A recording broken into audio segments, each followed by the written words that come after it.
All right, good morning, everyone. Please, let's settle down.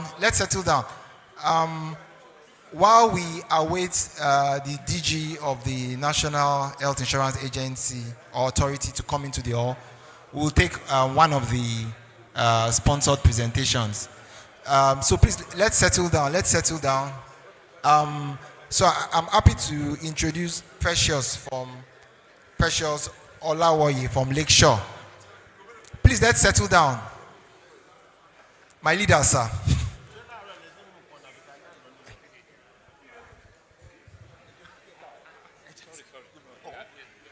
All right. So, Precious, you have the floor. Should I climb?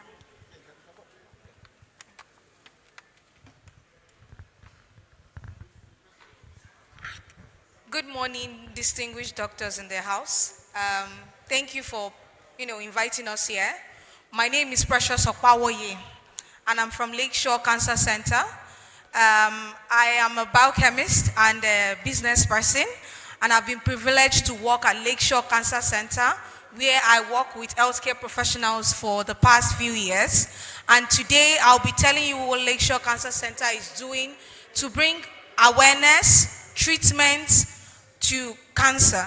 So please, the slides. Thank you very much. All right.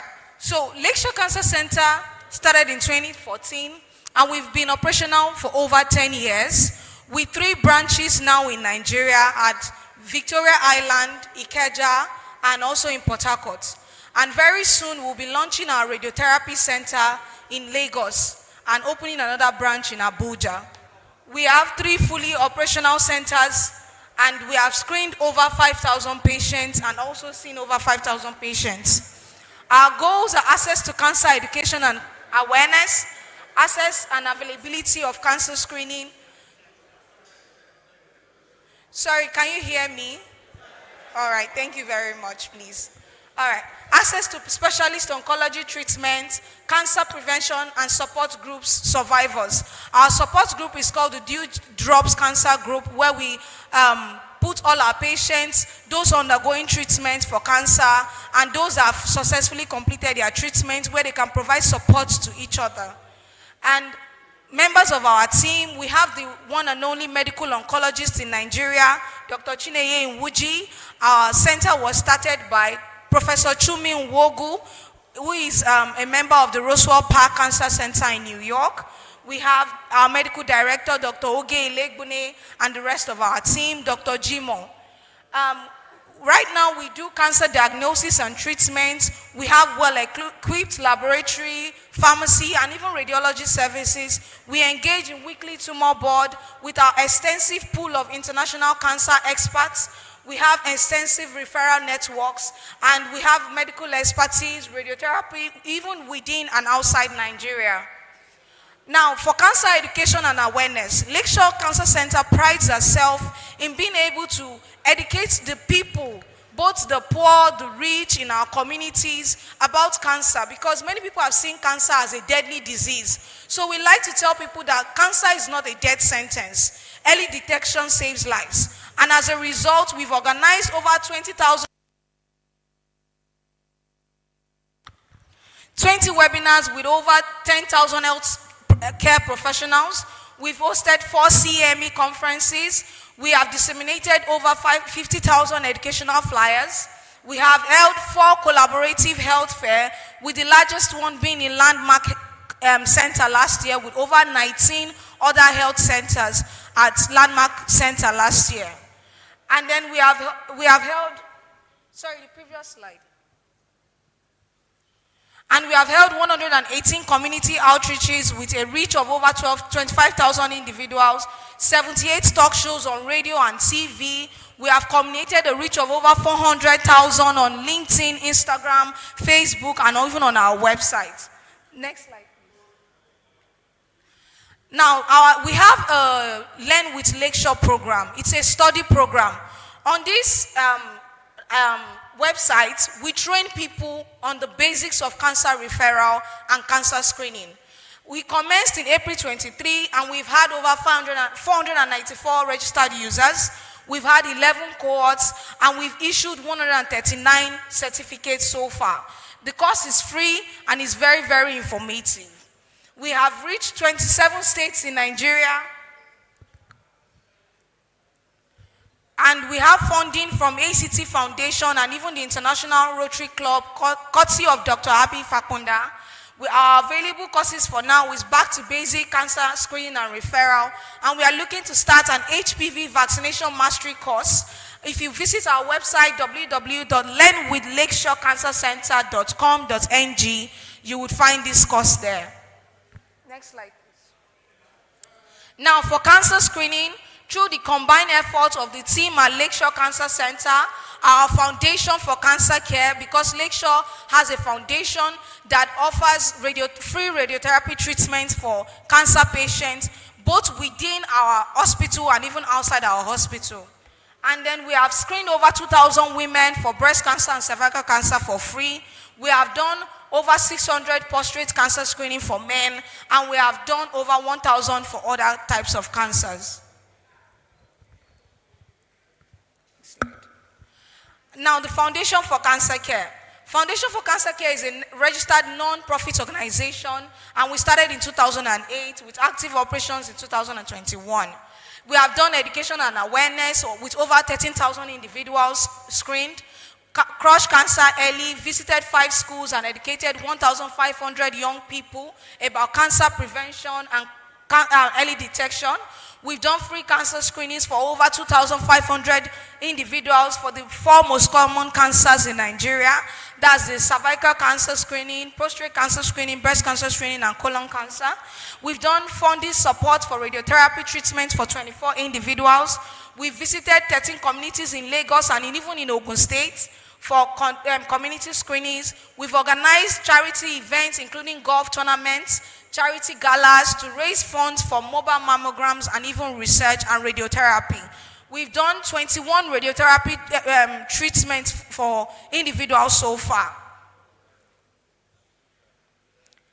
And we have the Dew Drop Support Cancer Group. It's made up of cancer survivors, people who are recently diagnosed with cancer, and a few clinical representatives.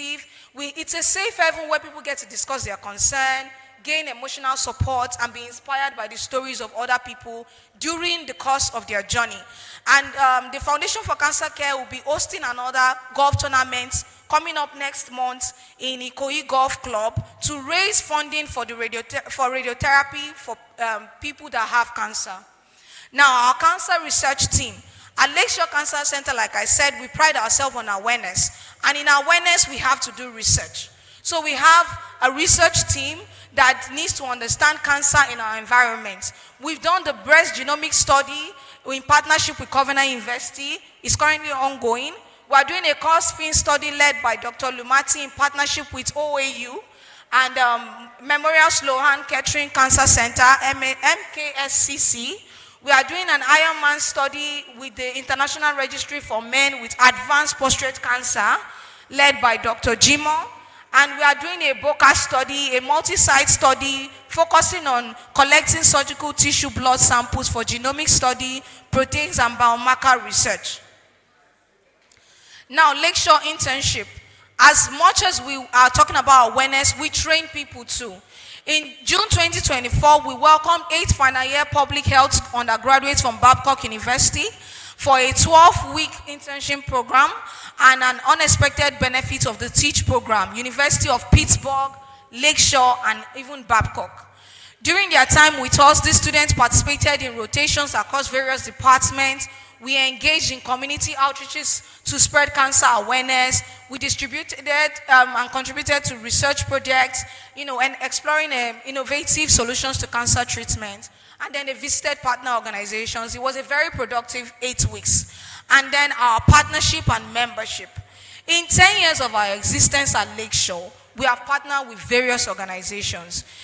Almost all the organizations that you can think of, especially in Lagos, are partners with Lakeshore Cancer Center. And that's why we are here at ANPMP as a partner and a member of ANPMP to inform the doctors that do not know about Lakeshore Cancer Center that we exist. And we not only do cancer treatment, we do cancer screening, we also have palliative care, and we also do cancer research. Now, our future. Like I mentioned earlier, we are preparing our radiotherapy center in Oniru in VI with external beam radiation therapy units. It's a 3-phase with 4-story admission facility, ICU, and even hospice care. And we are going to expand our diagnostic services to include other modalities such as MRI and nuclear medicine. And this would also lead to continuous collaborations.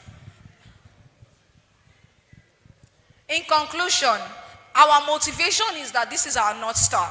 This is what keeps us at night.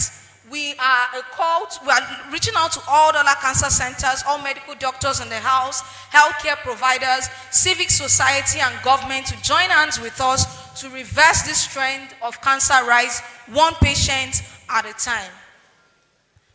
Thank you very much. I am open to questions. My colleague is available sharing our profile. If you have any question, you can reach out to us. This is our contact. Thank you. Thank you so much, Precious Olawoye from Lakeshore Cancer Center. Next will be Ifeoma Mojeku from Green Life. No time. It's 10 minutes. Probably at the end, if there's time, we may take question and answer. So you have the floor, ma. 10 minutes. Good morning, distinguished doctors in the house. It's a privilege to be here. My name is Ifeoma, and it's great to celebrate this World Malaria Day with you. Thank you for all you've been doing with Green Life. We appreciate you. And so we're here to talk about this menace. The next slide. And it's all about malaria. That's why we are here. Because, no, the next slide. World Health Organization deems it fit that today we should hype it, talk about this menace because of the numbers. Everybody comes down with malaria. Over 60% of the patients that walk into your facilities is because of malaria that they came. And children, young ones, pregnant women, name it, older people, whether they are on immunosuppressive drugs, will come down with malaria. And if this disease condition is not treated promptly, death occurs because we enter into emergency cases. Why? Because the causative plasmodium is the falciparum. It's one of the 2 deadly parasites. It's either the virus or the falciparum. And the falciparum is the one that is inherent here in Africa. Please, the next slide. So if this disease condition is not treated promptly, like we said, early diagnosis and proper management can prevent very serious complications. And you have anemia, cerebral malaria, liver failure, hypotension or shock. These are some of the emergency cases. But we also stress that it's important that when a malaria patient gets into your facility, please kindly do first the blood plasma level. That will tell you whether you can run a dextrose saline immediately or place the patient on food or go and drink glucose mixture so that you don't get this guy or the patient down into hypotension or hypoglycemia. The next slide. Why is malaria always occurring? It's because most of our patients don't complete their treatment, incomplete treatment. There is frequent bites. Even in the hospital, after you finish treating, they will be bitten again by mosquito. There is relapse and recrudescence. These are the issues that bedevil this particular disease condition. The next slide. So, how will you treat when it comes to emergency cases? Where the patient is rushed into the hospital, is almost going off. WHO has already stipulated the basics or the guidelines for the treatment. The next slide. It says that first, you come in with a monotherapy, parenteral injectables. The next slide, and you are using Gisonate. This product has for adults and for children. The 120 is for adults, the 60 is for children. And one good thing about it is that it's a derivative of Tesonate. It has sodium bicarbonate to activate this compound, and then a sodium chloride to dilute it, to give you the right concentration that you will give each person. One thing also about this product is that it's the only artemisinin product that can clear all the parasites, all their sexual stages. It doesn't matter their sexual state of that parasite, it will be cleared. And it is water soluble. Please, the next slide. It's water soluble. And you can do IV or IM with this particular product. Yes, you can do it. The only thing is that if you're going to do IM for weight like me that is commonly I should take 24 meals, you give me 12 meals if you're going to do IM. But if it's IV, you would give me 24 meals. Please go on. This is another product that you can use for emergency cases using alpha, beta, and theta. We have APTA. The next slide, especially where you are suspecting cerebral malaria and there is a multiple drug resistance to the malaria. So you use APTA. Please, the only problem we find here, and which is causing recrudescence, is that the 150 is used for weights above 50 kg. The kg for 150 is 50 kg and above and below. 150 APTA is for 50 kg and below. The 225 milligram is for weights above 50 kg. Because this particular composition is 3 milligram per kg body weight. That's how it's dosed, and it is dosed once a day. The next slide. Now, WHO stipulates that after injectables are taken, because the standard is that you must use ACT, you must wean that patient to ACTs. And the best combination here is artemether-lumefantrine, because lumefantrine is known by all clinical analysis to give 99.9% clearance rate for the parasite, unlike the others that will be combined with artemether. Then you can also use a DHA piperaquine.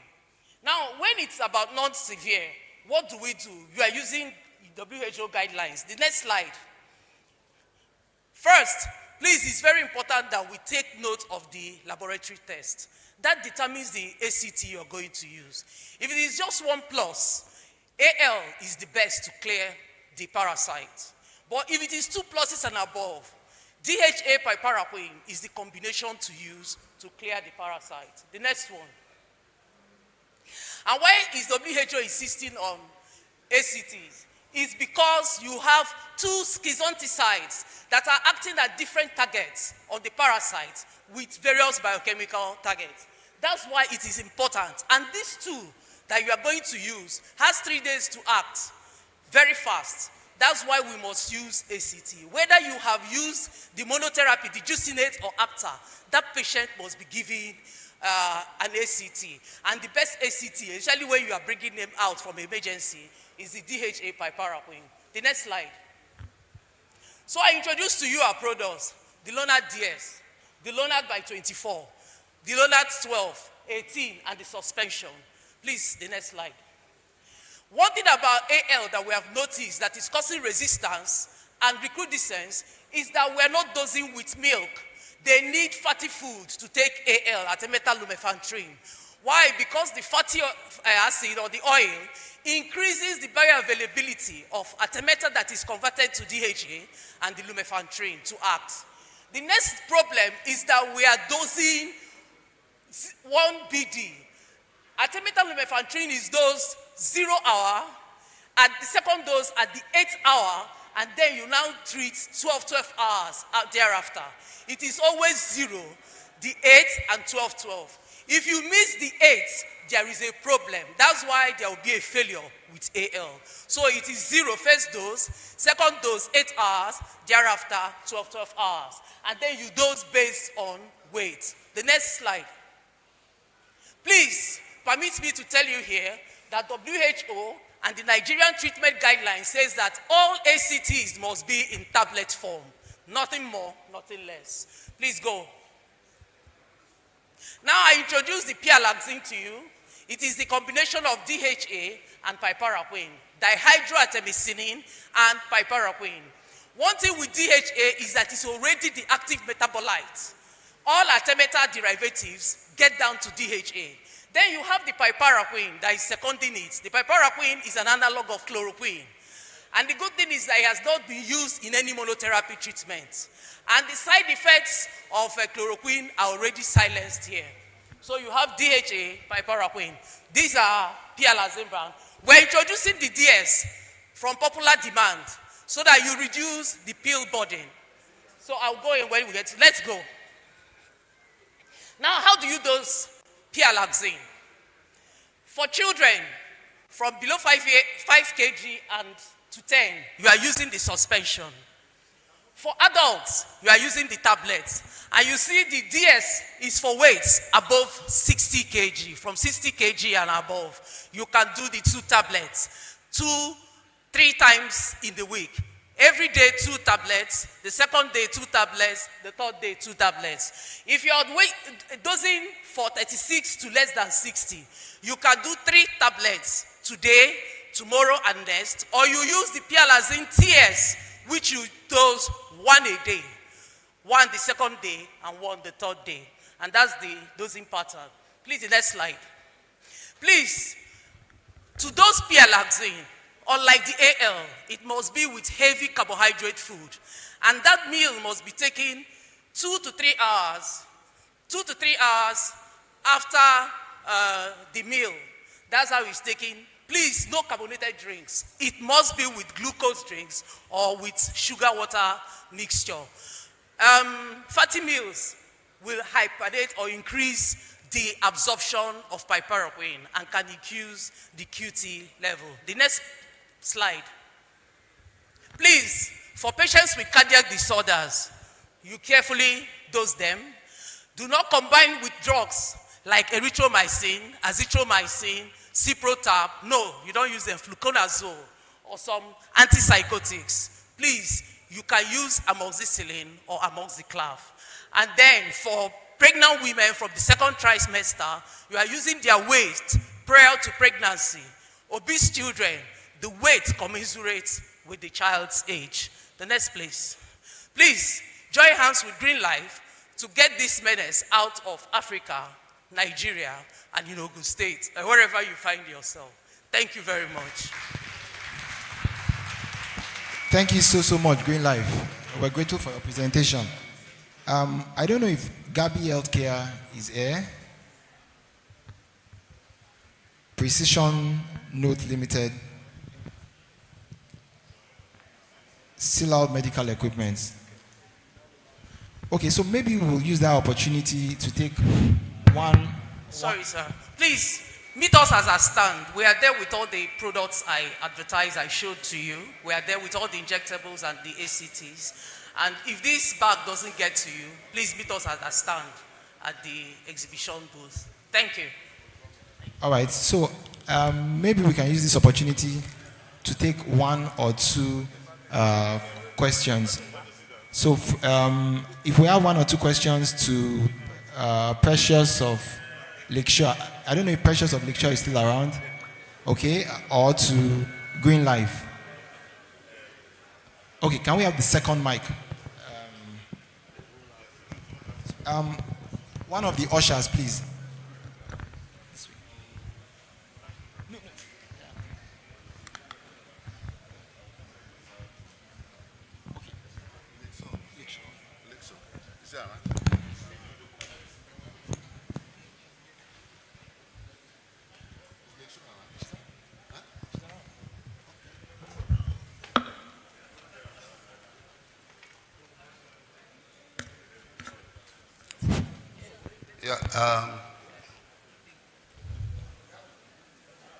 Good morning, fellow colleagues. My name is Dr. Sunday Nimola. I just have 2 simple questions for the presenter of Lakeshore Cancer Center. Madam, are you listening to me? Yeah, thank you very much. You know that prostate cancer in this part of the world is the most devastating cancer in men. And from experience, once you are in stage 2, it's as bad as writing your will. Now, you have been in this country for the past 10 years. I want you to x-ray your experience with men with prostate cancer that you have treated, the success rates with those you have actually treated. Number 2, do you have your flyers that you can make available to delegates? Because to many of us, I know I've heard of your organization, so that we can be abreast with your operational modalities. Thank you very much. All right, thank you very much, sir, doctor. So your first question, you asked about the prostate cancer treatment and how much success rate we have so far, especially for stage 2 patients. So I would like to state here that when it comes to prostate cancer, we've had, especially with stage 1, stage 2, we've had higher success rate of treatment than even other cancers, because once detected and treatment starts immediately after detection. Some people, they detect this cancer and then they go to maybe a random hospital and they tell them, oh, just take multivitamins, you'll be okay. Or some, they'll detect it and then they'll just go back home and say if they are eating this fruit or eating that food, and then it worsens.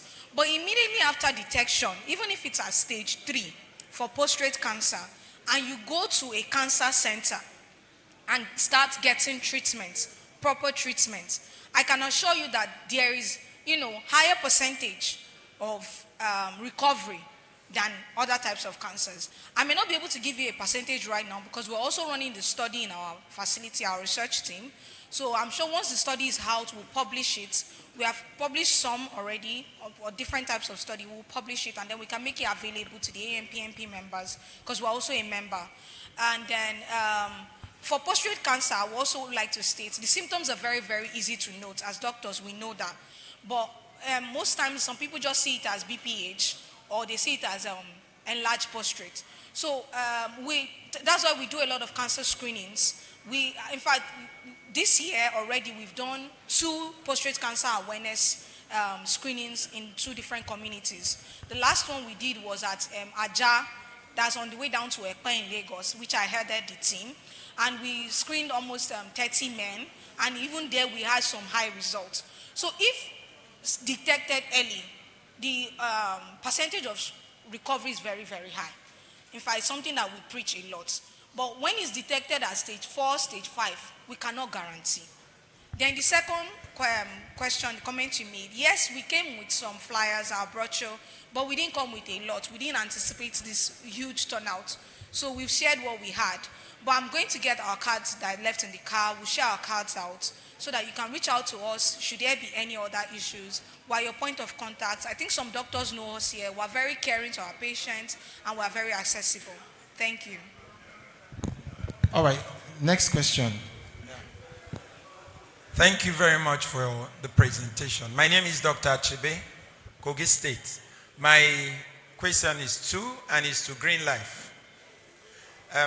The first is, as you're presenting to us, we are consistently seeing report from World Health Organization that malaria is ravaging everywhere, and we want to clear it. You talked now from Nigeria and all the states in Nigeria. 2 questions for you and for the audience. First, why is it that when we want to do blood transfusion, especially in children, malaria is not included as one of the things should be screened for if it's that dangerous as you're presenting? Second question, you mentioned the use of ACT in 2nd trimester of pregnancy. I've also heard of some persons talking about the use of ACT in 1st trimester of pregnancy and that there is no challenge.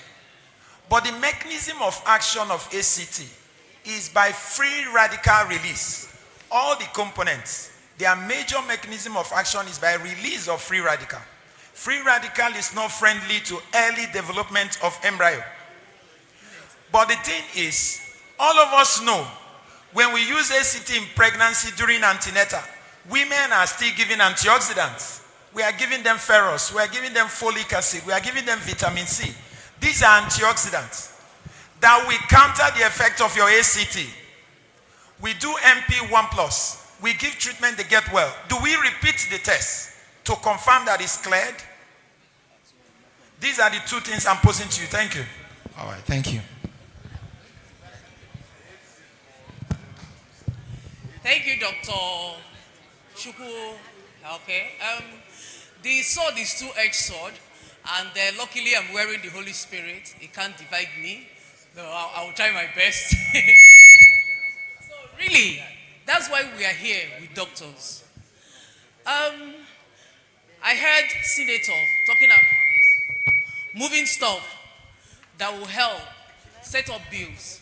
It is in your purview to start acting and talking that you want to treat malaria when you are doing blood transfusion. Come to think of this, is malaria transmittable? It is, but it's by the mosquito bite, not when you move blood from one person to another. So,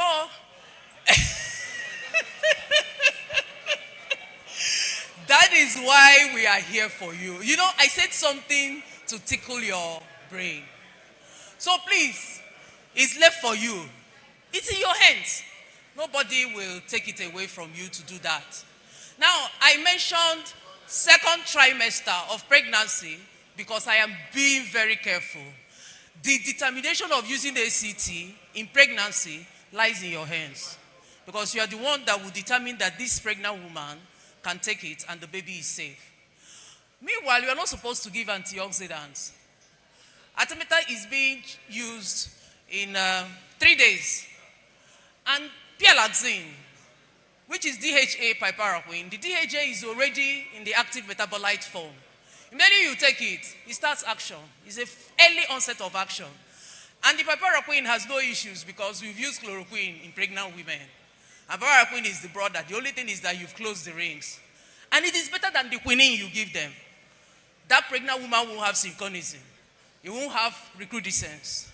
You're not afraid that when you give IM, there will be problem.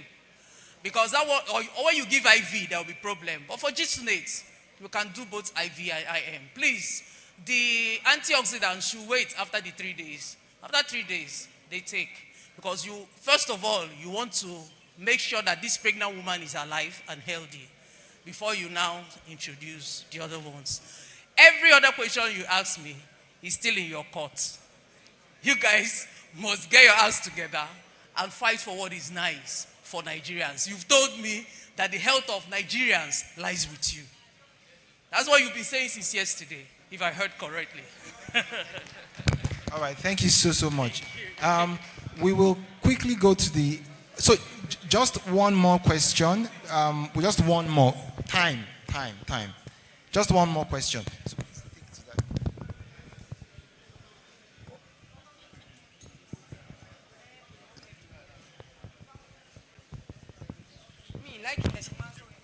Good morning, everyone in the hall. My name is Dr. Olumuyiwa Janoku. I'm the state chairman of ANPMP Oyo State. In your presentation, ma, I noticed something that I would like you to maybe redress, sort of. Yeah, pialoxine, you said, should not be taken with carbonated drinks. Absolutely, I agree. But you didn't, the next thing you said was, well, instead, glucose drink or maybe sugar, water. Does it mean that I can't take it without glucose or sugar? I think the normal thing I feel is with water. That should be there too. Because if you are telling me that it has to do with glucose and I don't have money for glucose, or with sugar, I don't have money for sugar, does it mean I cannot take pialoxine? Please, you need to let people understand that. Thank you very much. Thank you for that question. Probably because I was speeding like locomotive. Really, the first sentence on that slide is that it is taken with water. All medication. Sorry, I don't need to call drugs. I hope you know that we don't sell drugs. So I don't have Abo with me, or Igbo, or cocaine, or loud. What I have are antimalarials, antibiotics. So I'm selling medications. Okay, for every medication, it must be with water. Why I brought the sugar or glucose part, you know there are some people that are terrible. They will tell you they can drink Coke after. Even after you have taken pialoxine, for 3 days you must go off Coke, Fanta, Sprite. Just take, when you are weak, the patient is weak, take glucose drink or mix sugar with water, or you can take malt. But really, for 3 days, you can stand Coke, Fanta, and Sprite abstinence. Thank you, sir. Nothing is wrong because you're doing this for 3 days, even if you're taking your glucose drink. What you're doing, you're shooting Thank you so much, Green Life. Thank you, Lakeshore. We will take the next. Sorry, sir. So you can just engage with us, sir. Thank you, sir. All right. So is Gabby in the hall? I hear precision notes is here. Precision notes. Gabby, where's it? Okay, so Gabby, are you ready? All right. We're really glad to welcome the DG of the NHIA Healthcare NHIA, Dr. Kelechi Oiri. Please, a round of applause for him. Within his extremely tight schedule, we are deeply honored to have him grace this occasion. Thank you, sir.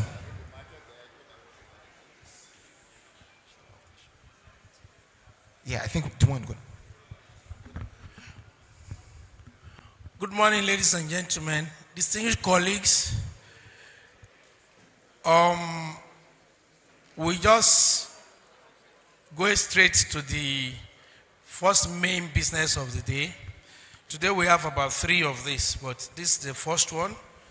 And without wasting much of our time, I want to, in the little way I know, introduce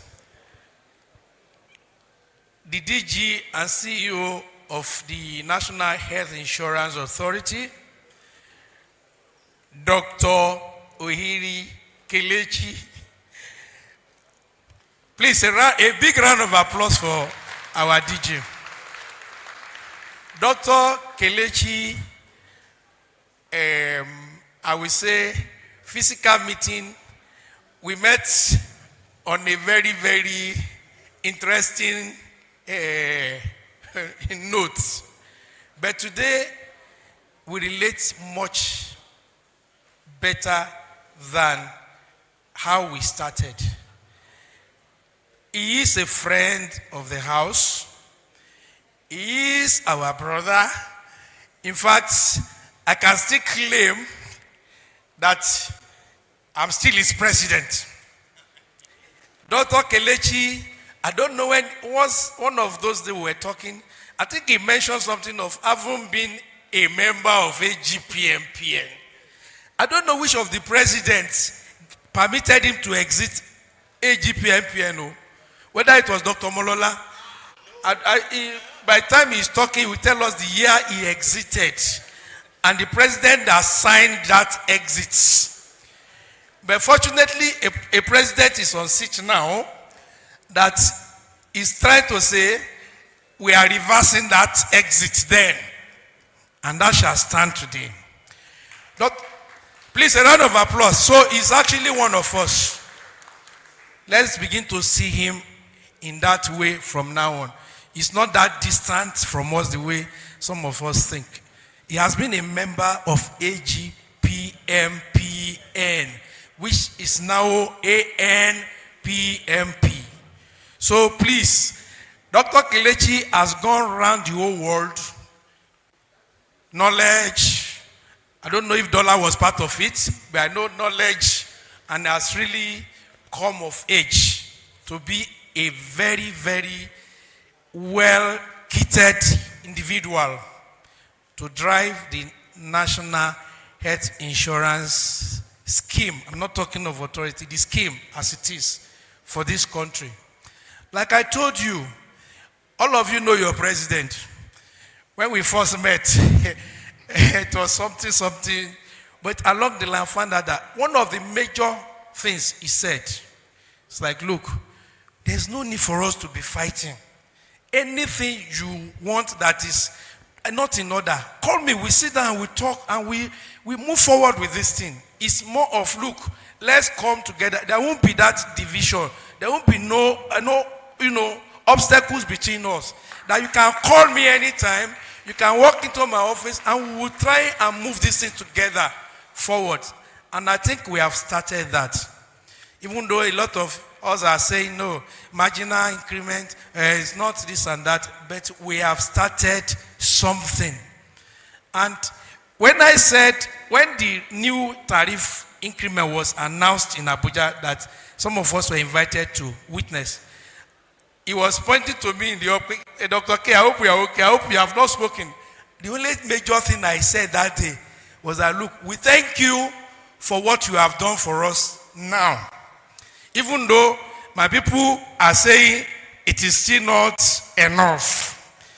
As Oliver Twist, we are eager to ask for much more, not just more. Not only that, I now said, from now, we'll be moving from what you have given us. NHIA Act has protected us that every 3 years, this thing must be reviewed. And each time we are reviewing, we review, of course, upward. I know sometimes he might talk of reviewing that, but I'm sure it's always upward. So we'll be reviewing as at when due. And when you are not doing it, that we will come home and begin to nudge. And immediately he answered in the hall and said, look, we too will be monitoring and working towards that. But in case we don't do it on time, you are free to nudge us.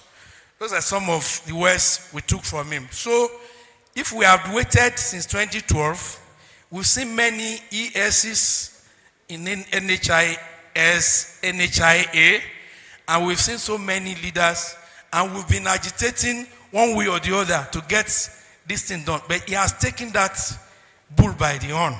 In fact, that major first meeting we had, I don't want to be saying confrontational, we had at the headquarters, he promptly told us that day that the moment he came in February, that he saw that the tariff was just not it, and had already put in place 2 actuarial consultants to start working so that the tariff can be improved upon. That was before the so-called meeting of that day. And then that meeting came in as a good catalyst, and we are where we are today. Dr. Kelechi Ohiri, very gentleman, if I remember one of your directors that day, after about 2 hours of hot exchanges and fight and everything, he's laughing now. One of the directors said, Oga, I didn't know you are this strong. Oh. These people have been throwing this thing at you like this, and you can still sit. Can we please go for recess? And we had to take a break. Please clap for him. He's really a very good friend. He has come to establish that.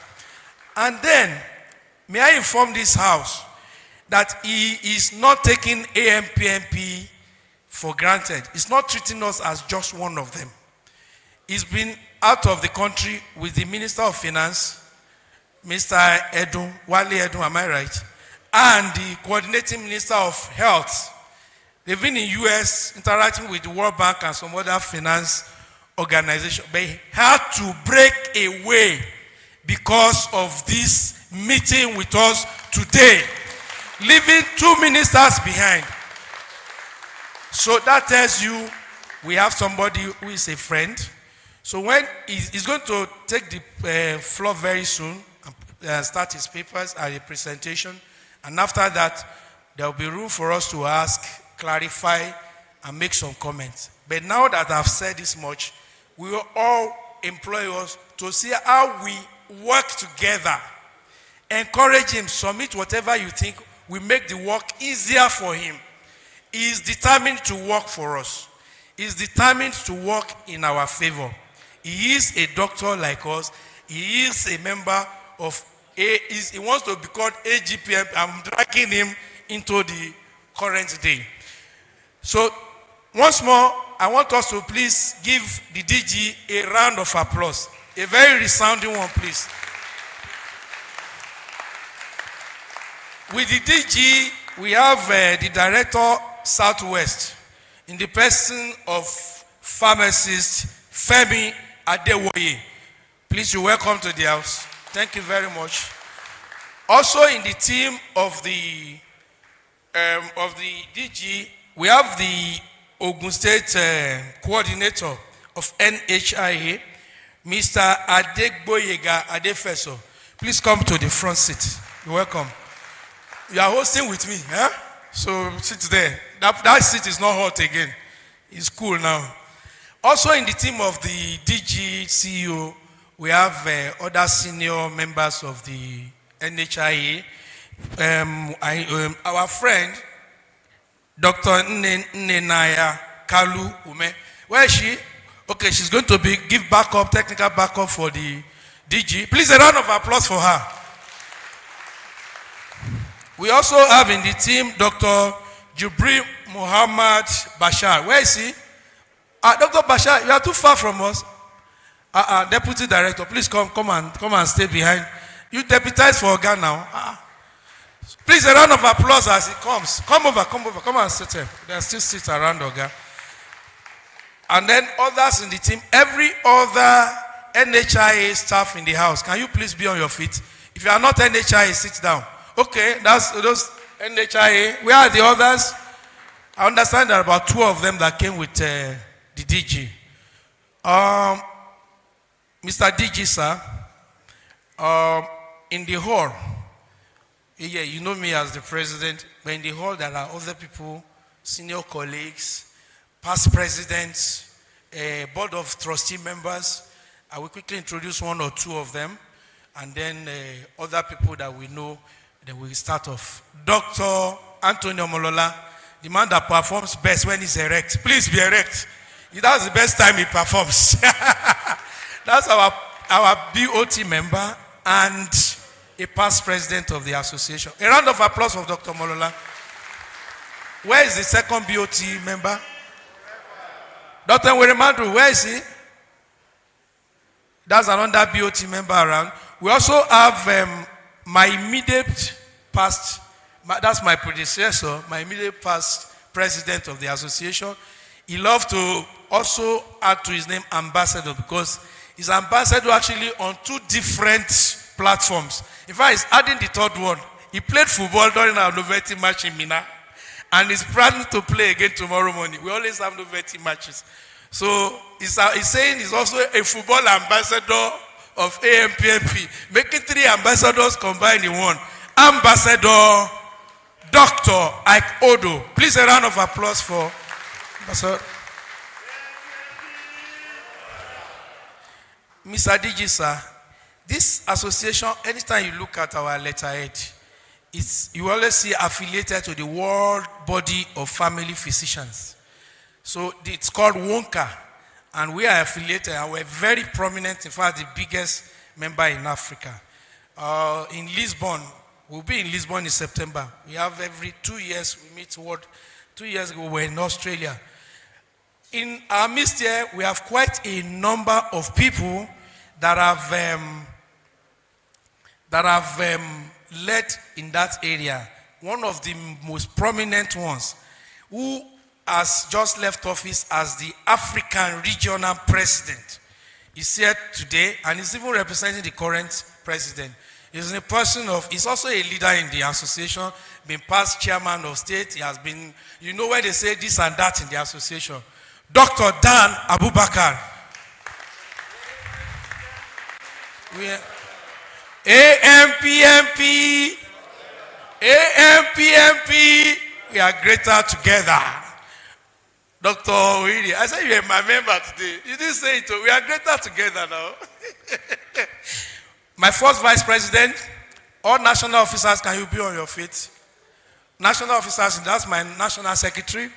My first vice, that's national social secretary. Professor Wioya is with you in Abuja.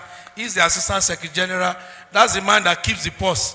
Sometimes I have to beg and beg before you will sign money for me to come and see you. Dr. Ezefo, Dr. Ernest Chukuma from Port Harcourt, Dr. Oaka. Oaka can supply any equipment, sir. He's both with us and in the markets. He's the MD of PICS Nigeria Limited and he's our social. That's Professor Wioya, he's assistant. That's the Secretary General. And that young man in red cap is a red cap chief. Dr. Jide Onyekwelu is the immediate past Secretary General of NMA and is my chief editor in charge of our Nigerian Journal of General Practice. I'm going to be presenting some copies to you today. So please, we can have our seats. In our association, we have the DMPs, Distinguished Medical Practitioners, people that have done more than 25 years in private practice. A lot of them, a lot. Because you can see their faces. They are very young people. All the DMPs in the house, we stand up and greet the DJ. DMPs, if you are a DMP, Distinguished Medical Practitioner Award holder, can you see them? All over, they are really, those are all of them. Before you can get that award, you will have done at least 25 years. Thank you very much. You can have a seat. All fellows in the house. Me, I'm a fellow. If you've done more than 25, more than 15 years, you are qualified to be a fellow. Those are fellows in the house. Thank you. Also want to seize the opportunity to especially recognize the presence of the Healthcare Providers Association of Nigerian President and our past Secretary General in this association, Dr. Austin Aipo. He knows that one. Thank you very much. Also, our current NHIA Chairman, Dr. Chief, was it Chief Doctor? Please, English, I make I no fail.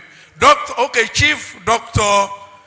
Jimmy, young looking Aribabu. Please, a round of applause for. Thank you. While we were doing this, I noticed that one of our lecturers for today and a distinguished son of the soil in Ogun State, a former commissioner of health, Dr. Ipaye, walked in. Dr. Ipaye, can you please say hello to the house? He's also a member. He's as an active member. Thank you very much. On this note, I want to invite the DG to please take over the floor. Thank you very much.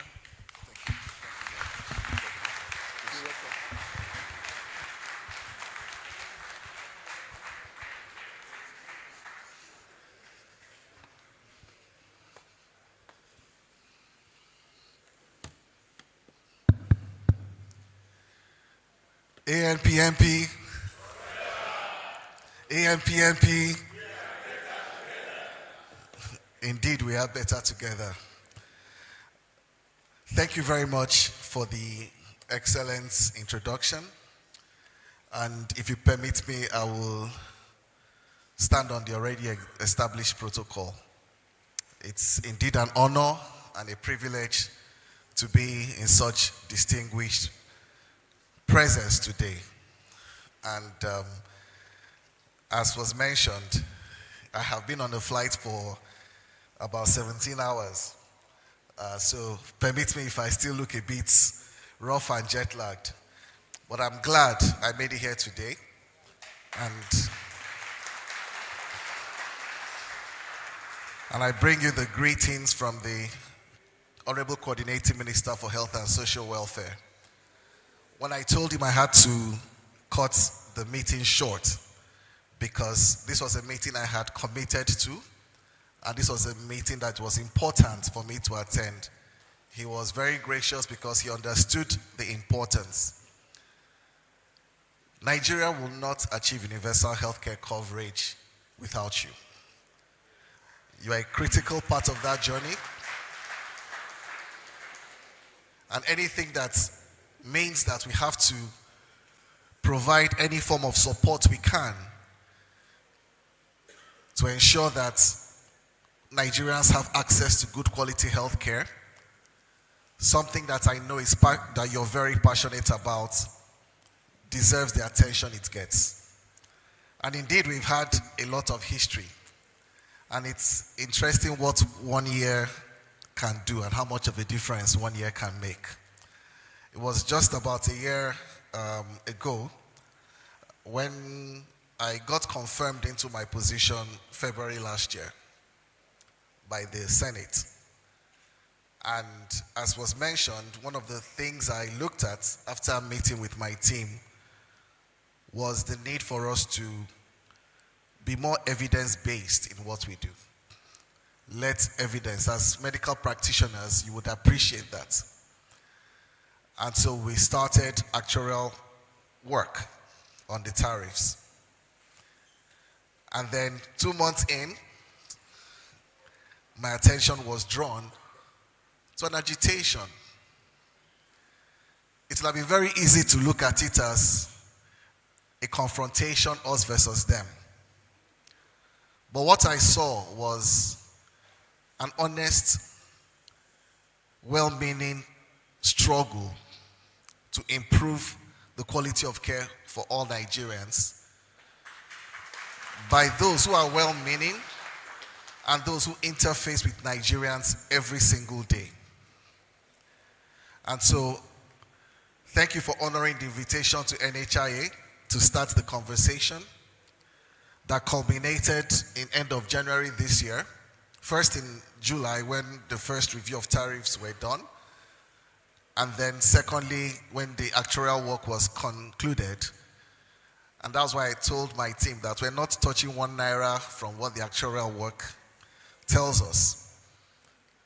We will just, as is, present it. And I think since then I've found the ANPMP to be very critical partners in our journey. And this is a partnership that we have just started. And I hope it's a partnership that will continue to endure even beyond my tenure as the Director General of NHIA. So thank you again, and it's an honor to be here in your midst. My task today is twofold. I think first is to share with you 20 years of NHIA. I'm sure many of us were still in primary school 20 years ago. I'm just joking. But also looking forward. What should we expect? And then secondly, I believe there is a fireside chat where that will be more interactive, and I'll get a chance to probably clarify things that have been presented, but also to the best of my ability answer burning questions. And since this room is filled with people that have a lot of expertise, not just on the provider side, but on the demand side, I'll be calling on you to answer some of the questions they will ask you. So without much ado, I'll just quickly run through this, and I'll try not to take too much time. When the NHIA was established in 1999, this was a culmination of a lot of advocacy that preceded that.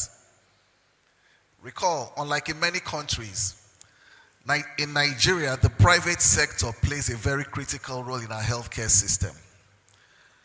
We had health maintenance organizations and we had providers who quickly realized that for us to expand access to quality care, something had to be done on the payer side. So a lot of them came together, and a lot of that advocacy culminated in the establishment of what was then a national health insurance scheme in 1999. And the objective was to ensure that not only Nigerians that have the pockets and can pay afford care, but that all Nigerians would have access to care. And that we can also manage care better so that the galloping costs of care that we see will not be what will ensue. So if you look at our evolution, it was established in 1999. The Act of the NHIS was introduced and signed into law in 2004. And then all the way to 2014, a decade later, the National Health Act, which put in place the establishment of the Basic Healthcare Provision Fund, all geared towards ensuring that those Nigerians that can't afford care actually are covered by the Basic Healthcare Provision Fund, where 50% of the 1% of the consolidated revenue of the government is channeled towards health insurance managed by the NHIA. We also realized the limitation of the voluntary nature of the NHIS Act. And that's why in 2022, the NHIA Act was put in place. Next slide, please. And that's why it had a lot of provisions, some of which included establishing and clarifying the role of the agency, which now became an authority, not just a scheme. It made the participation in health insurance mandatory, because as long as it remains voluntary, a lot of Nigerians will not have access to it. 3, it clarified its function, which is to promote, but also the duality of integration of existing schemes and the provision thereof, and the regulation of all schemes in the country. It clarified the implementation of the Basic Healthcare Provision Fund. It established a vulnerable group fund, underscoring the need to pay premiums on behalf of those who cannot afford it. And then established the state health insurance or contributory schemes, recognizing the federal nature of our country. Next slide, please. Now, some progress has been made, at least in terms of intention of the country, but several challenges persisted. Coverage still remained low, under 7%. Uneven distribution of coverage, a lot of disproportionate focus on the formal sector. What was the large part of what was the scheme? An underdeveloped market, even though we had the proliferation of health insurance organizations, we still had weak risk management practices and hyperfragmentation. And then suboptimal quality of care. The minimum benefit package wasn't clearly defined, and so you had all sorts of offerings and packages in the market. And then outdated premiums, which disincentivized provision of good quality of care. Because what happens when you're not adequately reimbursed? Some people will withhold care, some care will be delayed, and that will ultimately affect the quality of care. So these were some of the challenges we saw when I came into this position. Next slide, please. Then when we now look deeply of those people that actually have health insurance, what's the characteristic of that group? And where are the opportunities? So you find that this first chart shows you that 7% of the population had health insurance coverage, roughly about 16.7 million people. When you look at the public and large private sector, 62% of them have coverage. But when you look at the informal sector, just about 1%.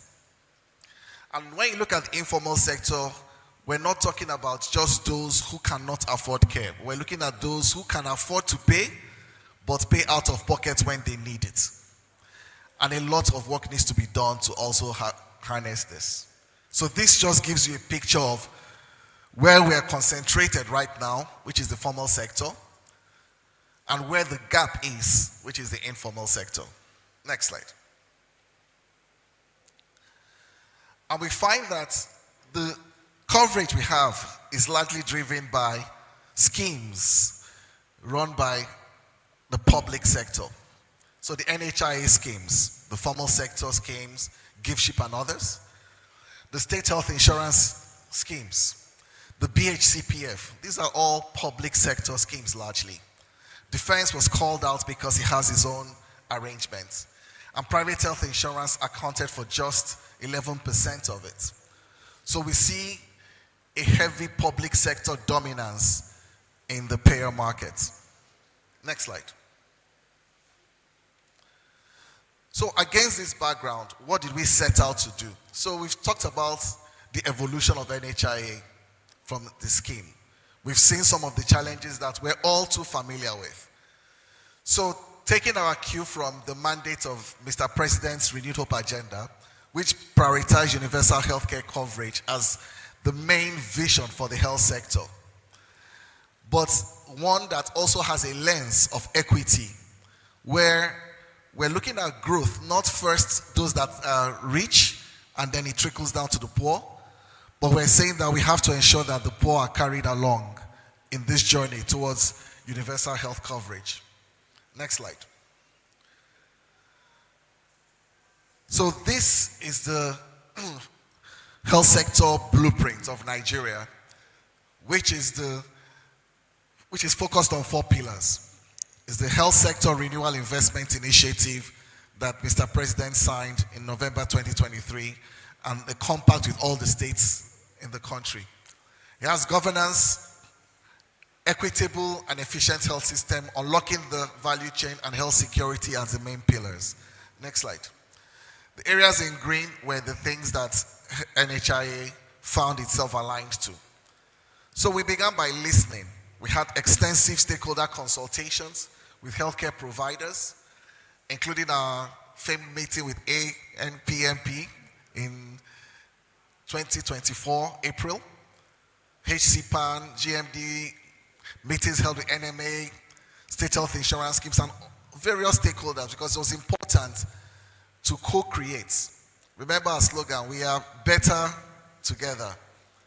So it meant that we couldn't just go into a room and develop a plan. We had to listen and understand from the different stakeholders in the sector. Next slide, please.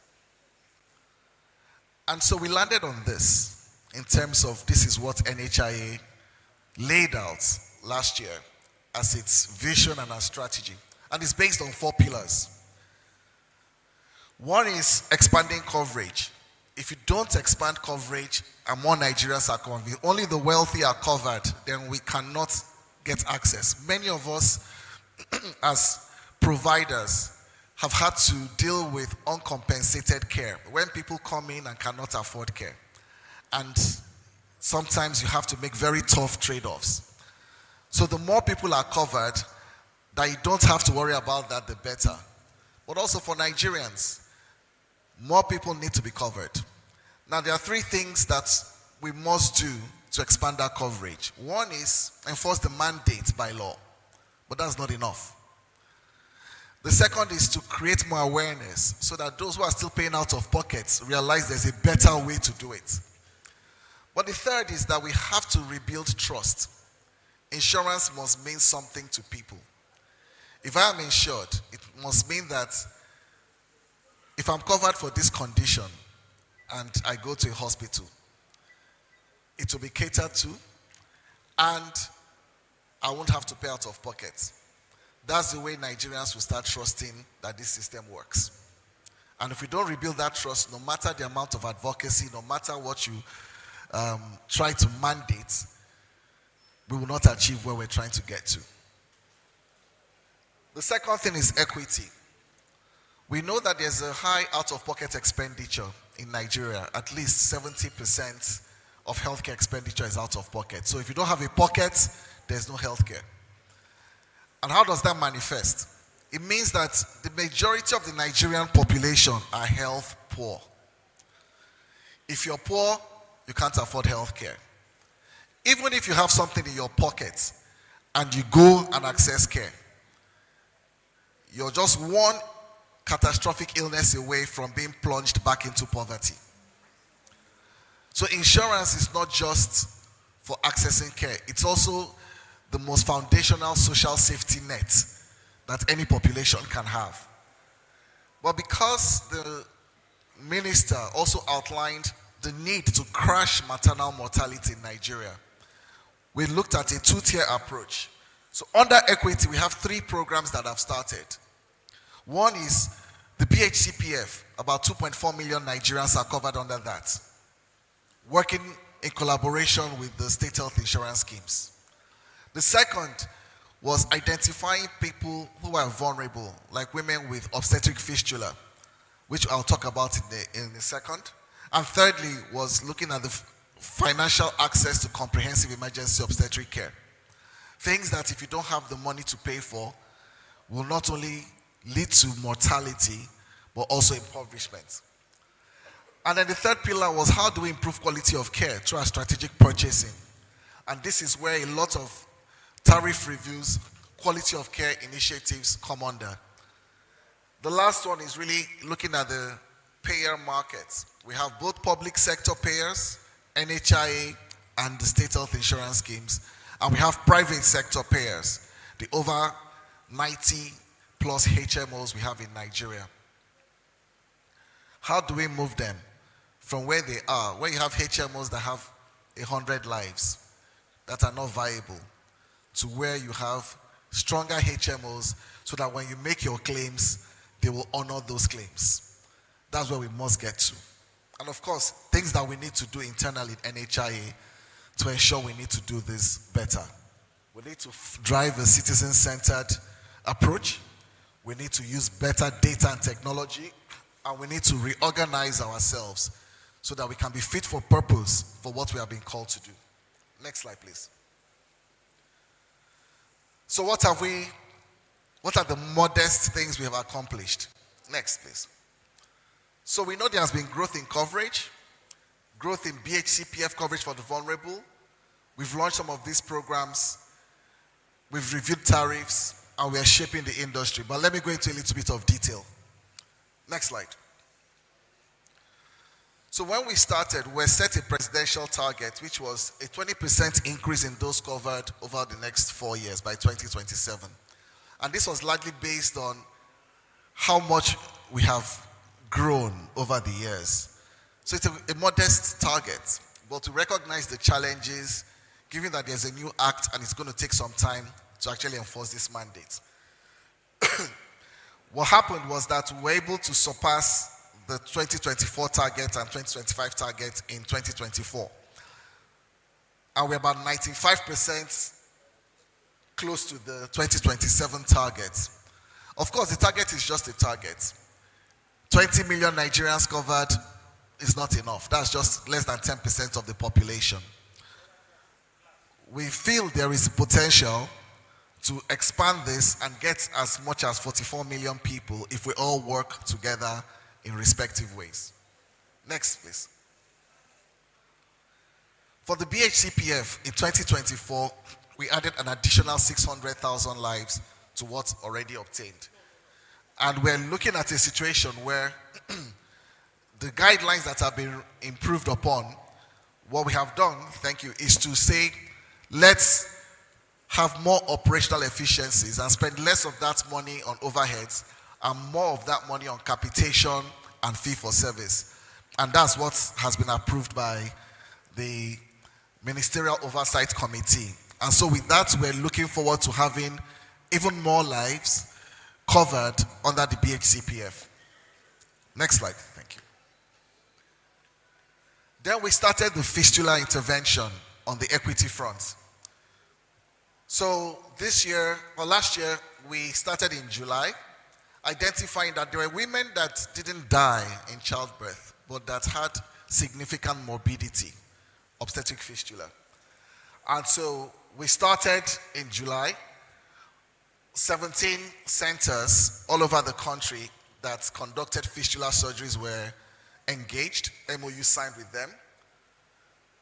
Between June and March, about 2,653 women have been treated across the country. In addition to that, we don't just treat. We treat the women. They are counseled on family planning so that they don't have recurrence. Because what we're having in Nigeria was cases where a woman has fistula, is treated, goes back into her community, and comes back again with another fistula because her body hasn't healed. And so working with them to ensure that they are not just treated and they go away. And then thirdly, we're enrolling them into health insurance so that any subsequent pregnancy or childbirth is covered, because these are all part of the revised benefit package that NHIA provides. Next slide. On the CMONC, this started a bit later, and what's happened was there are delays to care. And what we're just saying in simple English in this one is that if a woman comes with an obstetric emergency, let it not be that access to money will be what will prevent her from getting access to care. So we have started working with we have been onboarding facilities. Right now we've onboarded about 200. And what we're saying is treat them first. Don't send them away. Don't delay their care. They have a very narrow 24-hour window to save their lives. Send the claim, and then we will pay for it. But so far, almost about 3,000 women so far have benefited from comprehensive emergency obstetric care, whether it's CS, treating postpartum hemorrhage, eclampsia, or whatever it is, through the program, and those numbers are increasing by the day. Now, we are rolling and enrolling facilities that have the capabilities to do that and accrediting them to do that. But like in the fistula case, treat the index problem, enroll them in insurance afterwards. You can't enroll them before because then it's not insurance. But that's not even the time to start arguing about whether they are insured or not. Treat them. Send the claims. The claims will be paid. And then they are insured so that any subsequent pregnancy will be covered by insurance. The aim is that over time, the more Nigerians are covered, the less you will need these types of emergency interventions. But given the high rates of maternal mortality we have in Nigeria, an intervention like this is critical to save mothers' lives while they are giving life. And then on the tariffs, I think we've spoken about this and you're very aware. So next slide, please. So this was as of July, and then this was in 2025, what the increment in tariffs are. A lot of focus has been on this, and rightly so, because since 2012, this has been stagnant. And yes, you have our commitments. Good practice is that every 3 years, and that's what the Act says, that we'll continue to review it. And I think as a country, we must become really serious about our healthcare. Healthcare is not cheap. It might be free to some, but somebody has to pay for it. And not only does someone have to pay for it, you shouldn't shift the risk to ultimately the provider to pay for the person and then the patient to look for the money. And so insurance is one way, and the most critical way Nigeria can ensure that healthcare is affordable to all. Because we can pull our risk and we can pull our financing. So that the doctors worry about providing good quality care, not worry about, if I treat this patient now, will I get reimbursed for the care provided? And so this is something we have to keep working together to achieve. And I think this is a commitment I made to you, and this is a commitment you've also made to me, that we will continue to work together to looking for a way. So this was our good faith saying, look, we're serious about this. Because if we don't do this, if we keep pretending we're insuring people, then the whole system will collapse eventually. So we must get that right. And that's why the tariffs were a critical part of what we wanted to do, to first establish the cost of providing care gets reimbursed. And beyond that, we also began to look at the benefit package. We're all aware what's going on in the world right now, where for diseases like HIV and tuberculosis that were largely funded by donors all over the world. That era is over. And in the meetings we're having in Washington yesterday, the same arguments, the same countries are dealing with how to handle this. Now, of course, for Nigeria, we were very fortunate that the Minister of Finance, Minister of Health, Minister of Budget met with His Excellency Mr. President, and we did a bottom-up costing of if we were to maintain the treatment for these populations, how much would it cost us? And that was what led to the government appropriating another $200 million to cover the cost of large commodities accounted for about 70% of the costs. Then there were health workers that needed to be absorbed. And while this may address short-term what these issues are, there has to be a longer-term strategy for the country. Because we're never going to go back to how it was before. That era of somebody coming to pay for our health care is over. Insurance is one way. So what we're doing in NHIA in contribution is to begin to look at the costing, the benefit package, to say if we include costs of HIV drugs and treatments, tuberculosis and some of this is into an expanded benefit package, what would it be? Are we making the most of the risk pool we have to ensure that care becomes more affordable. So that is a medium-term strategy that we're working out so that we can look at ways that Nigeria can sustainably provide access to care for everyone. A lot of countries are still in a state of shock.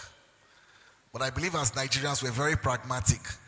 And so we know we have to basically pull ourselves together and move forward with this. I think we've talked a little bit about this. One of the things just to highlight is our partnership with the Presidential Initiative on the Value Chain, where we're looking at how do we look at the barriers to private sector participation across the healthcare value chain. A lot has been done with pharmaceutical industry. But our engagement has been, well, we have a mixed healthcare system.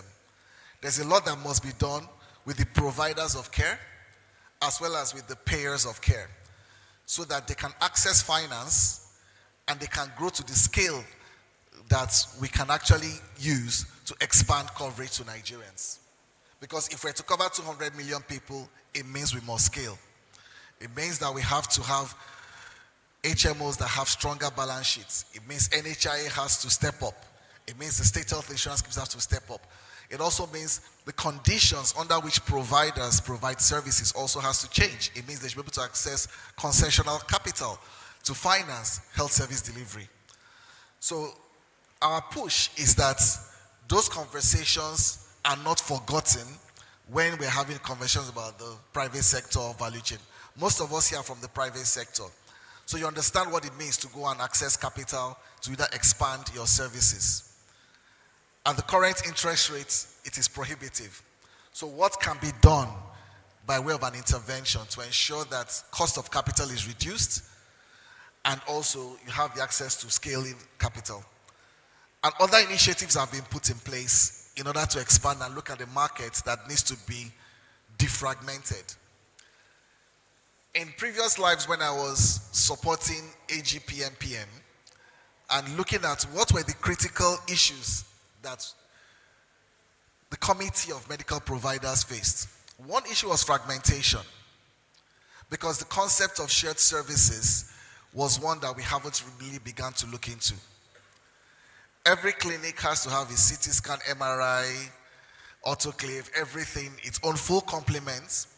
And we find that so in a lot of cases, there's gross underutilization, partly driven by unaffordability because insurance penetration is not significant, but also it creates inefficiencies.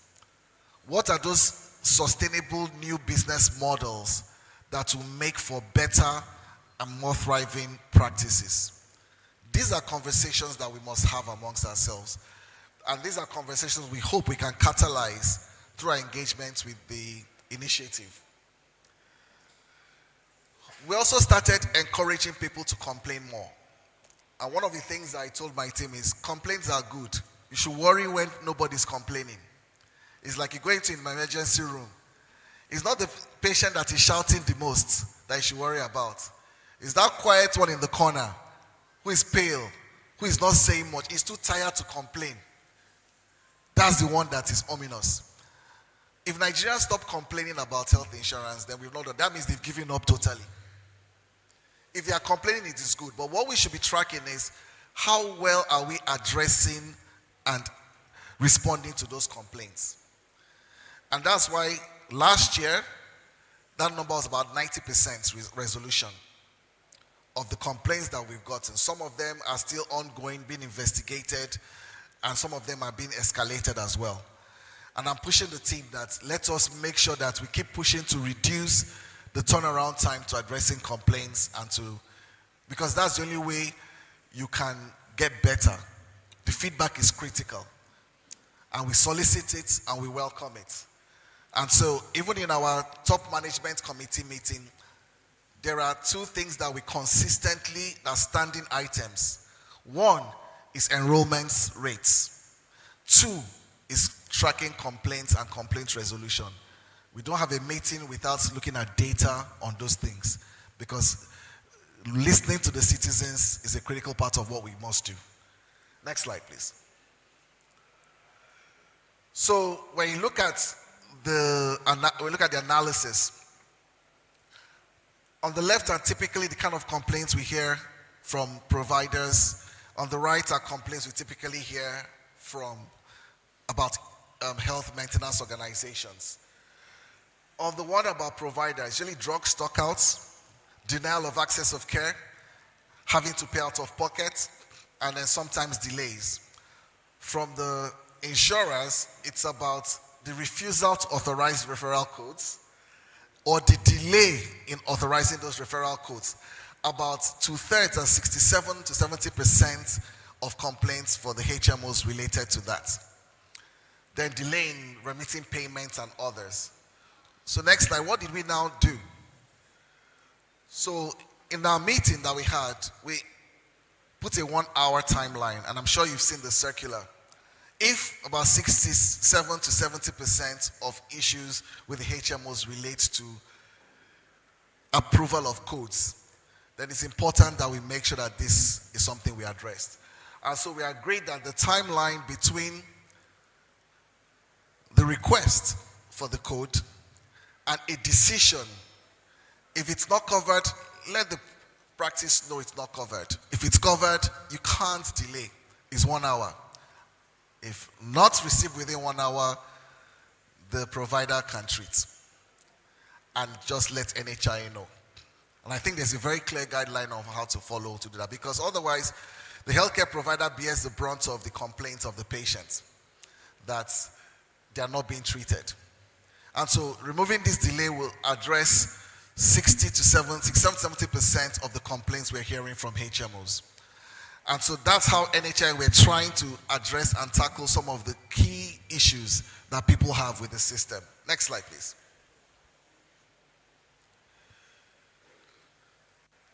I think we've started looking at some of these things, right? We have started reviewing the operational guidelines.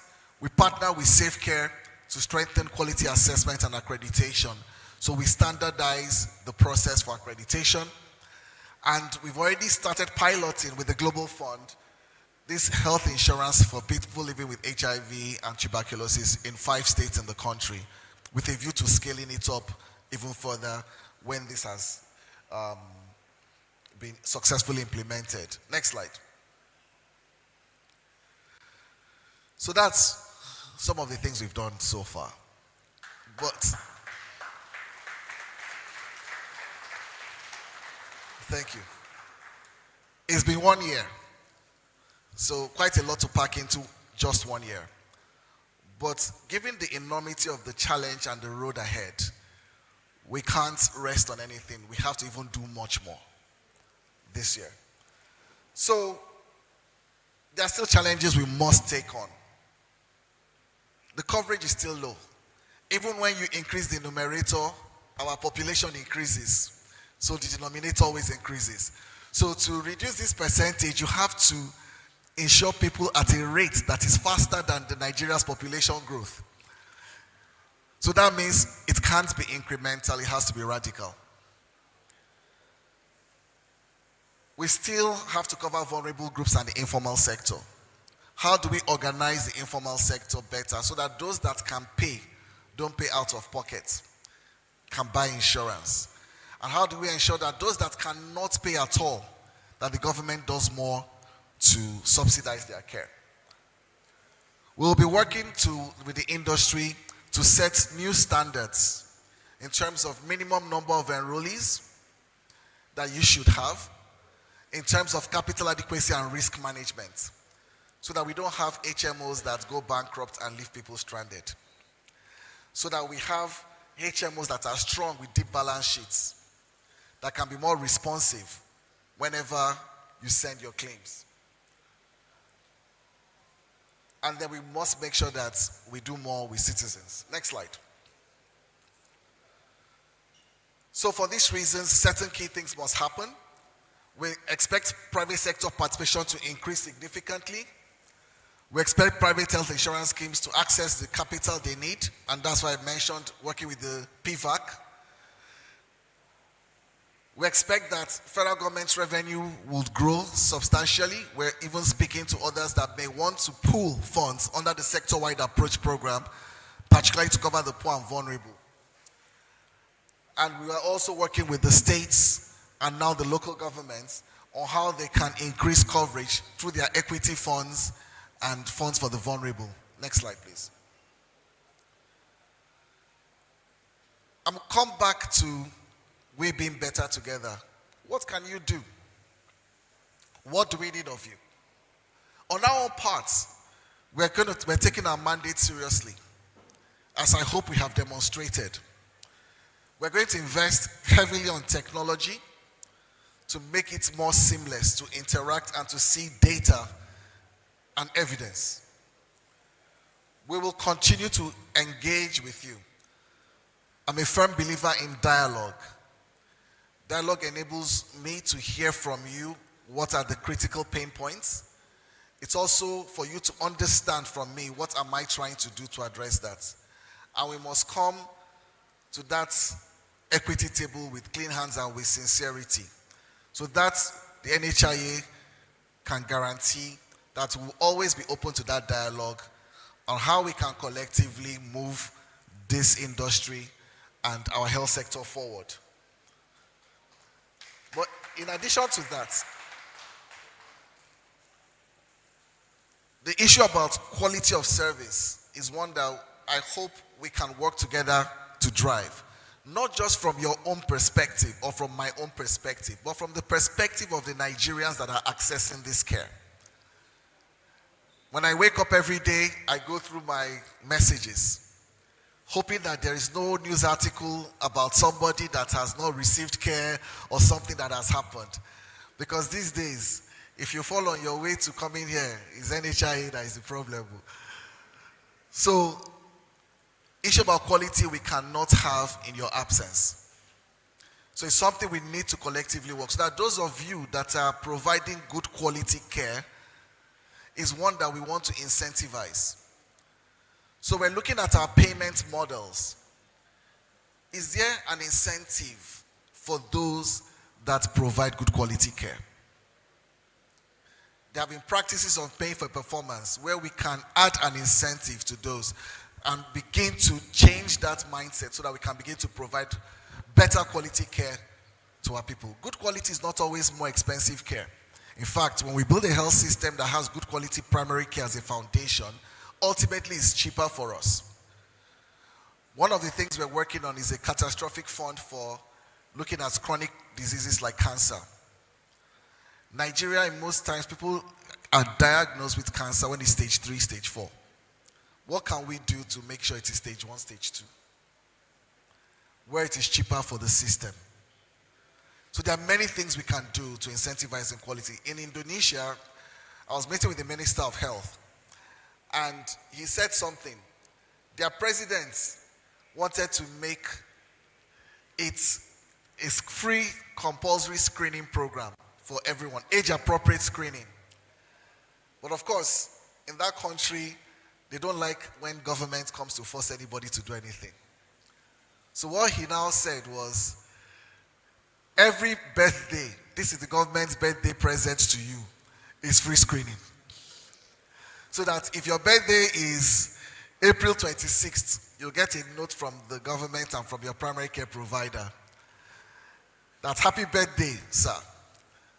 Today, our birthday gift for you is you can go to your so-so and so and go and get screened for colonoscopy, or if you're a woman, maybe it's a mammograph or whatever, depending on the age-appropriate screen and the interval. And so that is now the birthday present the government has for everybody. And that's the way they want to drive screening because they want to improve on early diagnosis. We don't have to copy it word for word, but we must begin to think about how we incentivize better quality care for better outcomes. So we look forward to partnering with you on that. But I think overall, it's a partnership that I think we have started on good footing. And it's one that the NHIA, we don't claim to know everything. We are learning. And we're on that learning journey together with you. And we believe that we'll do better in true partnership with you. And we believe that you would also grow in true partnership with us so that we can build a health system that we can all be proud of so that it will improve the health outcomes for all Nigerians. So apologies for the long lecture, but I was told it was important that, given that this is one of the few times that we have had the opportunity to interact with all of you, that at least you have a sense of our understanding of some of the issues that we face as a country. What we have done so far in the last 1 year to try to move things forward, and what we hope to work together with you to accomplish this year and beyond. So thank you very much for giving me the opportunity to speak with you. Please, a round of applause, standing ovation for the DG NHIA.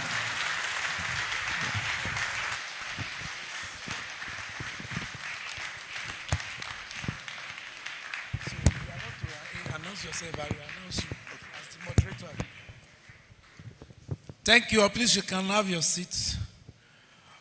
That's the first phase of our interaction with the DG CEO NHIA. And I'm sure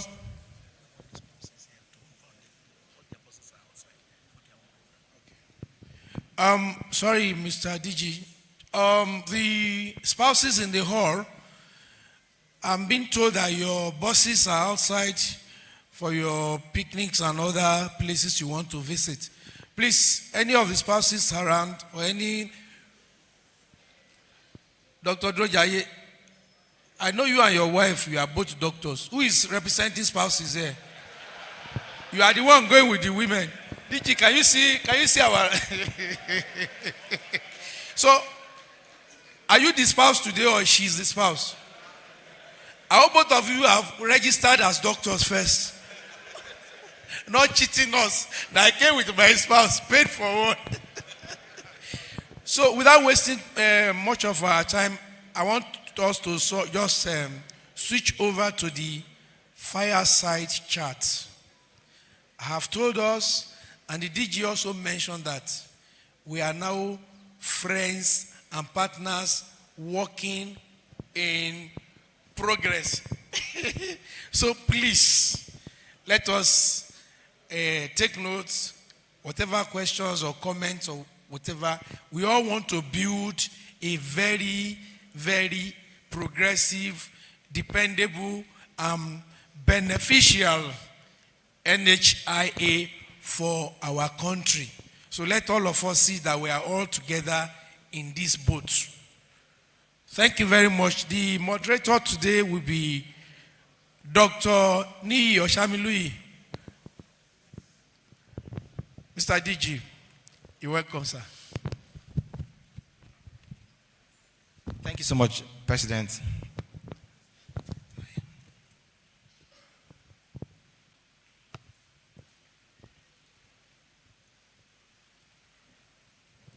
So protocols have been established. So first of all, just to thank you again for your very detailed presentation. We appreciate that you were able to make it. The last time that I connected with you was in Bangkok, Thailand, for the PMAC conference. I think it was January, February. Of course, we know you travel a lot. So thank you for being able to make it. So the first question, so the idea is I'll ask a couple of questions, then we'll open the floor to the audience. I know they have a lot of burning questions that they want to also ask. To kind of set a background for this fireside chat, you've been on the seat for about a year now. What prepared you for this? You've talked about your work with NHIA and ANPMP previously. We know you are with Gabby at some time. What kind of prepared you for the work you are doing right now at NHIA? Thank you very much for that question. I'm not sure anything can prepare you for working in government in Nigeria. There's a famous strategy quote by Mike Tyson, the boxer. Mike Tyson said, everybody, I'll paraphrase, that comes into the ring has a strategy until they punch you in the face. Then all the strategy disappears. So you can have all the strategy in the world and come into Nigeria, and when the reality hits you. So I think the best strategy so far that prepares one for this kind of job is, well, first, have the humility to know that you don't know everything. And then secondly, be a continuous learner. Do and learn very fast. I think that has helped. I mean, so in leadership, there are things that are technical and there are things that are adaptive. Nigeria doesn't lack technical skills. So yes, one can speak to my background. I'm a medical doctor. I've had postgraduate training in public health.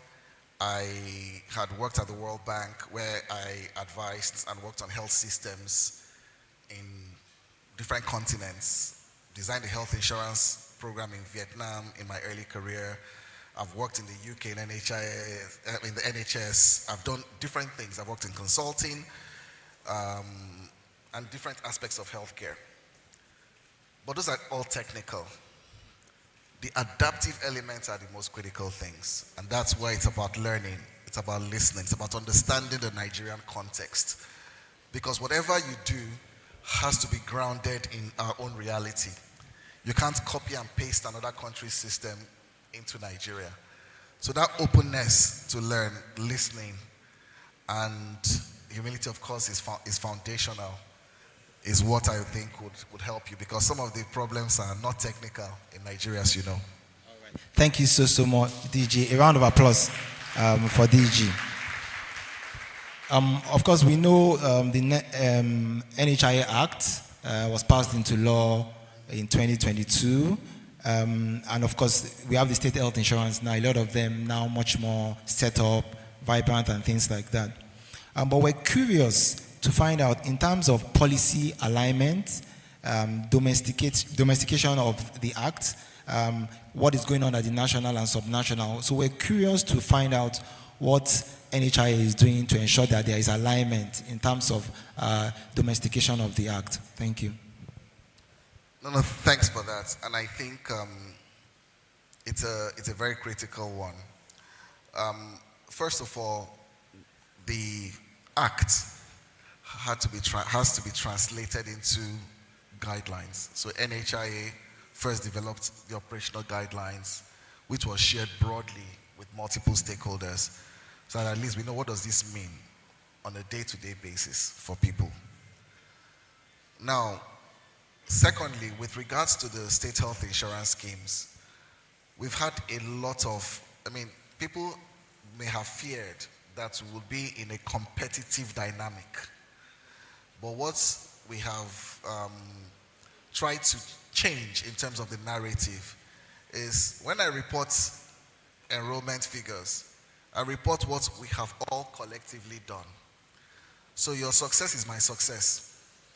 You know, there was this book written by the CEO of Apple, I think Satya Nadella, so of Microsoft. And he went into this meeting, and in this meeting, you know, Microsoft and Apple, they didn't used to see eye to eye. So he brought out an iPhone, and everybody was like, ha, sacrilege. And he told them that every time somebody buys a MacBook and downloads Microsoft Word, they make money. So rather than looking at Apple as a competitor, they are now one of the biggest contributors to their bottom line. So every time a state health insurance scheme does well, I'm happy, because that means they are helping me fulfill the primary mandate I have as someone who is trying to be the chief promoter of health insurance in Nigeria. So I think that first of all changed the dynamic of the way we work together. The second thing was frequent engagement. I think they were one of the early stakeholders that I started working with and trying to get them to see the bigger picture. Thirdly was the capacity building. and helping them because they are at different levels. Some are very strong, some are further along in terms of their trajectory. So how do we help them strengthen to become effective insurers? So that's how practically we want to work with them to achieve that. Now, there are certain times that we've had to really clarify the law, right? NHIA is the regulator. And we are probably the only insurer that has that dual mandate of being an insurer or kind of like how CBN has a dual mandate. It regulates financial institutions, but it's also the banker for government, right? So NHIA has by law that dual responsibility where we provide insurance for the public sector workers at the federal level. We cover the vulnerable through the Vulnerable Group Fund. We can do that through state insurance schemes, we can also do that directly. But we also have to create a way to regulate schemes so that there's a mandatory minimum and everybody knows what insurance means. Because that's the only way insurance can be portable, insurance can make sense to Nigerians. We can't have 37 insurance regulators. So that clarity from a policy perspective was important to discuss and actually show people, look, it is in your benefit, it's your interest that we have that, that done. But otherwise, they are very well aligned in the BHCPF. A lot of the implementation, the execution is through the state health insurance schemes. In the programs we're running with the fistula program, etc., once people are treated, we work with the state health insurance schemes to enroll them. So we work in partnership with them. So that has helped a long way. Awesome, awesome. Thank you so much, DG.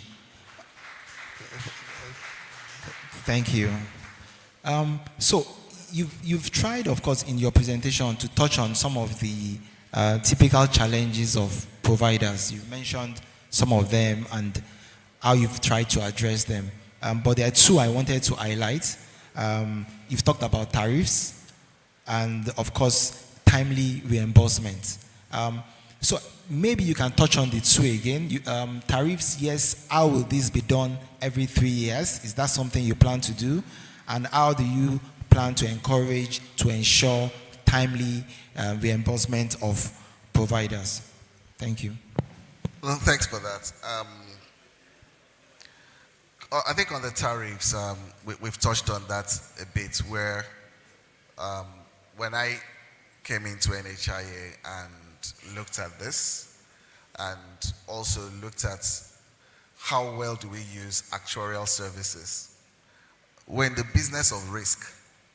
That's insurance. So we manage risk. But what we're managing now is healthcare risk. And so that means we need to lean a lot more on risk management best practices and actuarial services. And so that was why we initially started commissioned actuarial studies. But because I knew it might be controversial, whatever we come up with, they'll say it's going to be a lie. So I said, okay, and I did not want any stories.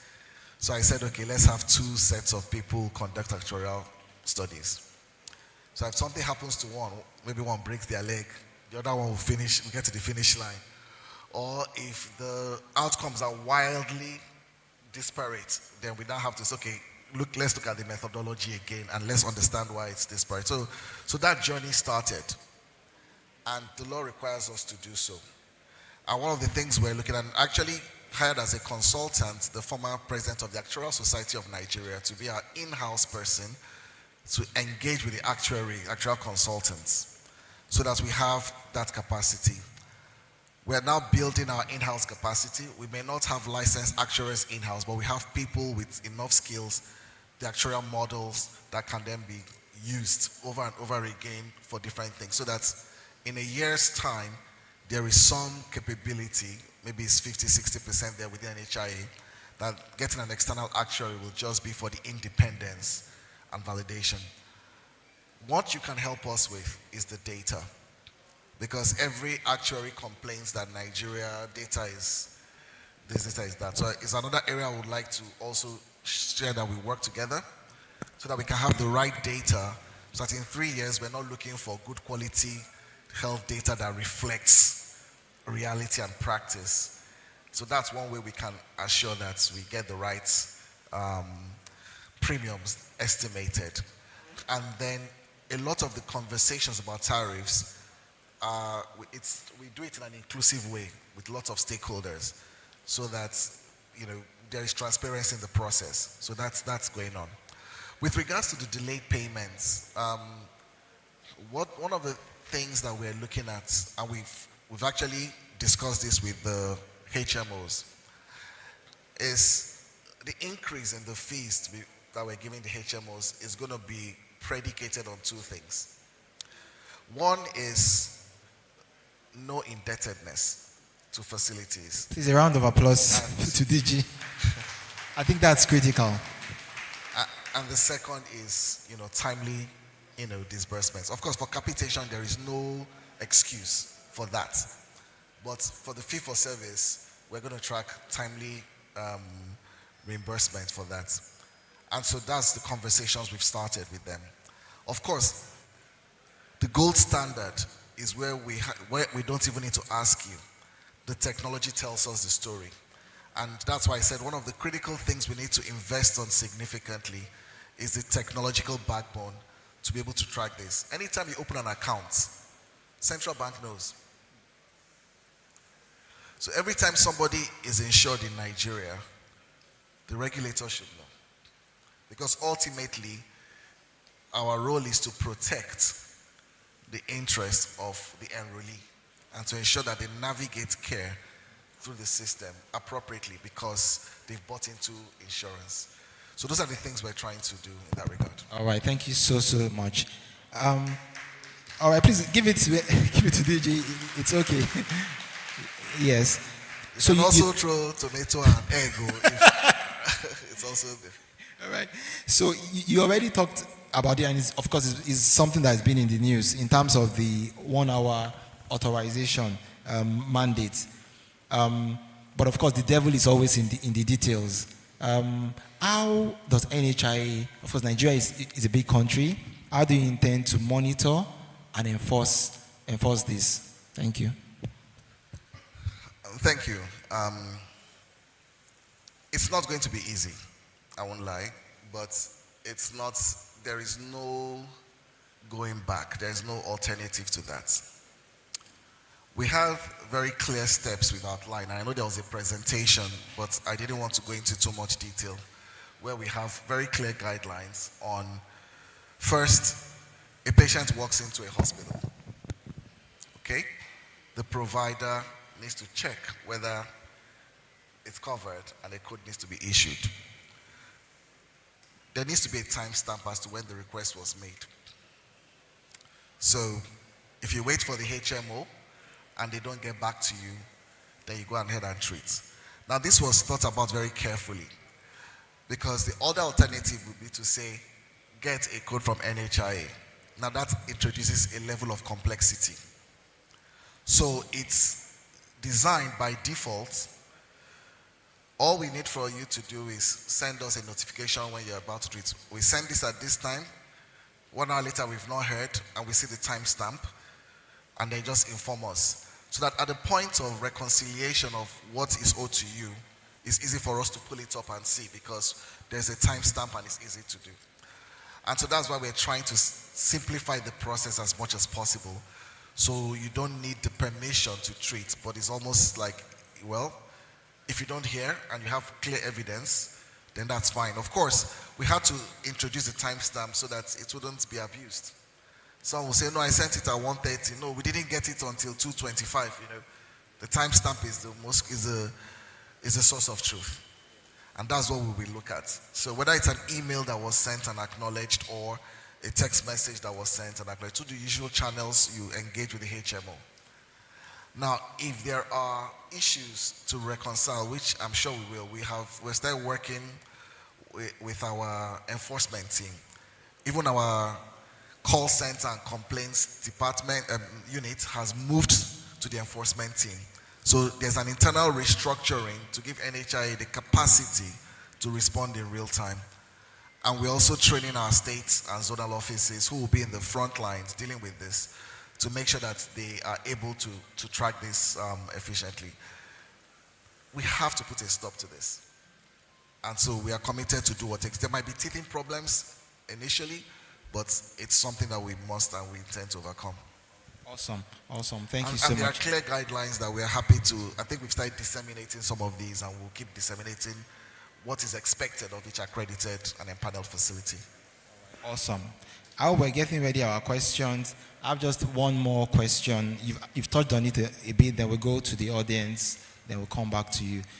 You've talked a lot about technology that you intend to deploy. Do you want to just provide a little bit of additional information in terms of areas that you're looking to leverage technology, especially not just for efficiency, but also for accountability?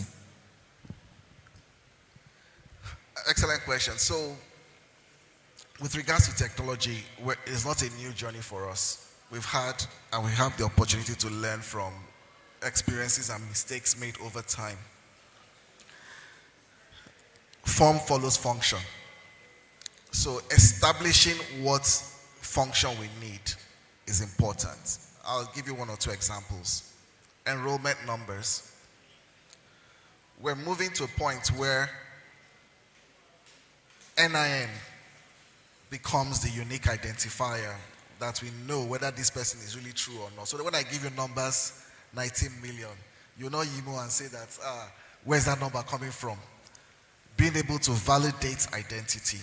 So we're working with NIMC with an MOU, not just so that we can not only enroll people, we can also validate them. We do that already, but automating that process almost as one of NIMC agents, having our state offices and some of the facilities, even working with the MNOs, right, to actually do that.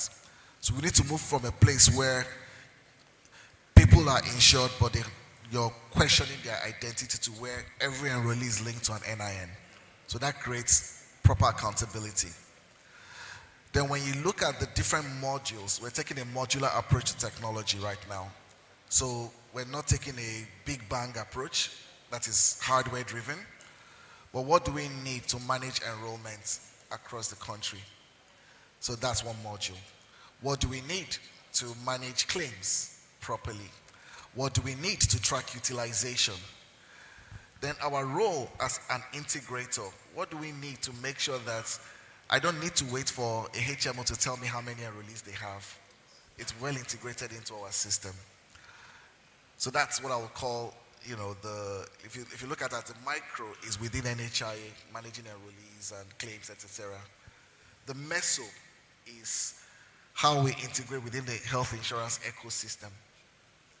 And then the meta is making sure that we align with the National Digital Health Initiative that was led by the Minister of State for Health, and having that handshake with the providers so that we are using and working with the same standard requirements and the same guidelines provided under the national program. And so that's how we have to fit into that. And so my director of ICT is part of that team, and so we're working with them. So at that national level where we're trying to harmonize, whether it's medical records, etc., and create that interoperability within the industry in our regulatory capacity, and then also within NHIA to actually do our jobs effectively as a regulator, but also as an insurer.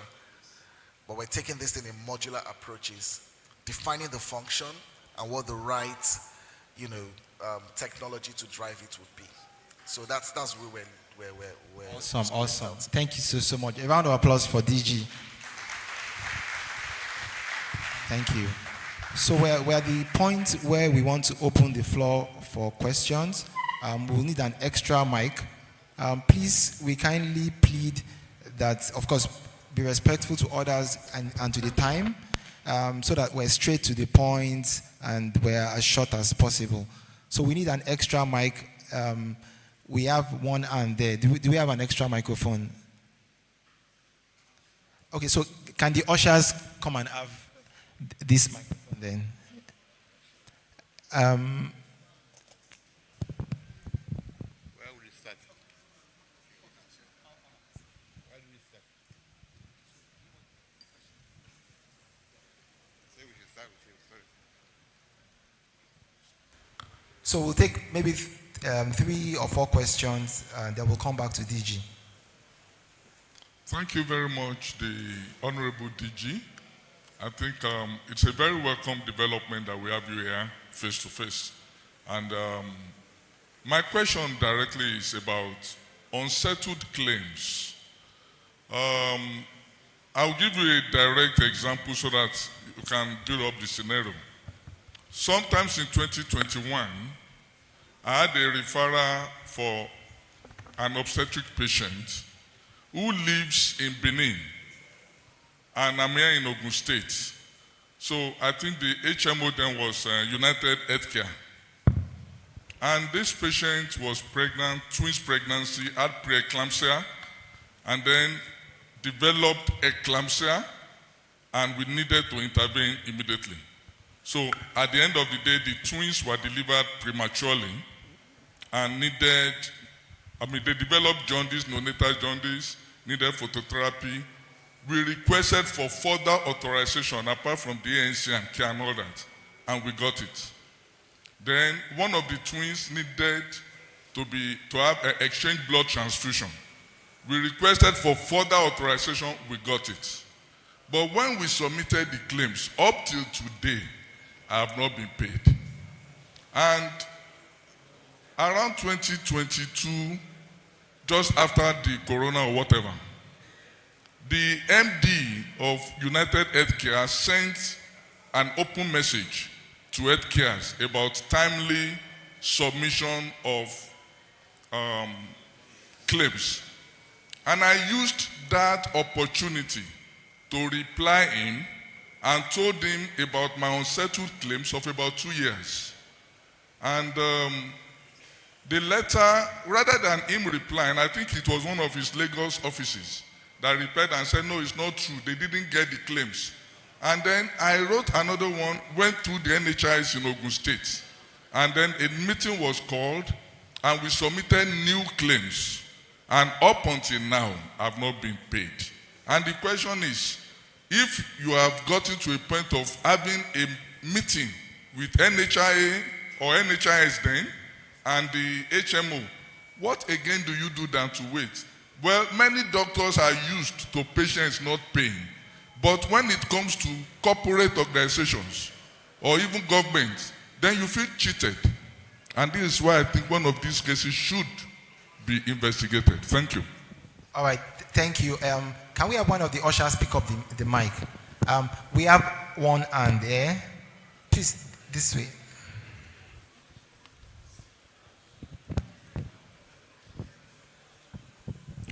All protocols duly observed. Dr. Odia Festus, Chairman, FCT, ANPMP. We have to first and foremost appreciate the new Director General for being friendly and giving us opportunity to express ourselves. In the past, we have always had it as if we are confrontational, and whereas we are supposed to be partners in progress. Any system that cannot be contributed to, that cannot be criticized, will never move on. And that's what we suffered for the 2 decades of decay. Lack of recognition for providers. We have been writing on behalf of the association, and we have been seeing positive response. One of those who definitely refused to give us opportunity in the past is still having some time with the police and the system. That will not deter us. We want the system to work. We appreciate you since you came in for 1 year. You have things to offer. And that's why we are here to listen to you. And we also help us thank Baba. Because when he raised alarm, the president, Baba Tinubu, responded immediately, and the Honorable Minister. But what we are saying that the battle is not over. You said 7%. 7% for 20-something years now is not something to really celebrate. Why people are clamoring for enrollees is because there are not enough enrollees. The day the providers are carried along, enrollees will come.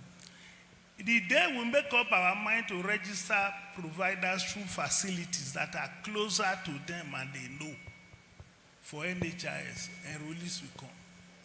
There is no way enrollees will come and register in their office in Lagos or Benin.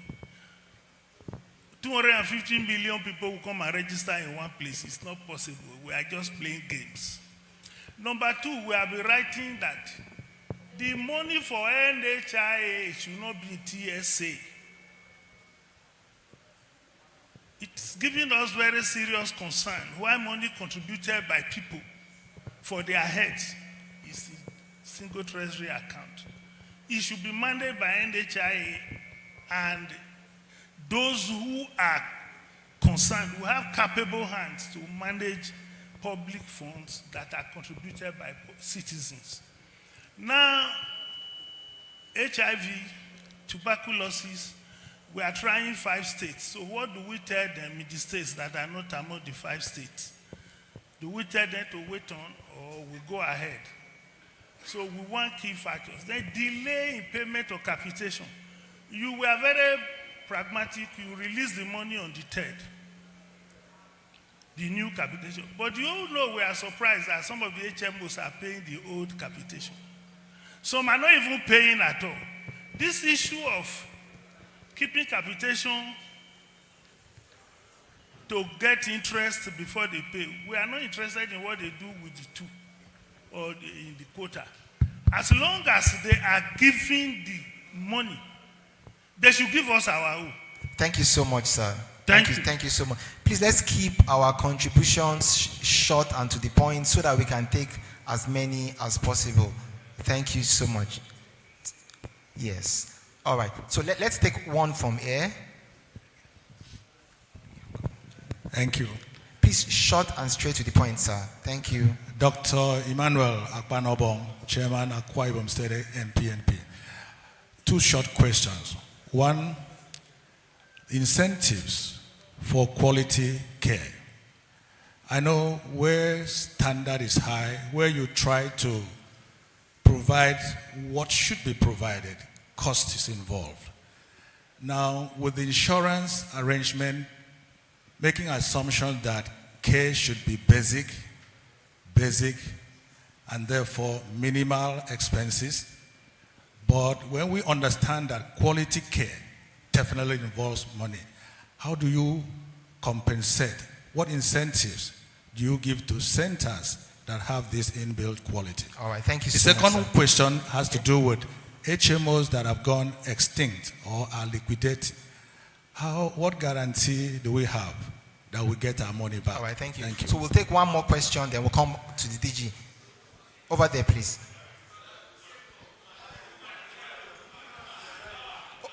Okay, we're being told we should be gender sensitive, sir. Okay. Do you want? All right, thank you. You have the floor, ma'am. Thank you very much. All protocols to be observed. I'm Dr. Akpan from Benin, Edo State. Please, I want to understand something about HMOs, the private HMOs. Are they part of the insurance? Because every insurance that I know, you pay in advance. Why is it that they're saying that only when you have treated patients with a very poor tariff, then you send the bill and then they keep it for another 1 year? Or is it only me that they're doing that too? Are they insurance companies? What are they? Because if it's insurance, they should pay capitation. No matter how small the capitation is, they should pay. And not only when you insure your car, do you wait until you have accident before you go and pay the insurance company? You pay in advance and even still pray that you don't have accident. Thank you. I want to really understand because that's what's happening to me. I don't know about the rest of you. All right. Thank you so much, man. So we'll come to the DG now. You can prepare your questions. Thank you. Thank you very much for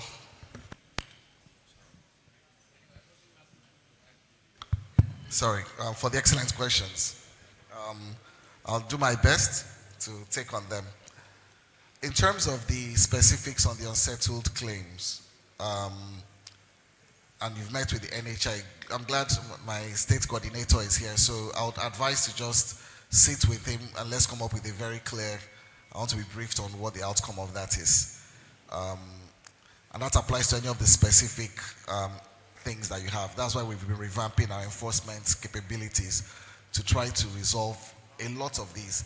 Last year alone, we handled over 2,000 of such things that we had to intervene in to make sure that these are resolved immediately. There's a question on provider engagements to increase enrollees. I think that was more of advice than a question. Thank you for that. On the TSA, we have made representations to the Accountant General on that issue, and I think it's still ongoing. We've also met with the Minister of Finance with regards to how do we pull out of the TSA. There are pros and there are cons to both, right? But the main pro of pulling out of a TSA is the ability to invest funds so that you can grow the funds almost as a mechanism for some stabilization and keeping up with inflationary trends in the market, which it allows us to do. But yes, those processes are underway. The advocacy has been made, and we'll see where we land with that. In terms of the HIV and tuberculosis element, this is a pilot to prove a concept that we can do it, because up until now, a lot of these things have been verticalized in the country, right? There are programs that support people to go specifically to certain facilities that are designated where people have been trained to provide those services. So it's important that not only do we do the needful in terms of understanding the implications of putting it in a benefit package, but operationally also understand what this means. And so it happened that one of those big donors that finances such things is the Global Fund. And what we told them was that, well, it's all well and good, but even before this USAID thing happened, we're like, why don't we begin to test using this mechanism on the demand side to cover people? After all, someone that has HIV or tuberculosis may also be diabetic, may also have other conditions. So how much of those conditions do you want to fragment and verticalize? That is a better way to do things. So it's incumbent on us to prove that this can work. And nobody will argue with results. And then the aim is to scale that up. It's not to end with the 5. So it's a proof of concept, piloting it. In parallel, we're doing all the analytical work and evaluating it with a view to scaling it up. I think it's probably a more nuanced way to do this than to scale up when we have limited experience nationally on such things. Capitations, again, HMOs withholding capitation, please let us know. Capitations are prepaid, not postpaid. So if there are any specific issues around or lack of clarity, you can let us know which specific HMO in question is delaying this. There should be no reason why it should be delayed. Then for HMOs that have gone extinct, in some cases in the past, it was a case where NHIA will allocate those persons to another HMO to manage. In some cases, more recently, we've taken them on. But what we're doing is, in the operational guidelines, there are different risk management processes, because NHIA is also the reinsurer of the insurance industry, health insurance industry. And so one of the things we agreed on that meeting was to have a defined risk framework, so that it's not a fragmented risk framework. You put this, your minimum capital requirement here, advance payments, bond here, etc. But what is the appropriate risk framework for mitigating these things and clarifying what the reinsurance function of NHIA is, so that if HMO goes under, then they're already reinsured by us, and then we can easily take on that. That risk should not be borne by the provider. That's an insurance risk. We and whoever we have delegated that responsibility to need to handle. And so I hope that clarifies that. Then incentives for quality of care. Quality is not always more expensive care. Good care would reduce the cost you pay in the long run. But be that as it may, some of these incentives are additional financing to incentivize that, because we know that you might incur costs. There are countries that have done such, like the program I told you about. These are additional resources that come for you to carry out specific things. And so when we look at what is covered in the benefit package, I always refer people back to that. What are the services? These have been actuarially determined. Anything outside that has to be paid for. And we're not expecting you to stretch the capitation to go beyond what has been actuarially determined. If we're adding additional things, then it's something that we have to make the financial provisions for. In countries like Argentina, they have a system where it's almost like a sandwich system. It's a fee for service for specific things they are trying to drive. Then it's capitation for basic primary care that is covered under the benefit package. And then it's a fee for service again for referred care. So if there are specific initiatives that the government typically wants to drive, it puts resources behind that, in addition to what you have within the benefit package of what is covered by capitation. So I think insurance, we need to make it more simple. If it's been actuarially determined within the benefit package, you can't add more to it without reviewing the capitation. So if there's anything else we're adding to what is not covered, it has to come with financial provisions for that. All right, so another round of applause for DG.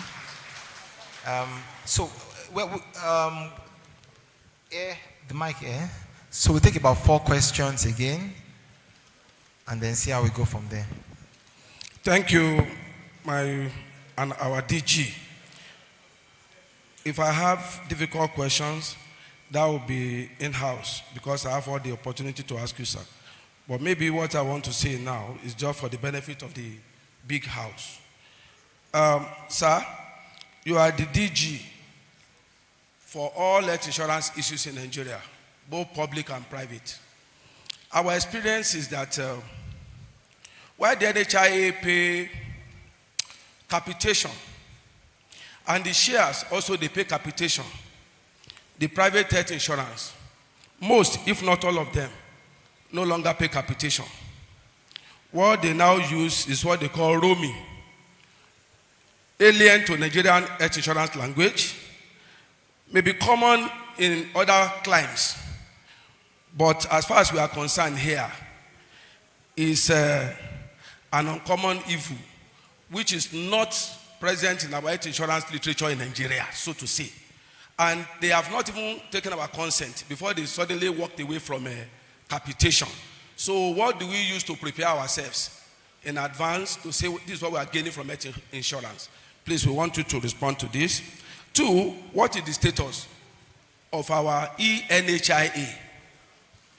ENHIA. Number 3, sir. Indigent report by Nancent about 2 years ago or thereabouts, sir, talked about 83 million indigent Nigerians who will not be able to pay. The government will pick their premium. If this house have 83 million Nigerians to deal with, I don't know whether we have the number of facilities to even take care of those enrollees. We want to know, sir, what is the million number now and what are we doing? All joint incentivization, sir, we will advise, should be directed towards capacity building for providers across the country, especially on EMR and other ICT, and if possible, help our capacity, even with soft and hardware. So you can make that our birthday present. We will not mind.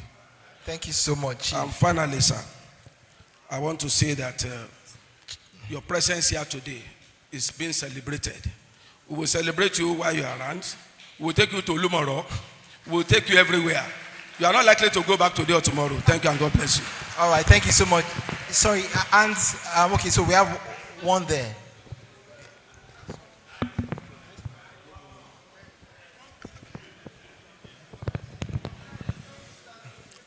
Good morning, sir, and my colleagues.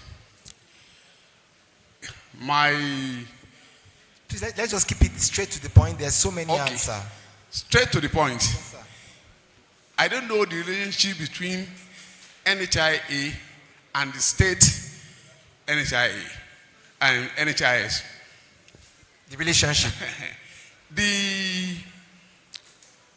If NHIA let the state to overload themselves on the providers, there is serious problem currently, because if you study majority of the states, they have not increased their capitation, despite the fact that they know the providers are suffering. Especially there is a state where your questions are the relationship, right?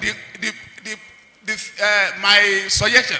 Okay, suggestion. Yes, is that I think NHIA should look into the relationship between the state and the federal. Thank you so much. And ensure that there's control. All right, thank you, sir. At the back there, we'll come to the front shortly. At the back. Thank you very much for giving me this opportunity. My name is Dr. Andrew Egbedio, first Vice Chairman, Edo State, ANPMP. I practice in Ekoma, Edo Central Senatorial District. So I have 2 complaints to make. There's an HMO, wetlands HMO, that I think got liquidated about 2-3 years ago.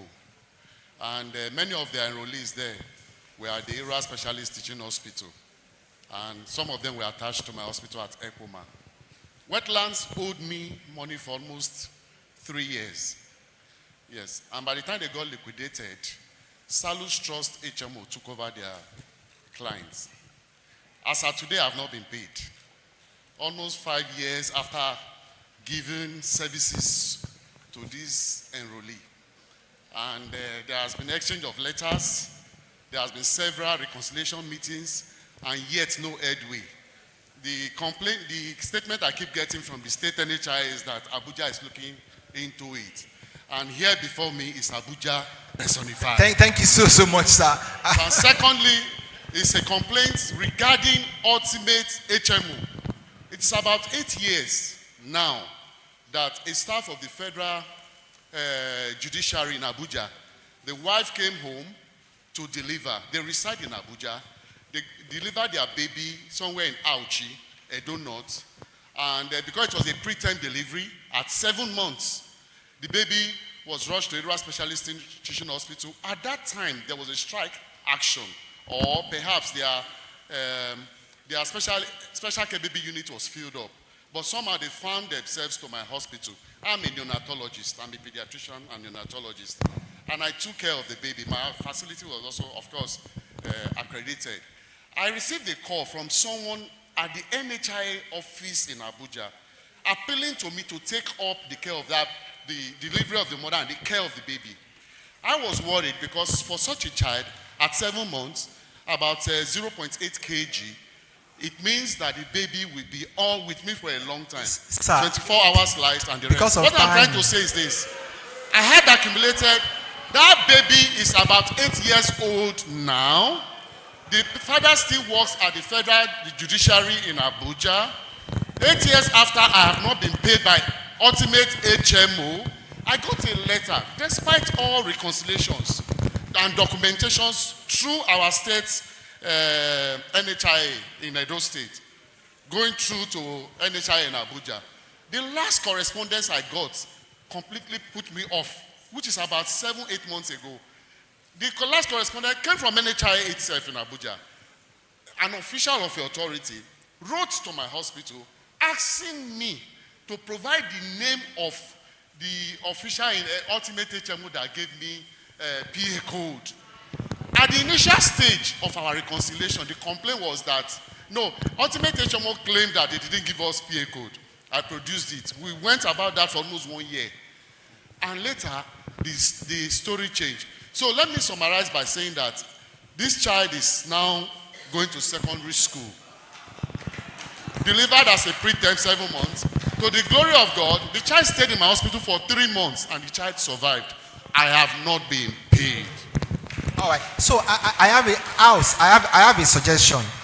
I have a suggestion. We can. There can be questions. There can be suggestions, and there can be complaints. I know a lot of what we want to say can be complaints. Is it possible we create a framework where we can share the complaints, right? Because almost everybody will have complaints, and this is trying to be respectful of the time of everybody and the DG. Because, so what do we think? So is it complaints more, questions, or suggestions? Okay, over there, sir.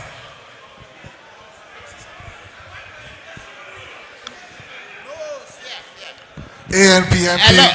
Sorry. Okay. Today is our day. Sorry, please, may I? One house, please. So, I'll give you a little bit more time. Okay. So these are very important questions. Sorry. So I think given the level of importance and the trend I'm seeing, I think it's important to try to speak to this.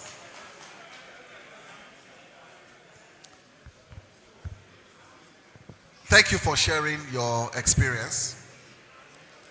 And I think it's very unfortunate that we should have long-standing issues like this, where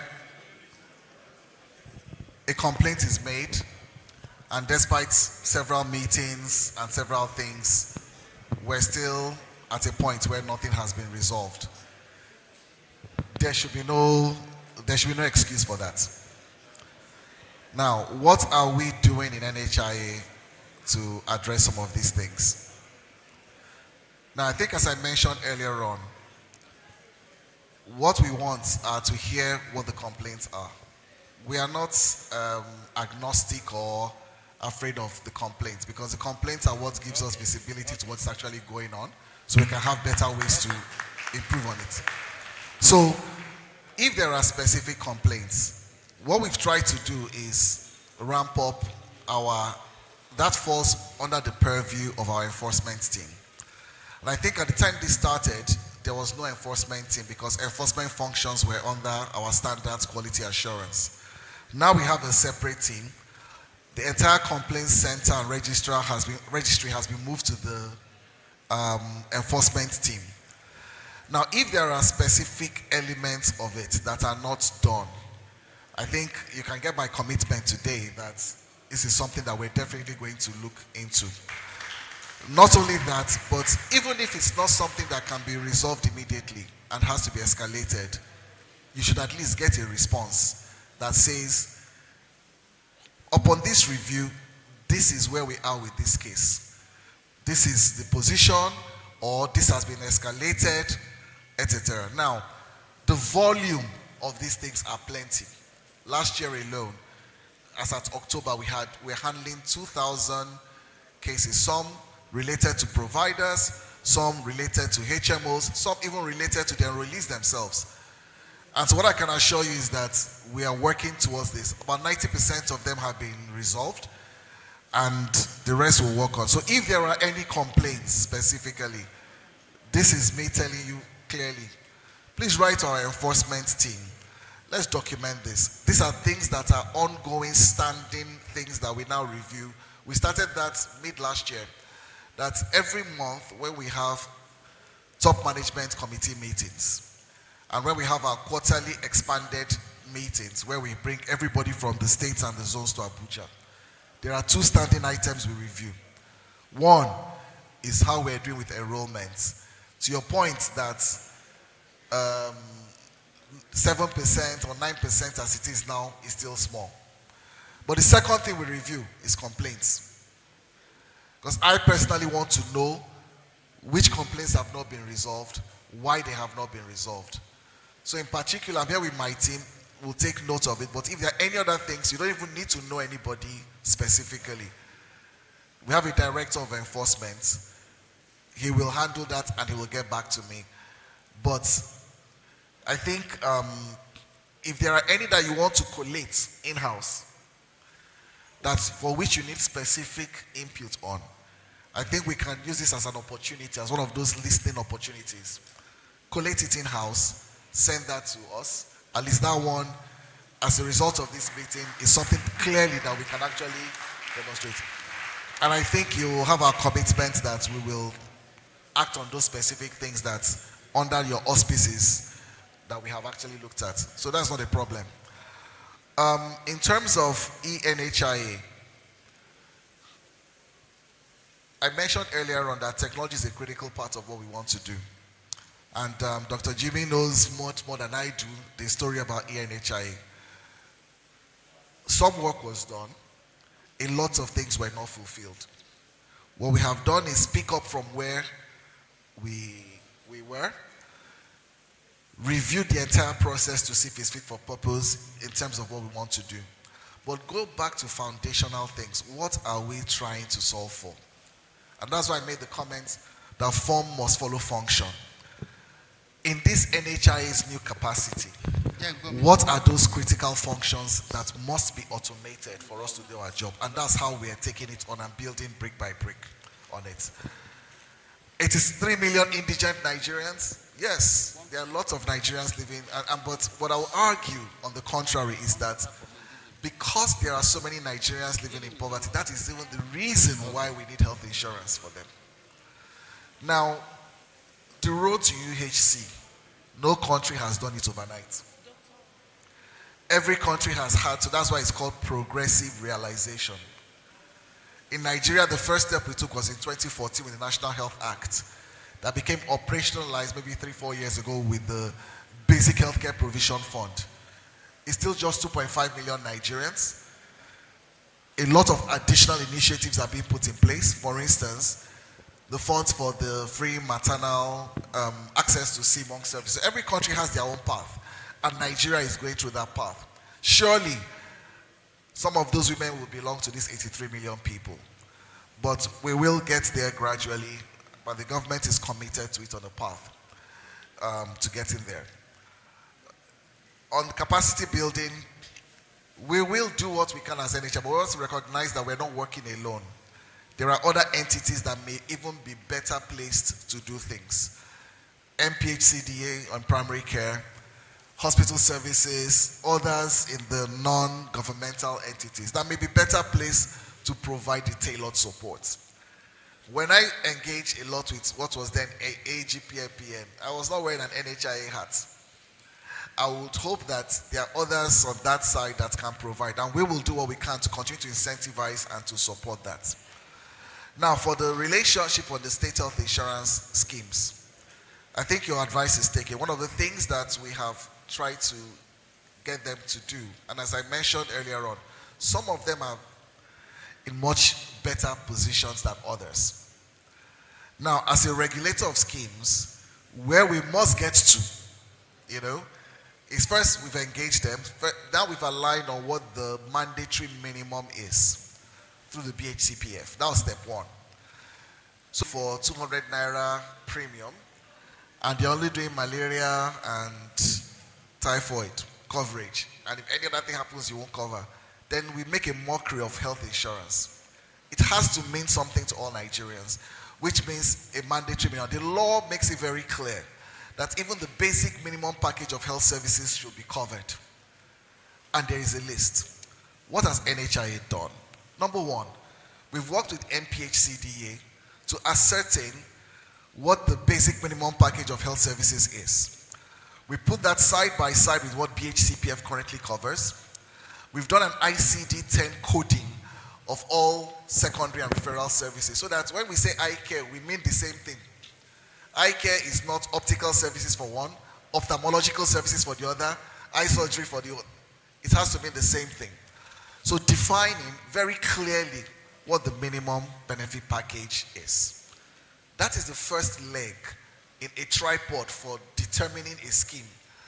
The second leg is, determining, okay, if this is what you're going to cover, right? Who is going to be covered? And how will they pay for it? So who is going to be covered?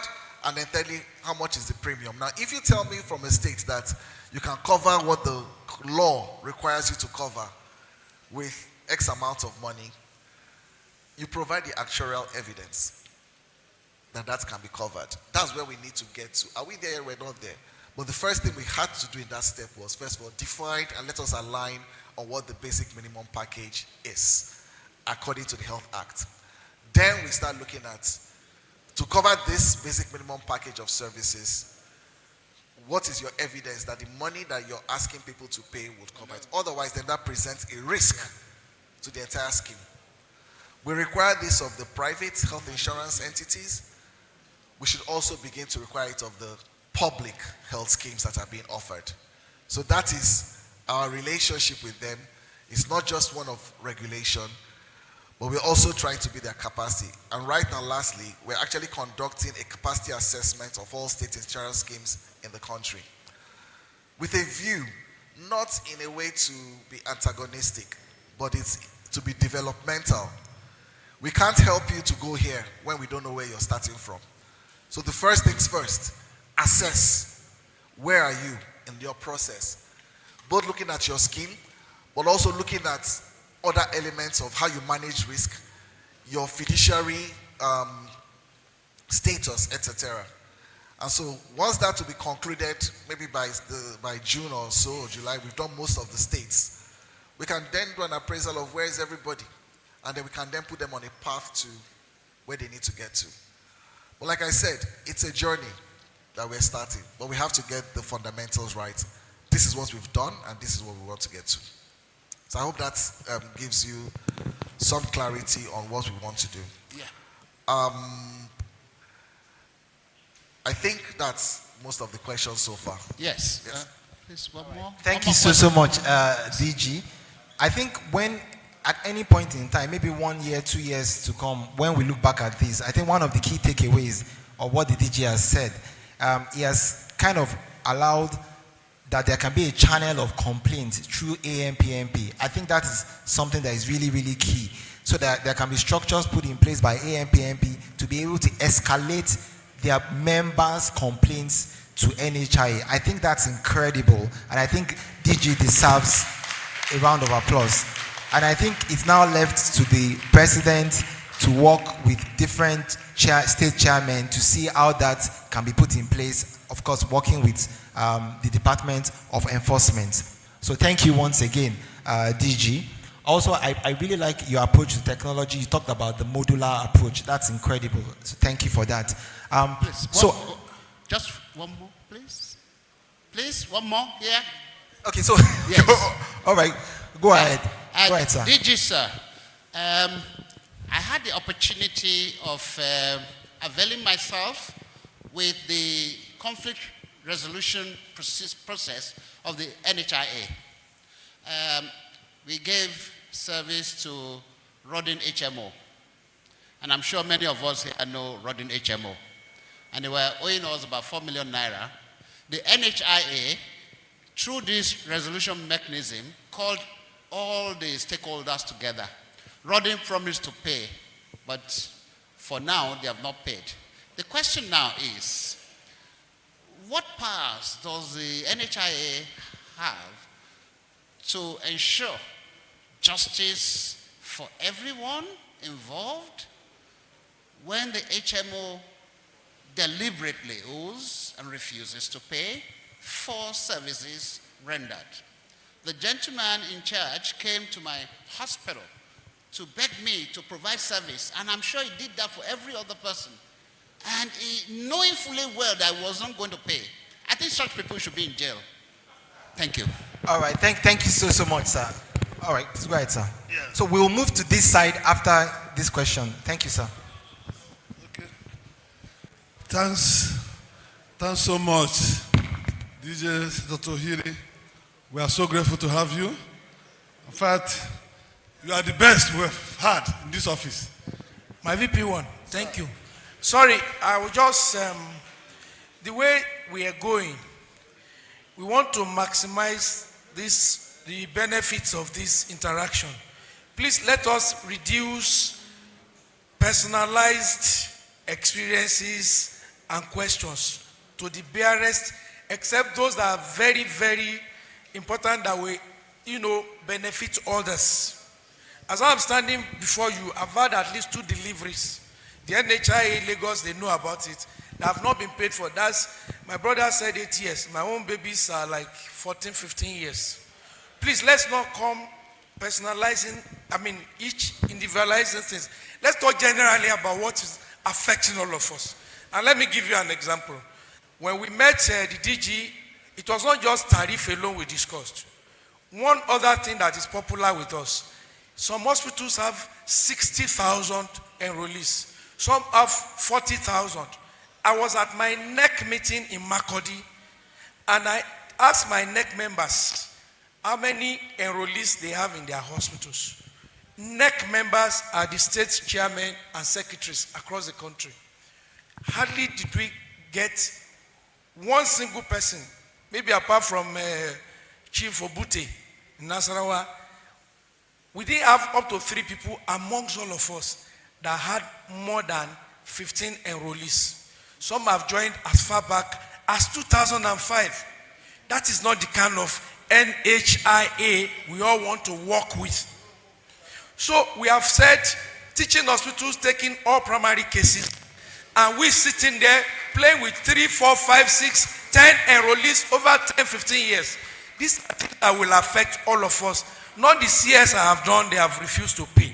I have 2 cases. One is about 14 years, one is about 15. Let's leave those personalized, individualized things and talk about which will affect all of us.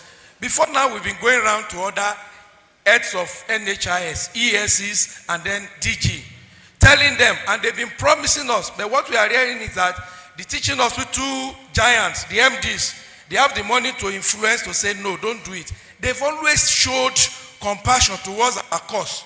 That you cannot be sitting there, 5 enrollees, 10 enrollees over 10 years. They say, go and look for your own enrollee. Some people have 20,000, 30,000. Let there be a ceiling.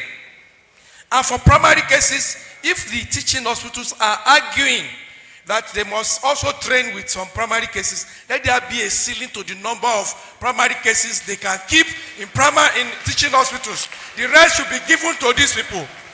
These are the kind of things we want to see us talk about. This man is genuine. He's sincere. If he's going to work with us, he will confirm and he will start working with us. And if he's not going to work with us, he will tell us why he will not. We have had enough of ruffle. We are friends. We are working together. So please, let's ask for things that we need generally, not individualized cases. Thank you. Okay, thank you very much. My amiable president, he has said it all. Our DJ, I'm sure you have taken note. He has even done very well, President, to make sure you are here. I know what I know what to eat, I know what to drink. I think I owe you something. And each time I remember that one day, Dr. Hiri will be leaving this office. I don't sleep well. I feel like you should be there for almost all of us. Now, straight to the point, sir. Generally, we are making good progress as per NHIA, public. Somebody mentioned private, and we are also the DG of private. Those of us in Parakot, I'm Dr. Chukwumenes, practicing in Parakot. Those of us in Parakot, our main problem has always been the private insurance patients. Our HMOs there try to win over the corporate establishments which we eat with. They undercut themselves, collect very low premium, and by extension pass the bitter pie through our throat and force us to take care of those patients. At the end of the day, they pay us when they want to pay and how they want to pay. No control, nobody questions them. So I'm wondering who is supposed to be in control of them. Their own billing guide, both for services and for drugs, very abysmal. And nobody's questioning. Thank you so much, sir. I'm worried who is in control of them, who checks them, do they have anybody who checks them? And their billing guide, it is our conviction, those of us in River State, should be the same. So they don't go behind, trying to undercut themselves in order to win those establishments. Thank you. We appreciate it. Thank you very much. DJ has got the point. I appreciate. Okay, Thank you. sir, you already asked a question. From the middle here.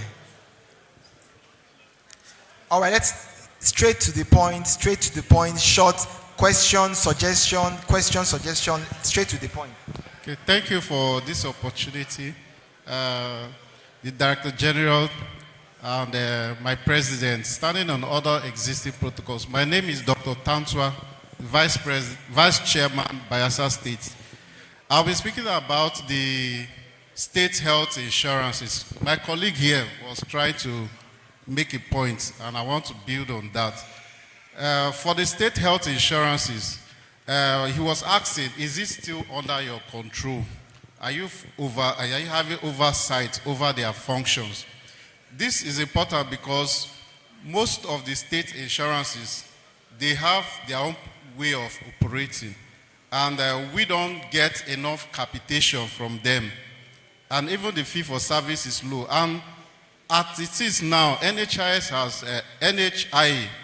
has reviewed their tariffs, and we are having meetings with them onto how we I think you already asked your question, sir. Yes. So my question is, the fallout of our meetings, they always say that they don't have enough resources to increase their capitation. All right. So I want to know, there are other avenues through which these health insurances should have resources from the federal government, from the state. Thank you so much, sir. DJ has noted your question, sir. Yes. So is there any way they can get to know that state governments are counterfunding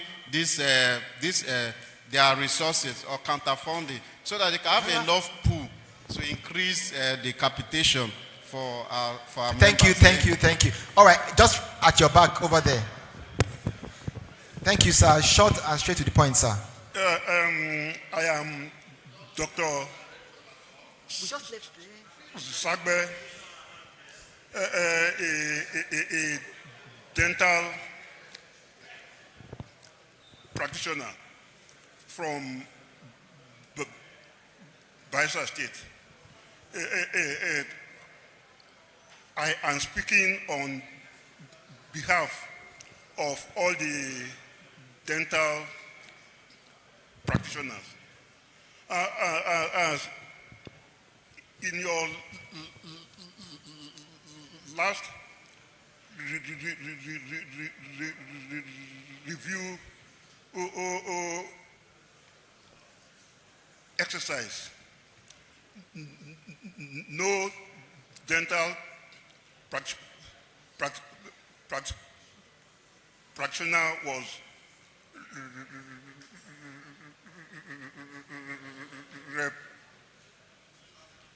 represented. NMA and So I'm just wondering, sir, just to help you out, is it possible I could help you read that straight away? Is that fine, sir? I know you've talked about dental. Let me talk. Sir? Let me talk. But it's just because of time, sir. Yes. Let me talk. Allow me to talk. My point is that NMA is made up of medical doctors and dental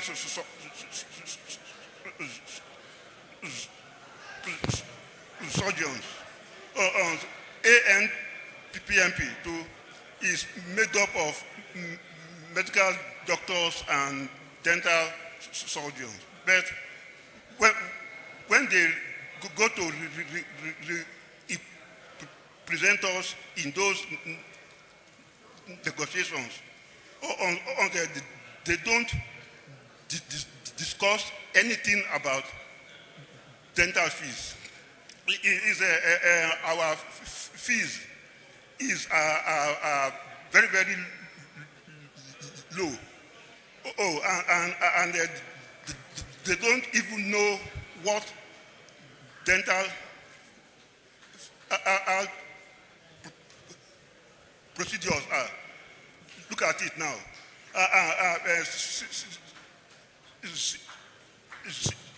Simple extraction is higher than surgical extractions. And amalgam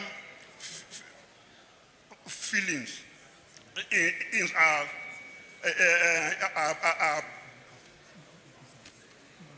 banned worldwide because of the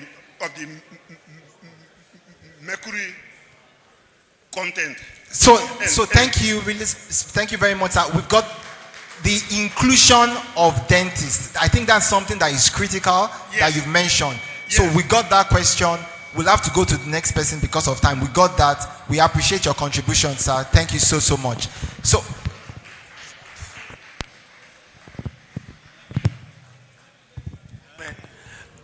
dear colleagues, I respectfully say this. The last question about representation of dentists. The national president of NDA was invited.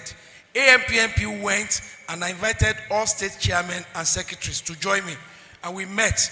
After that thing was initiated, the team became expanded and different stakeholders were involved. NMA on its own was invited differently, NDA, and there was a particular picture, that was circulated then of the NDA president. We have been well represented. We know our constituency, both MBBS and dental. Please, that is covered. That will also save us from answering that because I'm getting too many nudging. He has another engagement somewhere. Somebody has to also be here because of flights in Lagos.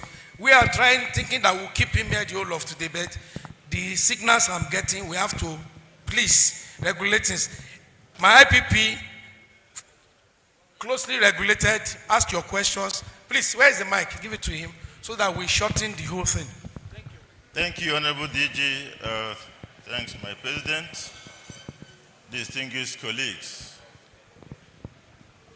My appreciation to the DG on behalf of everybody here. I want to say that your coming, sir, has made our day. It is not every time we have this opportunity.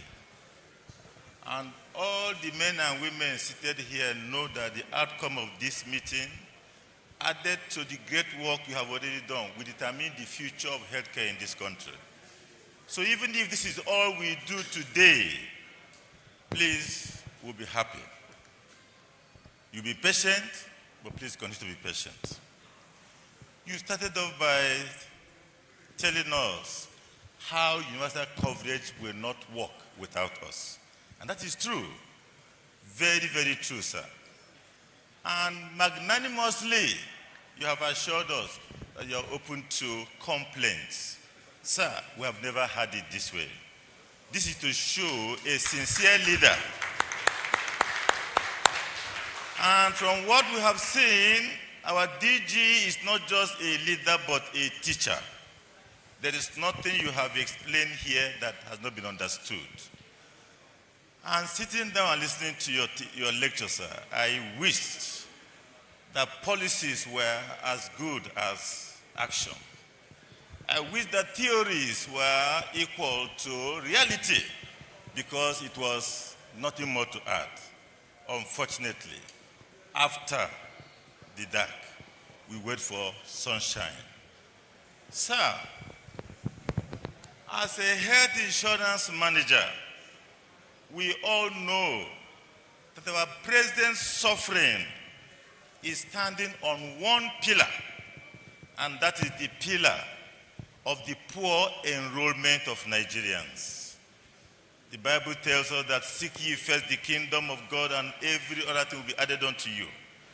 Sir, if we register Nigerians in their numbers, my colleagues here will be rejecting enrollees because they will be overstressed, because there will be too much work, even for 100 teaching hospitals. 200 million Nigerians. the available health industry, health facilities does not have the capacity to maintain them. Therefore, sir, you made a point. You said enforcing the law on enrollment. And he said it's not enough. I agree it's not enough, sir. But enforcing that law will solve 90% of our problems. Because every other thing we are engaged with here, every other problem, every other calamity will disappear automatically. It's like taking Amatem or an anti-malaria for a headache. Without even an analgesic, headache will go, sir. Joint pain will go. Malaria will go. Appetite that ran away will come back. Just by addressing the problem. Having said that, sir, the separation between NHIA, the public sector, at that federal level, and the state support health insurance schemes, that gap, sir, should be filled. Because I'm not aware that there's a federal malaria and a state malaria. Malaria is malaria wherever it is in Nigeria. And so the NHIA, having shown the example, to have moved from the deep valley where they have been to somewhere about 50% still deep. They are not yet where they should be. Because the celebration we have today is like a man who does not know that he is worth 10,000 naira. He thinks he's worth 20 naira. And he suddenly gets 200 naira. Sir, he will celebrate. He will celebrate. But unknown to him, he is 9,800 naira low. That is the celebration of the current capitation of the NHIA. Because where it is, sir, yes, it's an improvement from where it was. But it has taken us 2 steps backwards, 1 step, means 2 steps forward, 1 step backward. Which means we are still not where we should be. Costs of commodities, cost of medications, cost of services, electricity, everything that has to do with the doctor providing quality care has gone up by more than 300,000%. And we came up by 95% in increasing capitation. It's a scratch on the back for the man who has scabies. It cannot cure, sir. At the end of the day, sir, is there anything we can do to support? Because this is the man who has presented his chest for the bullets. But God will protect you, sir. You told us, and I think that is where the problem is. In Mike Tyson's words, that every fighter comes to the ring with his strategy. There's no doubt you came back home to deliver your people. IPP, we're really grateful, sir. I'm tidying up. DG has mentioned that he needs to round up. He's running out of time. I am certain that you came back with your strategy, but there are stumbling blocks on the way as usual. But if there's any way we can help, our president, as you can see, is a dogged fighter, and you can see he's also leading a willing people.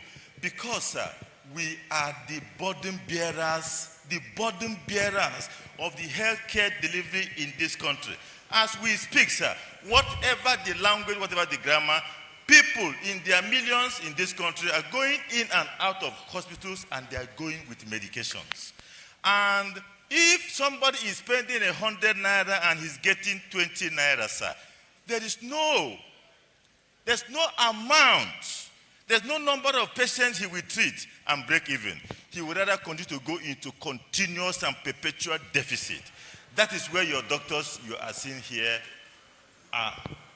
On the basic health care provisions, IPP, we're really grateful for your submission, sir. Finally, sir. The DG was magnanimous to let us know the problems we have in the system. In 2018, the National Assembly rolled out the Basic Healthcare Provisions Fund and provided for emergency payment for these doctors sitting here. Not one has been paid, sir, 7 years after. The question we are asking is, what is the problem that is so unsurmountable after 7 years? Because every day we contend with poor Nigerians who have no insurance. You, of course, by the doctor that we are, our profession is laced with everything that compels you morally, spiritually, socially, physically. You must save the life. But after that, how do you save the next one if the ones you've been saving don't pay your bills? So, sir, what are we doing about the Basic Healthcare Provisions Fund? If we address these and the several other issues for this country, the fact that hospitals are shutting down, clinics are being put up for sale everywhere, not because we have too many, sir, but because they cannot contend with the pressure. Many of us here cannot pay for 20,000 naira a room in the hotel, sir. Many that have been here, if we had the means, 3 times the size of this hall would not take your doctors. But you can see, these are the few who have come. Many of us are staying 2 in a room. Medical doctors, sir. We deserve more. And we have earned it. But the system we find ourselves in have become the greatest enemy. When health insurance, as we know, is the greatest prosperity for providers where it works well. Thank you, Honorable DG. God bless you as you continue your job. All right, thank you so much. Thank you so much. IPP, Dr. Odo, thank you so much. So we're able to take, we're able to take just 2 more questions. And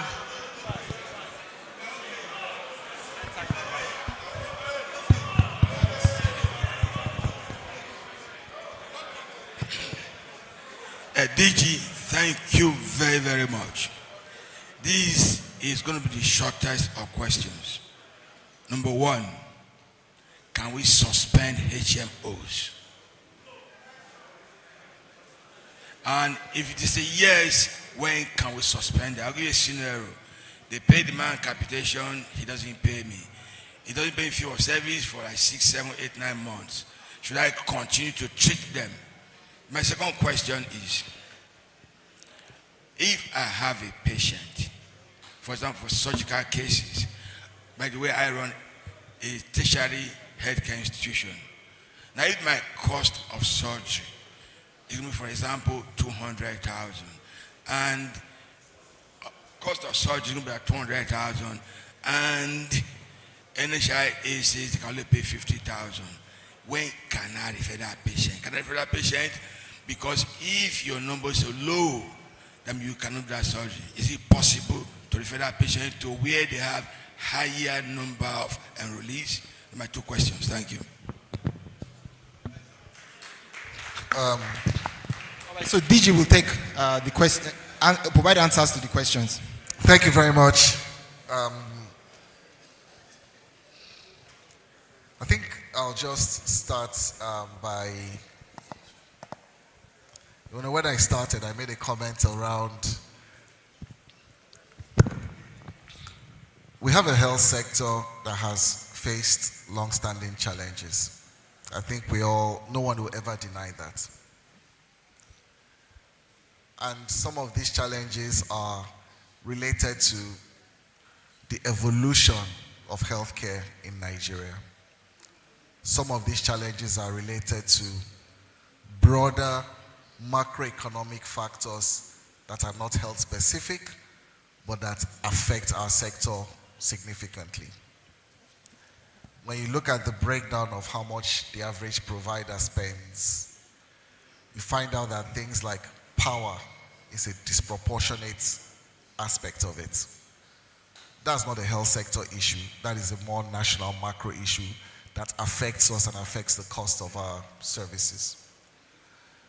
When one looks at the outbound medical tourism, and people who leave the country that has led to a shortage in health workers is partly as a result of the sector we have, but it's also partly an overall issue with the macroeconomic situation and people wanting better for their lives. So there's a context to what we're trying to solve for. And I think recognizing that is important.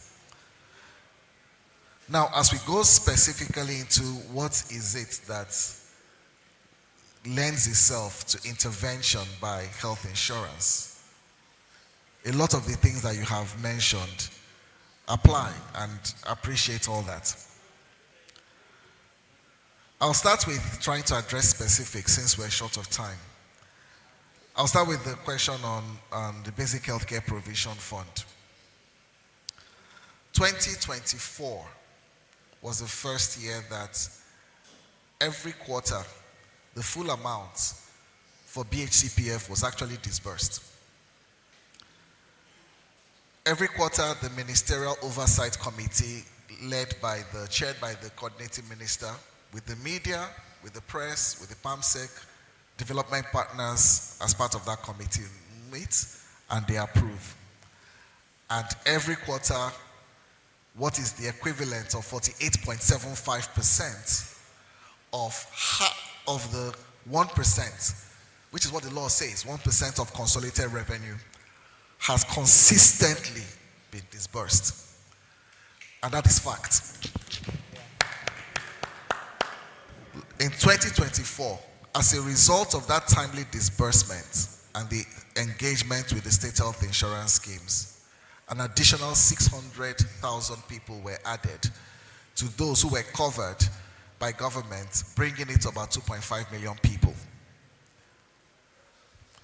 We have revised the guideline to reduce the amount on overheads and channel it more to capitation. So that in this year and next year, with the recently approved guidelines, we will see more resources going towards medical costs and enrollments rather than fueling overhead costs. And that was what was done. So I think it's important we maybe find a platform to appraise ourselves of things that are going on, because some of the questions you've raised, they're already being dealt with in terms of that money is being. Now one can argue whether 1% is enough to cover 2.5 million people. Should it be 2%? Should it be 3%? Should it be 4%? But when you're looking at resources being allocated away from something to health, we also have to ask ourselves, how do we prioritize as a country? What do we cut to put more to health? Because it's a ratio. That is again one of those bigger macro questions that I trust that with the level of advocacy that I've seen demonstrated, we can advocate for more money to be channeled towards health. And of course, as it passes through NHIA, the money doesn't stay in NHIA for up to 2 weeks. It moves immediately to the state health insurance schemes to do that. And that's why I said we're currently even doing an assessment and a review to strengthen them even further so that they can actually do more. Now, the state health insurance schemes are also crowding in equity funds from different states, so that this is federal government contribution. Mobilize more from your states and local governments into this pool so that we can cover more people. So I think it's important to set the record straight on the Basic Healthcare Provision Funds, that is working and the money is going through. About the state health insurance institutions, agencies, this is one of the questions we touched on earlier around governance and alignment, and I think now we're rehashing some of the questions again. These institutions are set up by law in the states. The plans they offer are regulated by NHIA. But this is again one of those things, like I mentioned, we have to clarify because this act just came into existence about almost 3 years ago. And those relationships in our federal structure must be clarified. We don't establish public sector entities at the subnational level, but we regulate their plans. So BHCPF, for instance, which is the first thing most of the state health insurance schemes have implemented, is regulated by the NHIA. And as they bring up more plans, now that we have aligned on what is the minimum benefit package nationally, then you can then hold people accountable to, do you have enough resources to provide this service? And what happens if you don't provide it? And that's what we're working with them to do.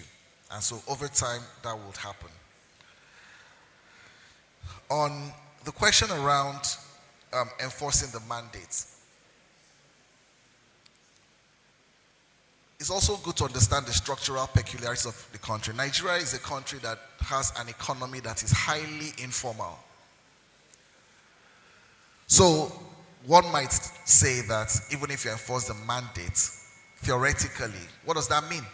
Practically, do I go to the woman selling on the street and say, you don't have health insurance, therefore you are now guilty of what, and therefore this action will be taken against you? What does it mean to enforce? And when I made the statement that enforcement is not enough, it's important. Now, somebody has to pay for somebody that can't afford it. And that is linked to how much the country can afford and the priority that is set at a national level that we all have a collective responsibility to advocate. On our own path, the secularization of that mandate, we've had many meetings. I mean, we don't have time. I mean, it will take like 2-3 days to tell you what we've been doing with the secretary to the government of the federation. We have a working team with that team and the office of the Attorney General on how to secularize what it means to enforce a mandate, which means that, number one, everybody that should insure must insure. But that's just one half of it. The other half is everybody that must check whether there is compliance with that is checking, and the consequences are well defined. For instance, if you are going to do business with the federal government and you're a contractor, you will see a list of all the documents you must provide: NSITF, tax clearance, etc. One of the arguments we're making is that compliance with the mandatory health insurance should be one of those documents. That will give you some boost, but that is not enough. You can also argue, we've had meetings with the Bank of Industry, with different people, that anybody that is benefiting from a government loan, any company, should also show that compliance with the mandates. That will get you some traction, but it's not going to get everything, because a lot of Nigerians are still in the informal sector. There are those who can pay,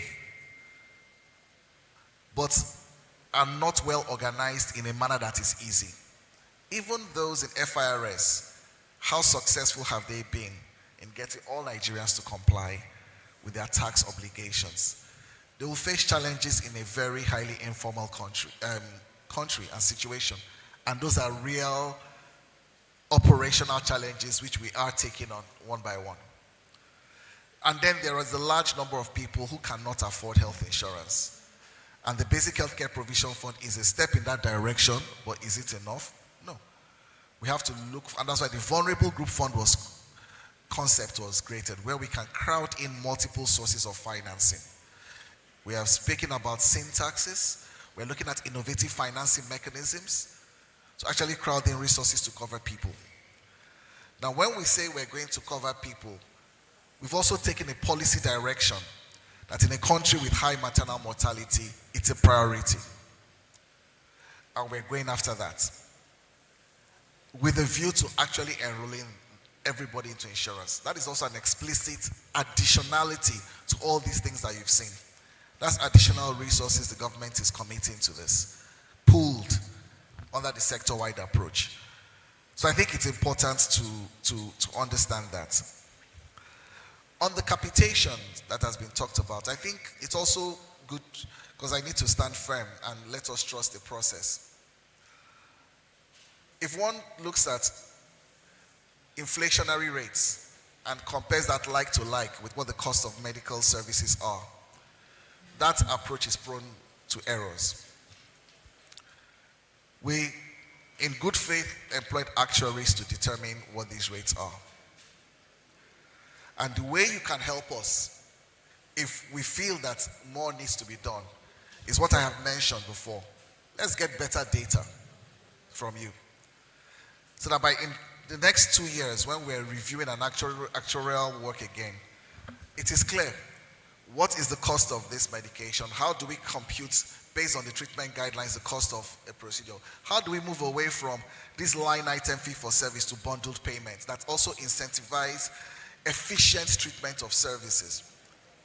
If I operate on somebody, the person is ambulating in 2-3 days. Somebody else operates the same procedure, same level of complexity, and the person is admitted and is there for 2-3 weeks.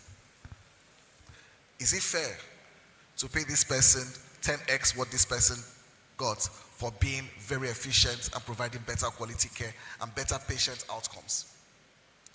There are many questions we must answer. So, and these are questions that we have to come with seriousness into it. And these are questions that you as providers can help us and guide us as we answer, so that we're looking for quality. Another point, and I make this point to HMOs consistently, the amount of energy we dissipate on the government health insurance scheme, which is about 3.5 million, 3.7 million people, even out of the 20 million people that are insured, is significant. I tell the HMOs, stop arguing with me about this one. Look at the number of Nigerians that are not insured. Can we go and enroll people? Can we stop cutting? When you say people are cutting corners, it's for the same organized private sector and the same government enrollees. That's not where growth, that's not where universal health coverage is going to come from.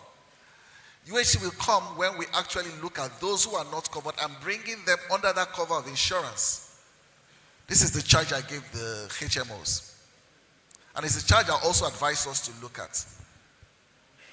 Quality of care is good quality of care. Whether that patient is NHIA, whether that patient is state health insurance, whether that patient is private health insurance, or the patient is unfortunately paying out of pocket, it is good quality care. The charge I gave the HMOs as well is, and it applies to you, self-regulation is the best form of regulation. The one that is peer-based and accountable to the Nigerian citizen. No matter my best efforts, you know your practices better than I do as a regulator, as an insurer. You understand what good quality care is. You understand what efficiency is. Let us strive so that the provider that provides best quality care efficiently, safely, is rewarded for it. No system can finance inefficiencies. There's no amount of premium you will charge to finance that. And that we can only get to, again, back to us working together to do it. A lot of things have been mentioned for the state health insurance agencies. And in our next meeting with them, I'll bring that feedback to them. Which is dissatisfaction with some of the services or premiums and tariffs that they are providing. But I've clarified how we intend to get there. Is first establishing what is expected to be provided, and then understanding their basis for the actuarially determined premiums they are charging. Because it's one of two things. You either are ready to get the premium to pay for that benefit package, or that benefit package, it becomes less generous. Difficult questions that as a country we must answer. But this is the reality. The benefit package under BHCPF is not the same as benefit package under the NHIS, and it's not going to be the same as benefit package under the diamond or platinum plan of a private health insurance agency. And therefore the premiums will vary. Our job is to set the floor, below which it makes no sense to call it insurance anymore. That if a state wants to do 10 times more and charge more premium, people are willing to choose. And that brings me to the other point you raised about allocating beneficiaries. It's one that we have spoken about and we're looking at that. And there's a balance between setting limits on what a hospital can handle effectively versus giving you and every other Nigerian a choice of their provider. It's a balance. And we have to be sure that, as Lord Hutchinson said, by making the cure worse than the disease, good Lord deliver us. We mean well, But there are consequences to any sort of actions, and as a regulator, I have to look at the risks of such things. And I look forward to engagement, to knowing that on one hand, FCCPC is pushing for a lot of choice, which is part of a patient's bill of rights, the choice of their preferred provider. On the other hand, we have to make a system work by looking at the skewing of enrollees in one hospital versus another. Does that make the system work? And that has to be thought through very carefully, understanding the pros and the cons to come up with something that is optimal. Now, this is us moving from theoretical to practical realities of what we need to do in the best interest of our patients and in the best interest of the Nigerian citizen. That has to be our North Star in whatever we do. Now, in terms of HMO's behavior, we've talked about it. In terms of can they be suspended, the guidelines are very clear about the sanctions to what they do. And that's why at the end of the day, it's about enforcement. Now, when we lose, when a HMO goes away with money or whatever, we will go after them. And we are going after them. Now, I don't want to prejudge where we are in the process, but it's all liabilities when a HMO goes under have to be paid. That's why one of the things that we decided in January was to simplify this question about risk, both from a reinsurance risk, which we have to bear as NHIA, to looking at all our other risk management practices. Do you deposit money that we hold in case you go under? What are the other things that you're paying as a HMO that we're asking you, your minimum capital requirements, etc., and simplify this so that it's very clear. This is the way of recourse if a HMO goes under. And that is a reinsurance function that hadn't been explicit previously, that we are making explicit in the revised operational guidelines of the NHIA now. And so some of these things are things that we had seen that is making us reform the way we work. I think that covers most of it, but I think just to suffice to say that this is work in progress, right? We are building the health system that we want. On the NHIA side, we are reforming. We are making sure that we're driven by evidence. We want to work in partnership because we believe that this journey is not one that you can hide in your room and develop a solution. So that's why, if you notice, I have time to listen to all the questions and complaints. I welcome them. That's why I'm listening to them. Because for me, it will inform what we discuss, to inform the feedback I give to the state health insurance agencies, to also give me a sense of your pain points. But I also would like you to listen to what we have done so far, but also to see yourself not as an onlooker, but as a critical part of the solution for this. So that by the time we come back together in another gathering, we, not me, can collectively see what we have achieved and see that we've taken the right decisions to move Nigeria closer to UHC in the best interest of the Nigerians. I think if we can do that, then I think we have come a long way. And I hope this 17-hour journey would have achieved something that we can do together. So with that, I'd like to thank you again for giving me the opportunity to spend this time with you. And again, as the offer remains, if there are specific complaints that the vehicle of ANPMP would help crystallize, please do so. And then we'll get our enforcement team to look at it, in addition to the other channels that you have done. I acknowledge you have spent a lot of time in this journey, and I empathize about the time and the fact that you haven't gotten to a point of resolution. But this is something that we are committed to, and we'll work with you to make sure that we get to a point of resolution so we can move things forward. Thank you. Okay, I think before I hand over the mic to Dr. Aipo, I think DG deserves a standing ovation, an appreciation. I've heard so many anecdotes today. the time spent there, not just the time, but the content of what he has said. So we're really, really grateful, DG. Thank you. On behalf of the President, Dr. Aiko will also give official vote of thanks. Yes, you may sit down. But before you sit down, let's give another round of applause to our DG for this wonderful lecture. It's been wonderful. We can take our seats. Mr. DG, please sit down. Yeah, we can say, wow, wow, wow, what a beautiful morning. We want to, on behalf of the President of ANPMP, Dr. K. Adeshola, and the entire membership of ANPMP, say a very big thank you to our DG, Dr. Kelechi Ohiri, for this wonderful lecture. Despite the jet lag, I'm sure he's suffering from some jet lag, and despite that, he took time to be with us this morning. He even came before most of us got to the hall. So we want to appreciate you, Dr. Kelechi Ohiri. That's you. For those who know you, they know that you have a knack for time. They know that you are very detailed.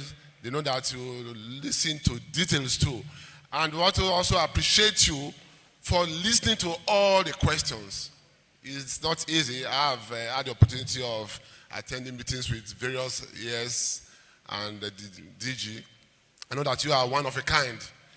And I also know that in the meetings we've had in the last 1 year that you have come, I've had the opportunity of having attended more than 5 meetings with you. I know that you are a man who listens. And so I'm sure our members have seen the kind of person that you are. So once again, we want to say a very big thank you.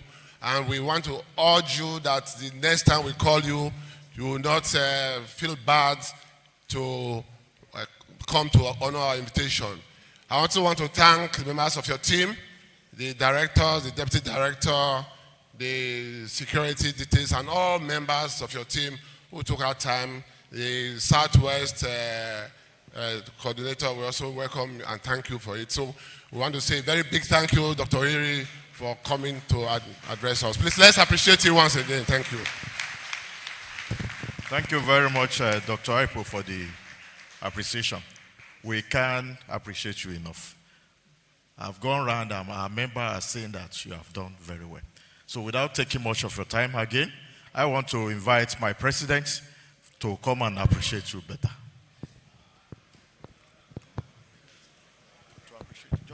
To come and appreciate him. Okay. So you stand there and start.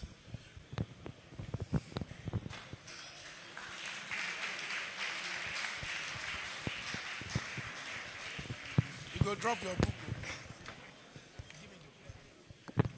On behalf of the entire membership of the association, we thank you once more. We cannot thank you enough. And like I started with, I made the house to know that the way we started, you have said no, we should not continue that way.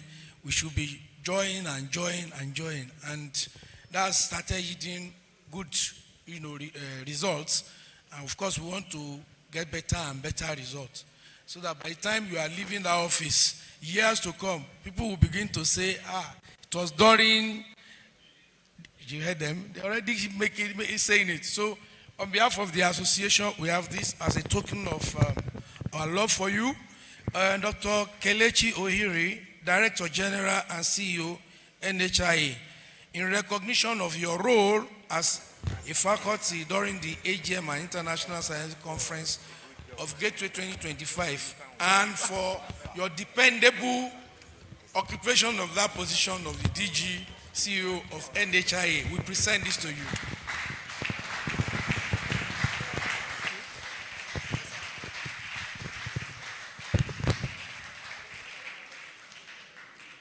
Please, because of lack of time, the BOT member there, please join us. My IPP, join us. The national officers, please, we have to be smart.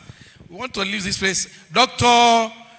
Osnaipo, HCPAN President, NHIA National Chairman, NMA, please, let's come close. Please, your director should join us. Let's make it very smart. Please come, join us. Please join us with love. Ogun State Chairman, you should be with us, please. Where are the cameramen? Please arrange them. Bashar, I'm holding the mic here. I'm not going to give you a guy.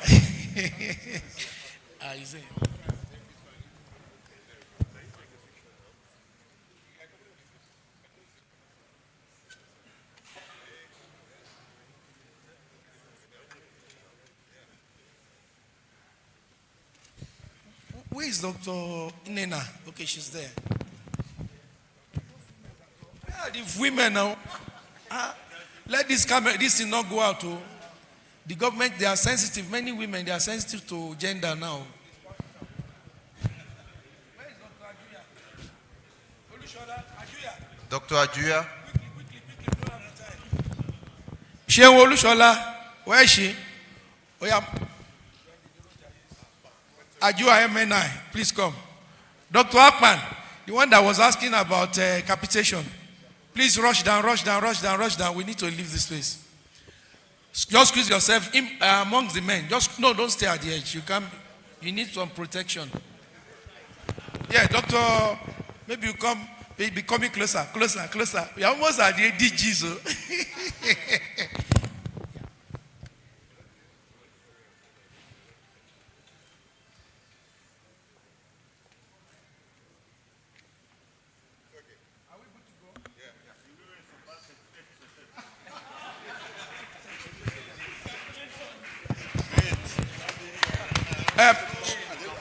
Just a minute.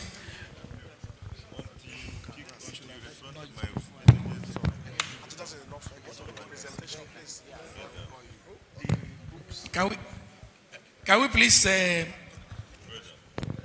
remain seated? The president has not finished all presentations. Can we please remain seated? Distinguished colleagues, please, one or two things to be handed over to the DG, please. Can we please seated? On the way out, you will see him on the way out, please. You will see him on the way out, please. Let's finish our presentations. Hello.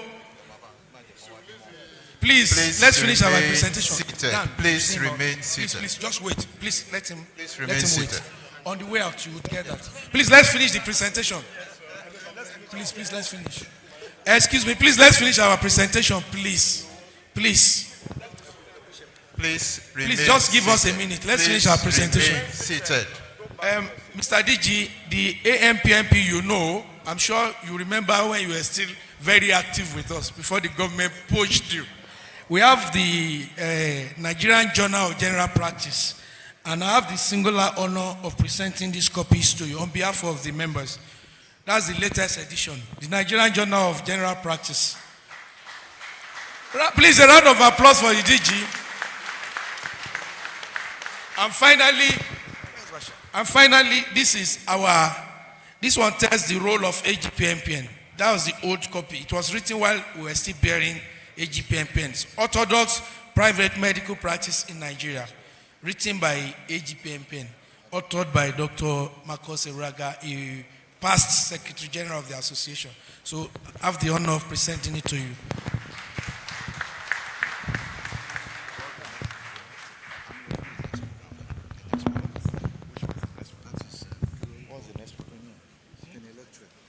Lecture of Dr. On quackery.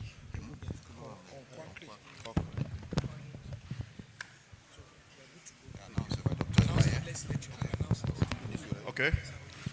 Thank you, everybody. It's time to go to the next lecture.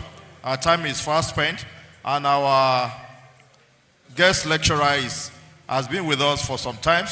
Dr. Babatunde Paye is the one to take this section. Quackery in a challenge economy, assessing the magnitude of its impacts on healthcare. Please, let's remain seated and let's have this lecture. Please, the next lecturer has a flight to catch in Lagos.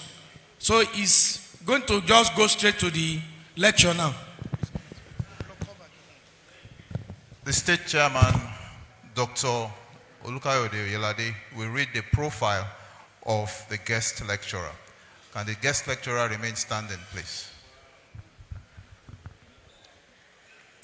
The profile of our speaker It's on page 43 of our event brochure. Please, if you have it, you can just follow through. I'm reading the profile of our distinguished Dr. Babatunde Ekpaye, former Commissioner of Health, Ogun State. Babatunde Ekpaye is a highly experienced governance and public health specialist in Nigeria with over 3 decades of experience in healthcare delivery, leadership, advocacy, policy development, strategic planning, programs through project reviews, reforms, performance management, and digital innovations. He actually graduated 33 years ago as the overall best doctor and won 5 university awards, including the University Chancellor's Prize. In 1995, he established Idunu Hospital in Ijebu-Igbo, Ogun State, and grew the practice from a 3-bed rented facility to a 25-bed fully built hospital. Babatunde later divested from active clinical practice to public health services, education, technical advisory, business development, and institutional capacity development. Babatunde has provided high-level managerial and technical support to country-level programs for malaria, TB, HIV and AIDS, health systems, and COVID-19. He has participated in several international technical missions to Ethiopia, Rwanda, Zambia, Kenya, South Africa, Uganda, Ghana, United Kingdom, France, Germany, USA, and China. As one of the foremost public health experts in Nigeria, Babatunde led the development of several national policy documents and plans, including the National Policy and Strategic Framework for Community Health in Nigeria, the Nigerian National Malaria Strategic Plan 2021 to 2025, the Nigeria's Community Health Influencers, the Promoters and Services, CHIPS, Program Strategic Plan 2023 to 2027, the Health Industry Corporation of Nigeria, HICON policy, the Health Industry Corporation of Nigeria Strategic Plan 2024 to 2028, and the National Action Plan for Health Security in Nigeria, NAPHS 2.0, 2025 to 2029. Before his appointment as the Honorable Commissioner of Health in Ogun State between 2015 and 2019, Babatunde was a consultant health specialist with the World Bank, working as a health advisor to the United Kingdom's Foreign, Commonwealth and Development Office, FCDO, formerly UK DFID in Nigeria, with technical oversight of the GBP 118 million, enhancing Nigeria's response to HIV and AIDS, ENR project. He has also worked with Olabisi Onabanjo University, FHI 360, and UK DFID funded SUNMAP project. In January 2025, Babatunde was appointed a member of the board of Fitzin Healthcare PLC, the market leader for pharmaceutical manufacturing in Nigeria, and recently appointed by the Federal Ministry of Health and Social Welfare as the vice chairman and subject matter expert for the Federal Government Committee for Power in Health Sector. Babatunde is a fellow of the prestigious West African College of Physicians in Community Health with a master's degree in public health from University of Lagos and a member of the National Postgraduate Medical College of Nigeria. He was trained at the Royal Institute of Public Administration, United Kingdom, on change management. He is presently the team lead and CEO of Peltom Global Services Limited, an indigenous technical services organization with core interest in policy review, public health programming, periodic reviews, institutional capacity assessment and development, and the project implementation support, M&E, and reforms. Peltom Global Services Limited implemented the first independent ART data quality assurance in Nigeria with funding from global funding leading to the reconciliation of the actual number of Nigerians in ART. Peltom also led the 2020-2021 joint annual review of the health sector in Nigeria, the implementation of the state engagement strategy for the Global Fund, the assessment of social health insurance schemes of the states in the northeast and southwest zones of Nigeria, the diagnostic network organization of laboratory services in Nigeria with funding from Global Fund, the Antimicrobial and Laboratory Surveillance Project, ETC. Pelton Global Services is presently the independent verification agent for the World Bank Impact Project, leading the validation of results in 6 projects and the supported federal government programs and agencies. It is my pleasure as I humbly introduce our speaker for this time, Dr. Babatunde Ekpaye, former Commissioner of Health, Ogun State. Sir. Thank you, sir. Thank you. It's actually a pleasure to be invited to talk to members of a family that I was strongly, one of you for 15 years between 1995 and 2010 before I took a detour. For 15 years, I was not only a member, but I was strongly supported by AGPMPN then. And now I feel I owe it a duty because to share this moment and expertise with you. Thank you for the privilege of being here. I hope it's already projected. But before I go into this, I have 2 comments to make about the last presentation. And I wish the national president is here. But I know that some people will take note of my comment. Okay. In life, there's what we call the almond effect. And the almond effect is the tendency for man to react with emotions rather than logic. So I saw a lot of emotions in the hall. And if emotions allowed us, we will probably be with the last lecturer for the next 2 days. Okay? So, Mr. President, let me start by extending my courtesies to you and the other leader of the association, and permit me to stand on these protocols as they were previously established. But so my 2 comments about the last presentation is that ANPMP needs to have a knowledge management unit.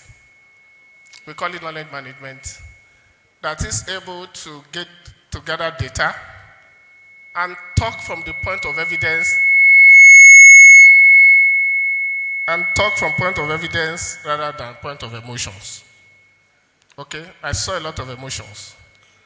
And so we must, as a stakeholder within this space, because everybody knows, Mr. President, you don't need government, and you don't need Kelechi is a very brilliant person, the best that has occupied that position in recent times, the best person that has occupied that position in recent times. I am not particularly close to him, but you need to see the way he had addressed all of the issues and his ability to work with data. And I can attest to the fact that 2 of the data he provided were generated by my company, funded by Global Fund. And we have never met to discuss it before.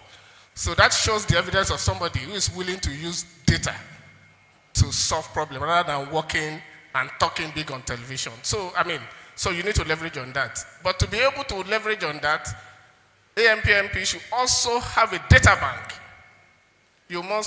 I saw a lot of people, we have done this. The best way to help is to provide evidence. And some of us can support you to do that because that's what we live on, data. And by the time you have data evidence that is compiled through a knowledge management practices, nobody will debate you, not even an HMO. If you say, and I'll give you an example. If the average payment period by an HMO is say 2-3 months after you have delivered, you must have data that tells that in this part of Nigeria, this is the average period before they pay. So that nobody comes to say, no, we didn't pay, because you have data sets to provide them. The second comment I am going to make about the last presentation is that health insurance is the panacea to universal coverage everywhere. And when I finish my presentation, you are going to see the nexus between health insurance and the fight against quackery, because that's where I'm going to submit. And without us playing our part actively in engagement and being a solution provider rather than be a critic, okay, we will not be able to address the twin issue of coverage and quackery. And both of them are like Siamese twins. So I'll go into the presentation, and thank you again for the privilege of talking to you.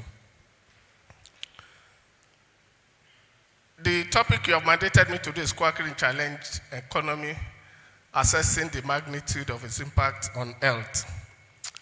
And when this was given to me, two things came to my mind. And I will not do justice to these two without specifically thanking Ogun State branch of your association. I hope the members are here today. Okay, Ogun State branch, the chairman and the ESCO, please, I want to thank you publicly. I've been given this platform. When I was commissioner for it, they did two great things to support me. Mrs. Bello and I were together. Mrs. Bello, please, can you stand up for recognition? This is the work we did together, so we need to thank them. Mrs. Bello was special advisor to Ogun State government when I was commissioner. So I said thank you publicly because, one, the Ogun State branch of your association gave us a Lexus Jeep RS300 to support the fight against quackery. Please let me thank you. I say big thank you. And this is the first time I'm saying this publicly. The second is that with their active support, we went on the field practically once or twice every month, and we shut down 493 illegal facilities together. 493 facilities were closed with support of your association. And by 2018, few months before I left office, Nigeria conducted the National Demographic and Health Survey. Ogun State had the least mortality rates in Nigeria. The least. The figures are there for you to validate. Ogun State had under 5 mortality of 50 per 1,000 live birth. We had the maternal mortality of less than 60 per 1,000 live birth because we fought quacks. And we did it together with your association. So I implore you at the national level that quackery is a responsibility that ANPMP needs to fight beyond this conversation. And if we don't play our part, it becomes a monster that will distort the quality of service that we so much advocate. So on that note, can we go to the next slide? Next slide. So this is one slide I love to give because it summarizes the entire sector space in Nigeria.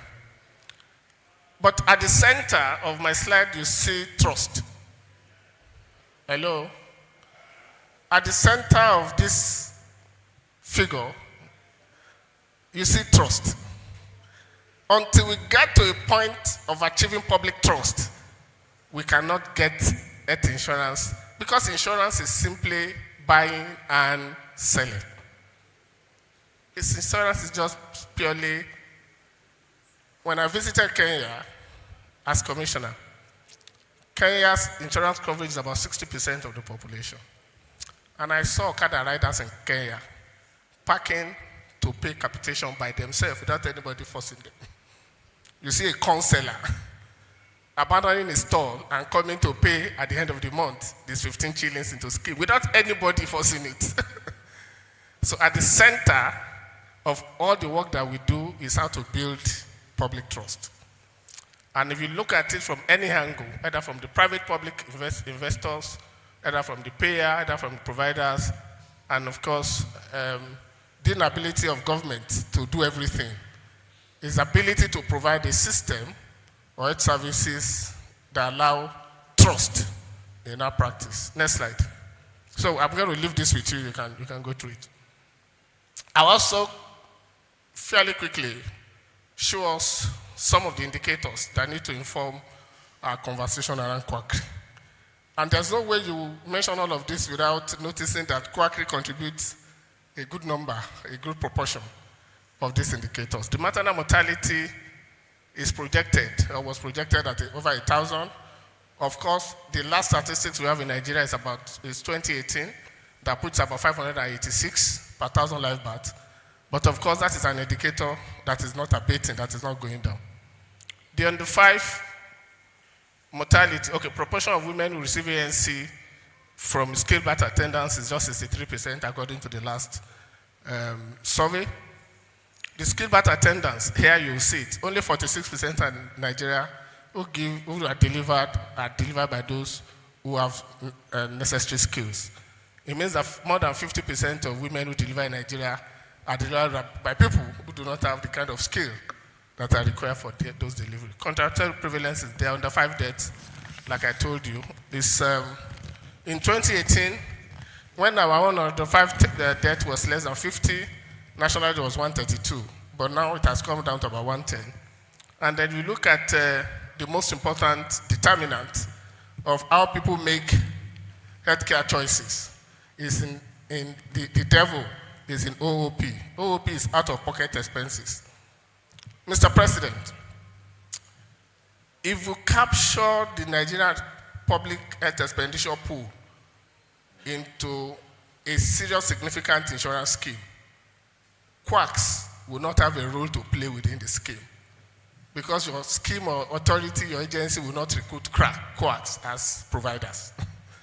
Okay, so if you have a population where 75% of people still pay catastrophic expenses out of pocket, according to the figures in 2023, and Nigeria being one of the countries with the highest share of OPP, then quackery becomes an industry that is available for anybody. Next slide. I love to have a comparative conversation, especially when we are privileged to be in a session where knowledge by data is very important. And the reason why I projected this is to see why is Nigeria different. And that is where anytime you crunch the numbers, everywhere you crunch the numbers, the reality comes to you, okay? Anytime you crunch the numbers. And if you look at health expenditure pattern globally, and I've deliberately put some well-developed economy and of course economies that are not as strong as Nigeria. Per capita spending on health in US, for instance, is $12,000 plus.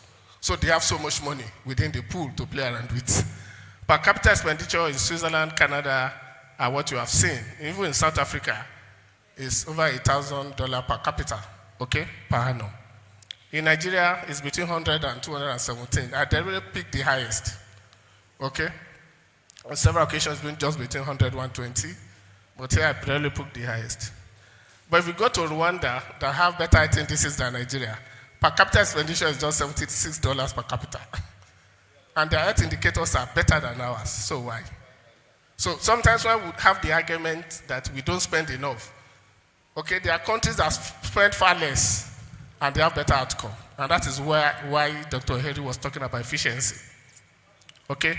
And then if you look at some other country, you see. But in all of this, despite the contribution of the health expenditure as a percentage of their GDP, Nigeria is the only country where you have a very high out-of-pocket expenditure. Okay? For instance, in America, you have private insurance, out-of-pocket, very minimal. Mandatory health insurance in Canada, public funded scheme. In United Kingdom, you talk about NHIS, public funded healthcare, public-private. Even in Ghana, okay, you see national health insurance scheme. In Rwanda, it's community-based health insurance scheme.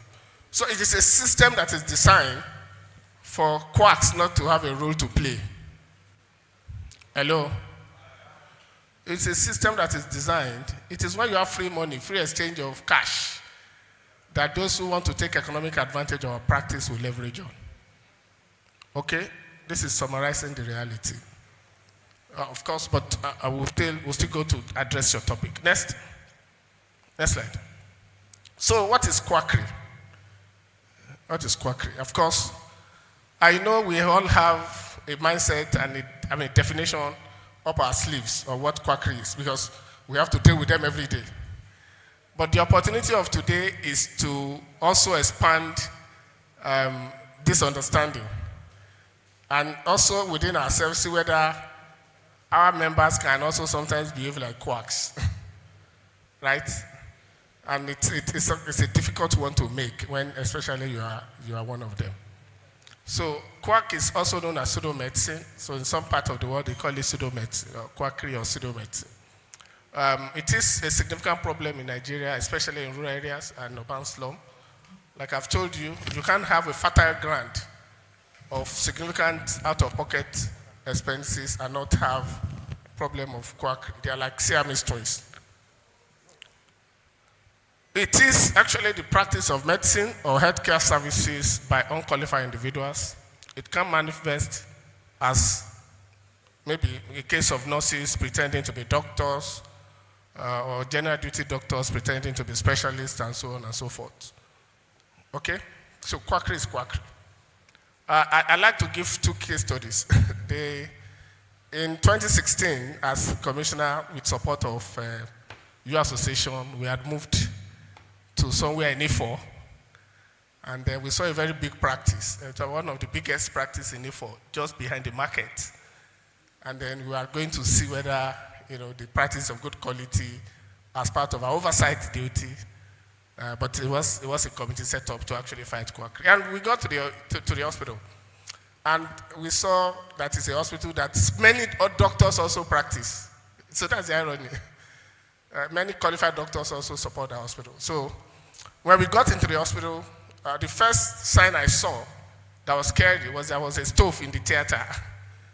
Okay, and I saw a plate that somebody had just finished eating delicious amala and had not remember to clean up the space. And so I was very, it was suspicious, right? And I do not expect anybody who had gone through our training to do that. So I stepped upstairs and I saw the MD seated and the wife. And I said, Chief, I'm so person. My PS was there. I said, so we have come to see whether you comply with the requirement. Are you a doctor? Yes. Where are you, CH? When did you finish? Blah, blah, blah. And before we finished, he brought out his certificate. And that was the suspicion. Because we were just discussing. So a certificate of UI came. Right? Laminated. And I said, a beautiful one. And then requested for any other certificate, because since you have provided one, let's see others. And he gave us many things, including an NYC discharge certificate. Okay? But the first signal was that university certificate had UCH/91/ that number. And I know UCH is a teaching hospital. It doesn't send anybody for NYS. Am I making sense? Because UCH is a teaching hospital, right? I mean, and teaching hospital don't send people for, do they? And so that is why a quack will always leave something in the trail. So I picked the certificate. I was curious. Everybody was, and they looked original. My PS, Dr. Igoro, the orthopedic surgeon, I also felt it was original. So everybody felt it. So, but I saw that, what an error. I said, okay, so let's interrogate it. So the first question is, Doc, I mean, you finished from UCH. Fortunately, Dr. Igoro also finished from UCH. So Dr. Igoro asked him questions about UCH. He started. I couldn't answer any question. He couldn't say anything about UCH. Give us two of your colleagues who are practicing in Ogun State. He doesn't know. Give us two members of your friends that are practicing anywhere in Southwest. He doesn't know. How can you have a class of UCH graduates that are not practicing in Southwest? So to cut long story short, we discovered after some political pressure on us, because fighting quackery requires a whole lot of dangerous decisions. So the chairman of the party that made the government, the friends and the fathers of the governor, the chief imam, everybody called, because it was one of the biggest practices around. And then we were to give him a soft landing. So he said he was a nurse. And then we investigated. We discovered he was not a nurse. And that was the first time the wife discovered that the husband was not a doctor and not even a nurse. Okay? And then, so we went back to the political actors to say, well, the soft landing we thought was if he was a nurse, we would have converted it to like a maternity center. Abi? So that we give a political solution to quackery. Right? And then we discovered eventually after he was tried, and then when he was about to be sentenced, so he confessed to the wife, who was politically active, that he was actually trained by a doctor in Zaria. So that is the role we play as private provider in breeding quacks. That he was actually trained by a doctor in Zaria who gave him a certificate, and he became one of the big practitioners in A4 years after. So that's case one.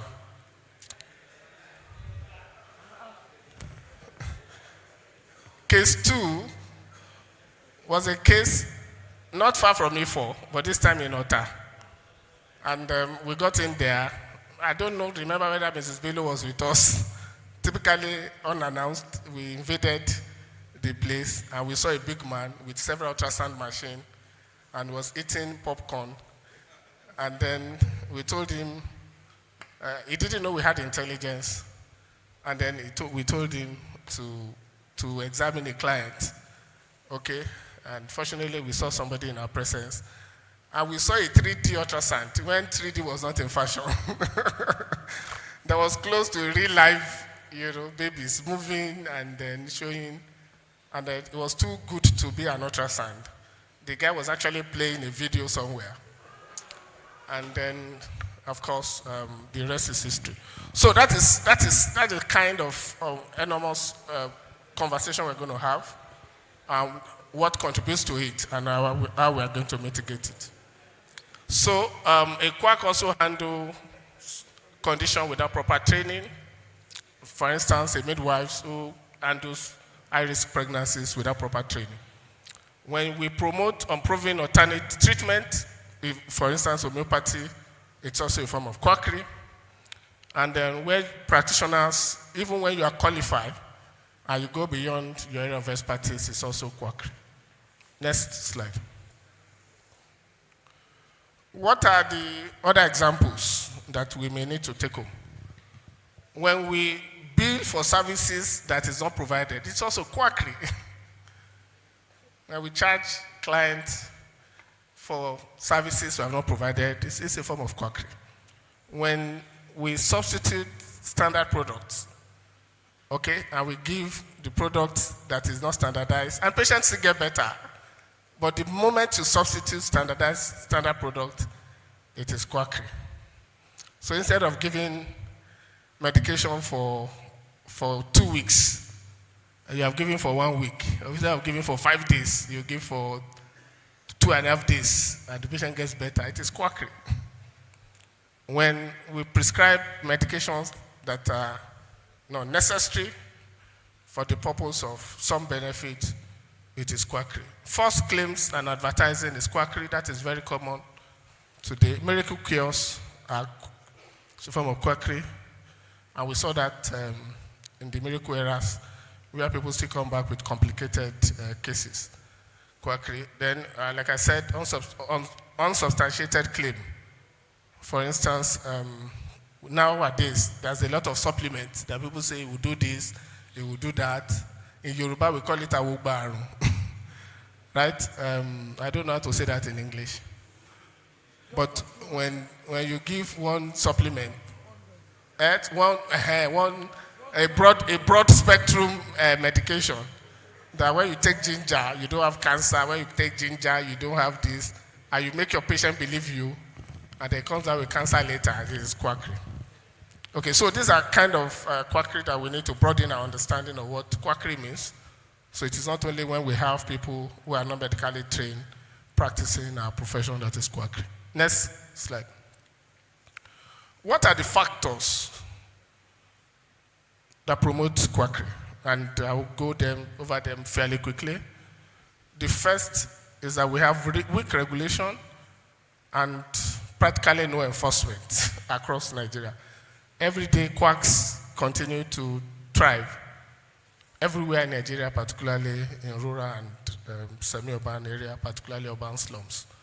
So without regulation and all supporting institutions that regulate our practice, we continue to have quacks. Poverty is a constant factor of quackery everywhere you go.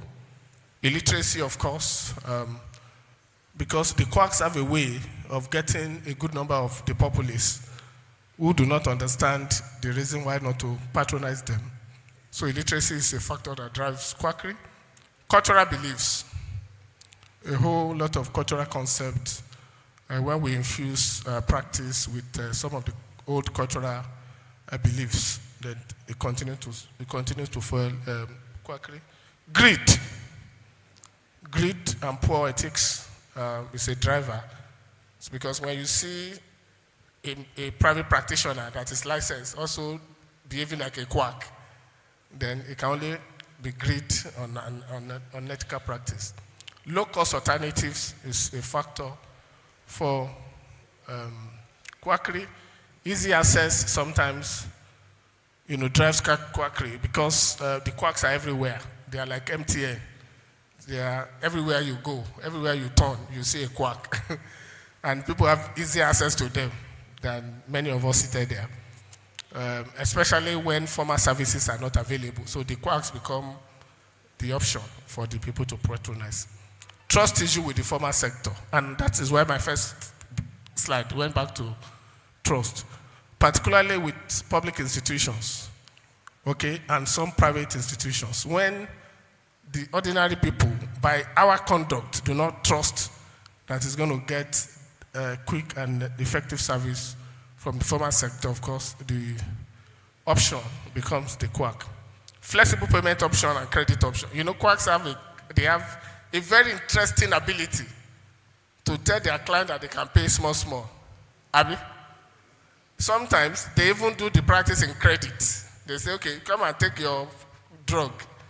The patent medicine vendor or the TBA, just take treatment and come and pay back later. They do not wait for a code from any insurance scheme. They make the practice available, and then there are mutual trust that the person will come and pay. Commercial marketing also allows, these days when you open your phone, you see all sorts of things on your internet. Marketing, our practice, as if everybody is a practitioner that is licensed to do. Uncontrolled social media use, and of course, brain drain, I do not have to emphasize. When the good hands have, Japa, of course, the quacks will replace them. In fact, many of our people, and I'm sorry to say this, when they have opportunity to travel abroad and they have a practice, instead of handing over their practice to their colleague who they see as competitor, they hand over to a quack who has been their doctor over years. And that doctor continues to run the hospital and uses the signal of the original owner, and they will promote quackery directly or indirectly. Next slide. The other factors that we need to look at in terms of determinants of quackery include auxiliary nursing training by private hospitals. Virtually all of us sometimes could be guilty here. You see many private hospitals, particularly when I was in practice, I was also culpable because we don't want to pay qualified nurses. We bring in a lot of auxiliary. They work for us, we use them. Then the moment they commit any offense, or we sack them, they just go and establish their own hospital, they start competing with you. So that practice fueled a lot of quackery, I could say, in southwestern Nigeria. Cheap workforce. Many standard practice also still want cheap workforce. I tell you, I was saddened, and I must say this, by a very recent social media output where I saw the salaries that we pay doctors in Abuja, and I was shocked until somebody confirmed it. Okay, so when we look for cheap workforce, we recruit people and we give them positions that they should not be given. practice expansion sometimes, instead of going into group practice, we want to open different branches. And when we open different branches, we put funny people to help us manage in our absence. So this kind of thing promotes quackery, economic hardship, lack of awareness, and unguided training. Those are some of the other factors. And we need to put ourselves at the center of some of those conversations and factors. Next slide. What exactly are impact of quackery on our practice? And that is the subject matter of the sub-team that I'm talking to. What are the impact of quackery? Of course, quackery will traditionally lead to increased healthcare costs because every patient or every unfortunate person that had received incorrect treatment from quacks often end up needing more expensive medical intervention to correct the damage that has been caused by the quacks. So, I mean, that's a given. Low productivity. When individual suffers in the hand of a quack, even when he gets remedy, the person may have been damaged and becomes less productive while moving from the quacks to where good services will be provided. Strain on the formal sector. Hospitals and clinics deal with cases worsened by quacks. So when quacks have dealt with the cases, you discover that even when you have an insurance that gives you all of the premium that you ask for, the cost of, managing a patient that has been damaged by a quack becomes higher than you anticipate because of the complications that will cause. Brain drain, the prevalence of quackery discourage train people. Because when you are competing with a quack who has a better marketing strategy, and you have established a hospital, and then you are not being protected by government, the regulators are sleeping, the enforcers are also, and by the way, I want to also share another experience. I don't know whether this has happened to. So when I established my hospital in 1995, the first set of people that visited me were the police people. Okay, has it happened to you before? So the DPO and the DCO came and they said, I have not come to register with them. I said, I do not know that hospitals also register with the police force. So they now, and because I didn't understand why it was necessary, they said, okay, please, they told us that you are a nice person and that we don't want to use force. That some hospitals in town, they have an association and they pay the police every month for cover.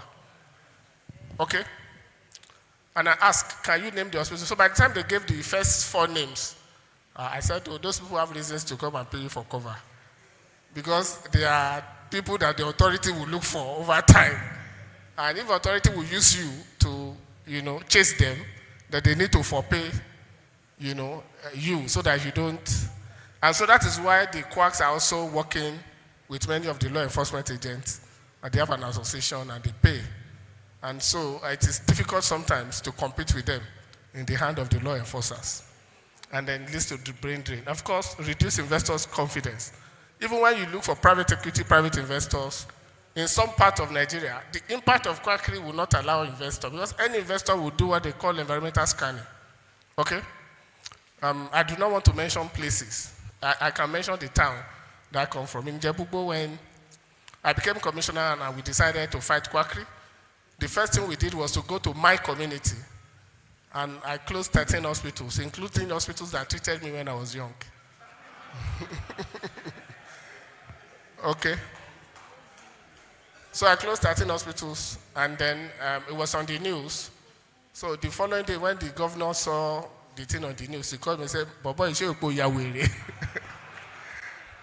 So how could you behave like this? Everybody had reported you to me, including your king. And I said, Governor, but that is my town, so leave me with us. I said, so what will other people face? So sometimes you have to be mad and be bold to be able to deal with the issue of quackery. So we need, if you don't do anything with quackery, we are likely to discourage private equity, private fund to come and help us grow our practices. So what do we need to do as ANPMP, what do we need to do? I've always told colleagues, every time I am privileged to be amongst my very senior colleagues and colleagues here, is that before you externalize solution, ask yourself, what role do I have to play? Because if you play your role, the size of the problem will diminish, right? And the easiest thing to do in a space where you have so much to offer is to play your part. And so what do we need to do? And this is where I'm going to end my presentation. And I'm going to make some very bold and maybe things that you may not like to hear. Okay? But I feel that if I don't say the truth, who else will say it? Because I'm one of you. First is that beyond the rhetorics, beyond the conversation, beyond the annual general meeting, and in between meetings, okay, our association, ANPMP, needs to create a sense of urgency and see the impact that quackery is creating, not only for us as practitioners, but for the health system of Nigeria. So we need to, from this moment, create a sense of urgency and make sure that we do what we have to do to engage policymakers, health managers, and more importantly, medical associations, including NPMP. The gift we had from Ogun State branch of your association was not only a stimulant, okay? It was one support that made sure that those who traditionally will give excuses, my directors, who will give excuses for not playing their role, had no excuse to give. Because before we don't have vehicle, our vehicle broke down. So how can somebody now give you a brand new RS300 and say you can't move? There was no excuse anymore. And I was demanding results on a weekly basis. So when we go back home as local branches, as state branches, please, I implore us, let us emulate what Ogun State did that I'm particularly proud of. And I'll always be proud of this, so that we support even the regulators to have the instrument to implement regulation. We don't just sit back and assume that they should do it because government has given them the mandate. Second, we also need to support some of the regulatory authorities, particularly the people who have the mandate for registration, for monthly supervision, annual supervision. We need to build a capacity so that they begin. I'll give it to you. Many people are recruited, and I'm not saying this because I've also been in government, and I'm not saying this to denigrate government. But the quality of people in public service continue to decline. Okay? And when people are recruited based on who they know and they get to services, many people are in public offices without even knowing why they are recruited. They go to public office every day, they watch home videos, they collect salary that of course we agree is not enough, and they don't know their mandate. So please, we can support in building capacity of those within the regulatory environment so that they even understand their mandate and help them develop tools that can make them achieve their result. The third one is that we need to ensure that enforcement of existing law is done. And at the national level, sir, Mr. President, it must be a recurrent mandate of your association to make sure that enforcement is not only seen as your duty, but as the duty of people along the line, particularly dealing with the State Ministry of Health to ensure enforcement is carried out. Otherwise, when you, and I also give another example. So the question about us then was that before I got into office, there was enforcement in Lagos, okay? And when Lagos did the enforcement, they migrated to the fringe of Ogun State. So they became to Ota, Shagamu, those places close to Lagos, right? So they relocated. So when we fought them, I didn't know whether they went back to Lagos or they moved to Oyo State. But if you don't do this together, you discover that when you fight quacks here, they migrate, they come, they migrate. So we need to have a national strategy as an association to fight quackery. We need to advocate for new laws if there's a need for new laws that are more enforceable, or because many of the laws we have in Nigeria are obsolete. And I had Dr. Ohiri talking about laws. So quackery laws that regulate quackery, please, I want your association to be interested. both at the federal and the subnational level. We need to collaborate with licensing boards and professional associations. We, that time, opened a line of permanent communication. So when we suspect anybody, we pick the certificate, we send to nursing council, they give us feedback within. So, I mean, we were able to try about 7 of them successfully, and they got imprisoned. The first man I spoke to you had a 4-year imprisonment. So by the time I left office, he was still in prison. So even if he had come out of prison, he would attack another commissioner, not me. Promote health insurance scheme, I've said, and that is where the nexus is. And I was having a conversation. Because if you have a very, good risk pool, there's no role quacks will play. And if quacks come into that place, then we have a disaster in our hand. And so we need to continue to advocate so that we reduce out-of-pocket expenditure and we don't have money flowing around within the health sector space, physical cash.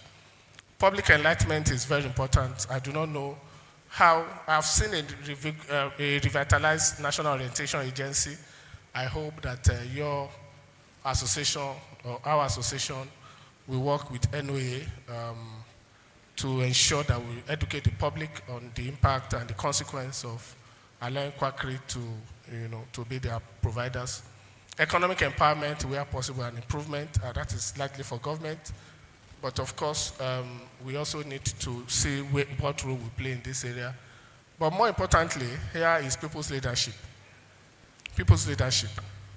And for the opting time, I'm going to have to mention the role of the doctors within the health sector space, where leadership is earned, not imposed.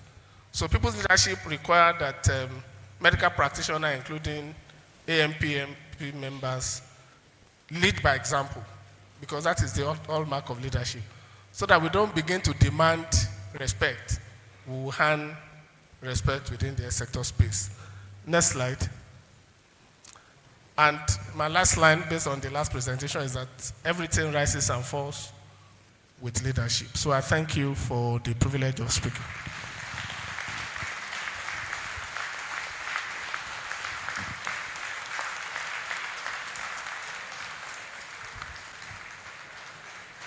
I think we can do better than that. Let's give him a standing ovation.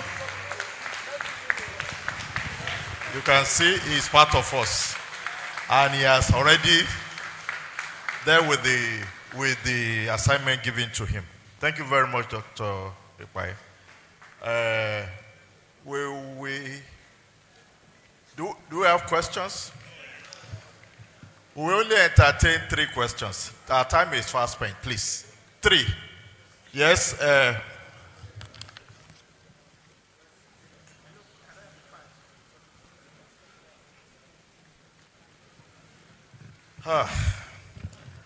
Doctor, the chairman of FCT.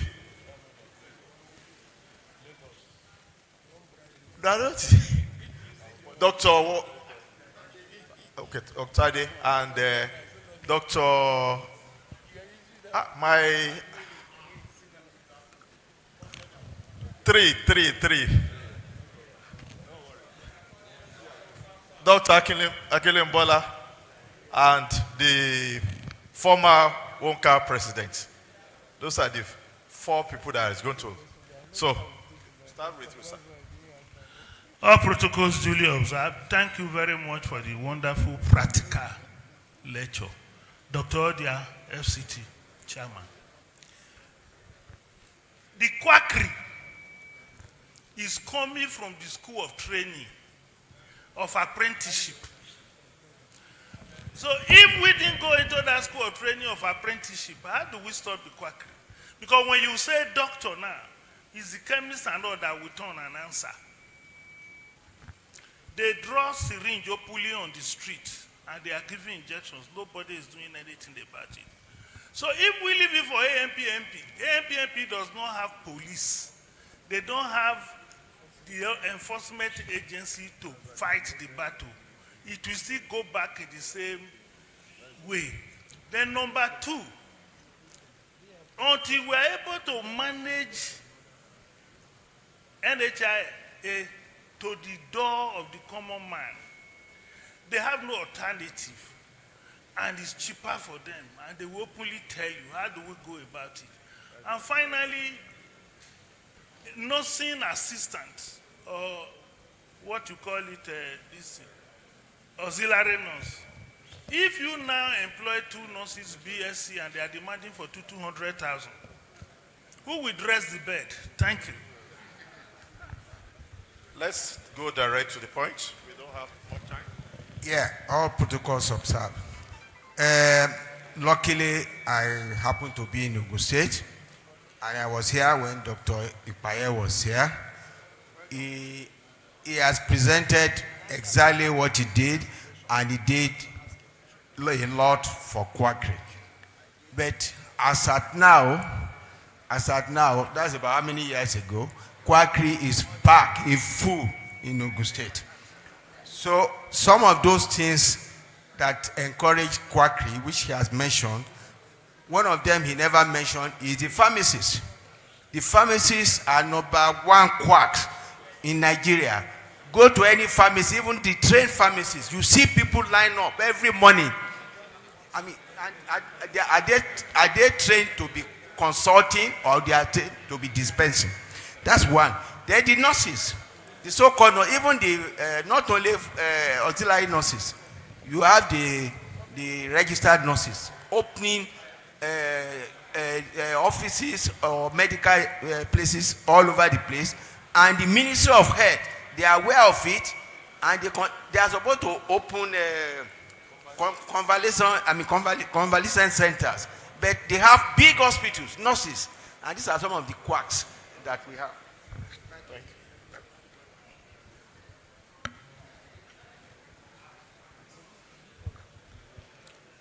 Thank you very much, Dr. Ipaye, and I quite appreciate how you have taken it, because you are speaking from the point of experience from inside and also from outside.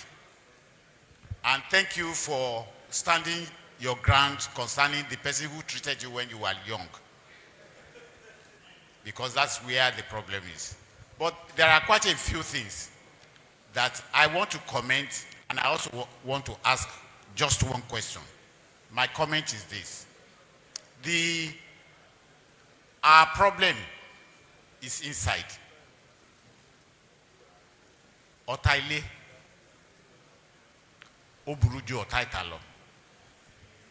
You talked about leadership. Let us appeal to our members.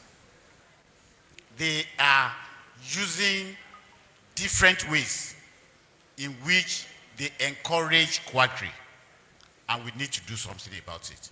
My question is this.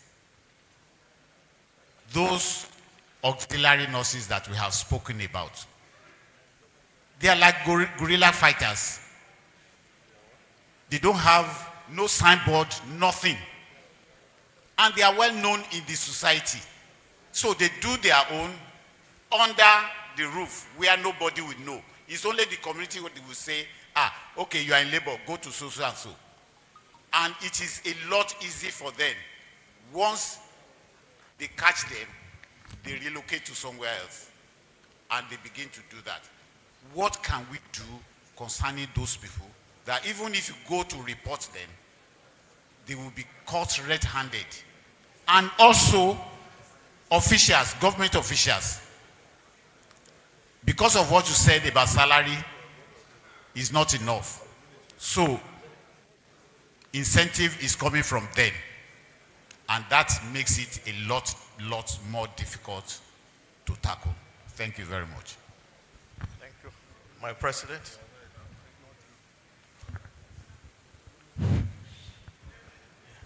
I'm Dr. Dan Abubakar. I want to thank you very much for all this work you did. And I'm currently the coordinator, the state coordinator of the task force on health quality and anti-quackery in Cross River State. And we are really passing through a lot and learning a lot. I don't know your experience with patent mercy dealers, the ones we call PTMS vendors. They are quite a significant part of the anti-quackery force. What I mean is that they have a lot of impact because the burden of quackery appears to lie very heavily on them. Then the second thing I want to ask, well, you know, talking about the private medical practitioners, how much engagement were you able to have with them to be able to be part of the anti-quackery fight? Because beyond a non-doctor setting up a private practice, we have found a lot of doctors who are qualified to practice by the virtue of the fact that they went to medical school. But their practices are so substandard that they are now reduced to practicing quackery. So that is another thing we have found. The other strong point to make here is the attitude of the traditional rulers and community leaders and youth leaders who protect the quacks in their community. It's very difficult to deal with them, but we found a way of doing that through a lot of advocacy and communication. And finally, the definition of quackery appeared to be expanding every day. We are seeing facilities that have qualified doctors that are practicing below standard. We closed down 2 last week before I came here. And then because they are doctors, there are 2 gynecologists in that particular practice, 1 surgeon and 2 other doctors, all work in teaching hospital. But their setup was so poor that it appears the patients have been surviving on the mercy of God because they hardly had equipment to function with. We did not want a media war. We did not close them down on television or radio. We sat with them, inspected the entire place, showed them all the things they need to put in place to practice, and gave them 3 months to put things together and call the team back so we can go back there and see what they have done before we know if the Ministry of Health can allow them to continue practicing. So the quacks take away your money, they take away your patience, and we all have to work together to reduce the quackery, the medical quackery in our various communities. It is not likely we are going to be able to eradicate quackery completely because there are so many drivers of quackery. Some are beyond what we can solve as private medical practitioners. These are my comments. Thank you. Senior colleagues and colleagues, we are sorry. We don't have much the luxury of time. So because of that, we may not be able to take more questions. Can I, our erudite speaker of the day, I want to thank you once more. You have thrown some challenges or responsibilities to us. I've taken note of them. Those we'll be able to cope with, to do, we will try our best. Like has been observed, you've been in and out. Luckily, you are a private practitioner today. You have also been in the government, and you know some of those things, relationship and getting things done, especially when they know you are coming from the private side. But I will just say, God will help us. The level of quackery in the country has gone beyond. In fact, it's not something that is, I will tell you, a very prominent leader of this country, where we started some years back trying to fight quackery in Lagos. Some of our leaders we went to see, and the reply we got was like, those particular group of quacks who are like on an average day, we have about 50, 100, 150 antenatal patients waiting. Most doctors around, maybe they have 1 or 2 or 5 to see throughout the day. Complaining about them and getting a reply from some top politicians like, look, you doctors, you don't vote now, leave them alone. They are the ones that vote for us. That tells you the depths of the problem. And these are people that you cannot override. They are the ones that have the power that can do and undo in the society. So it's really a major thing. I noticed when you were talking about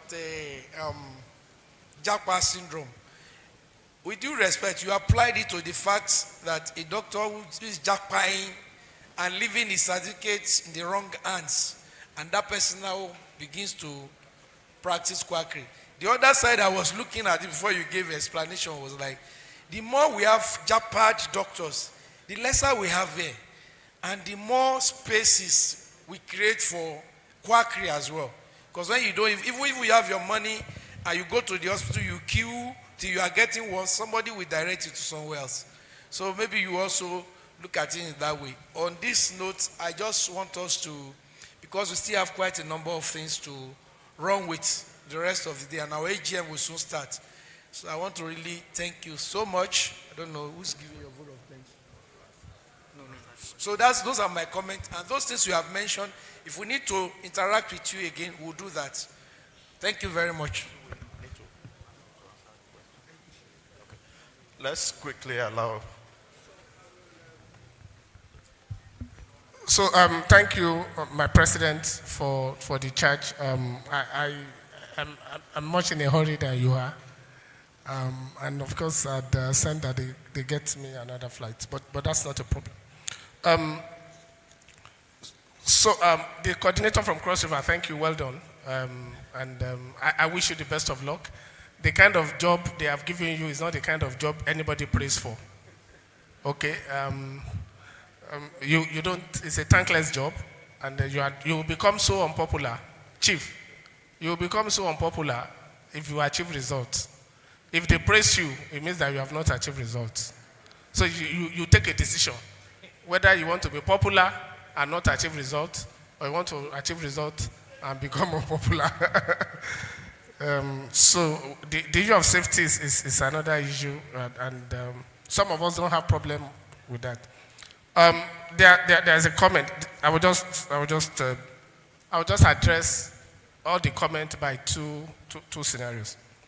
The first scenario is that government, and when I mean government, I say this taking responsibility as somebody who has been in government and somebody who still continues to support government, even outside of government. Government is the biggest culprit of quackery. Okay? So, from regulation, from enforcement, from registration. But the question to ask, hello? The question to ask is that it becomes valueless when we have an opportunity like this, when the only participant, the only person before me as lecturer are doctors. Hello? The only set of people listening to me today are members of ANPMP. To start blaming others, it doesn't make sense. So I do not, as a matter of principle, speak to the gallery. I don't. What we do is to add value during conversation like this and make sure you talk to the people, audience in front of you as the role they have to play. So when I am privileged to also talk to government, we will give all of the other things that you have mentioned. So if I blame government today, government people are not here. But I'll tell you a story. When I was going to register my own hospital in 1995, the head of the department I registered was a doctor that trained me. Okay? And he knew that when I was in school, I was the best overall in the set that he trained. And I had all the papers and the minimum condition required for registration. And for 6 months, that office kept my file under a fridge because I didn't meet some conditions and I didn't pay some bribes. But that person is also a colleague, a senior one for that matter. So, sir, when we blame government, I've admitted that government. More often than not, the people who occupy those offices are our colleagues. And they are the government that we are talking about. They are you and I. So I moved from being a member of ANPMP to becoming a commissioner. So the question is, if any of us here becomes a commissioner, permanent secretary, or the head of this agency that my brother is, how much part are we going to play to fight quackery? That is the question we need to ask ourselves, and that's why we are here. We can't be here and be blaming nurses and anybody. No, because they are not here. That's one. Two, and the last example I'll give, is that we visited a service in Ota or somewhere, or in Shagamu, and there was a signboard outside, consultant orthopedic surgeon. Hello? Consultant orthopedic surgeon.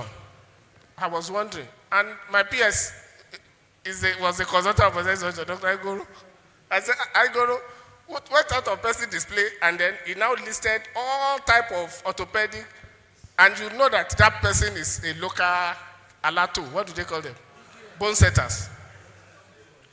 But the moment we went in and we saw people on the bed, of course, with all these things that they apply, the wood and all sorts, we knew we were in the right place. But the guy had pasted on the wall, certificate of training received by Ogun State Ministry of Health. Am I making sense? Am I making sense? So that person had been trained, and he had paid maybe some money to government. He had also been trained by NME facilitated training, maybe AGM facilitated training. He had 11 certificates of 3-day training on something, 3 days. It's like the training we give to traditional birth attendants. And for him, he had been certificated by you. For him, he was already a specialist. How can somebody have 11 certificates and not be a specialist? So on that note, I want to thank you for the privilege of speaking to you. Thank you very much, lecturer. I want to quickly call on our president to present, to appreciate you. So come closer, sir. Dr. Ikpaye, one of our super members in Ogun State. I want to openly appreciate you for your contributions, support,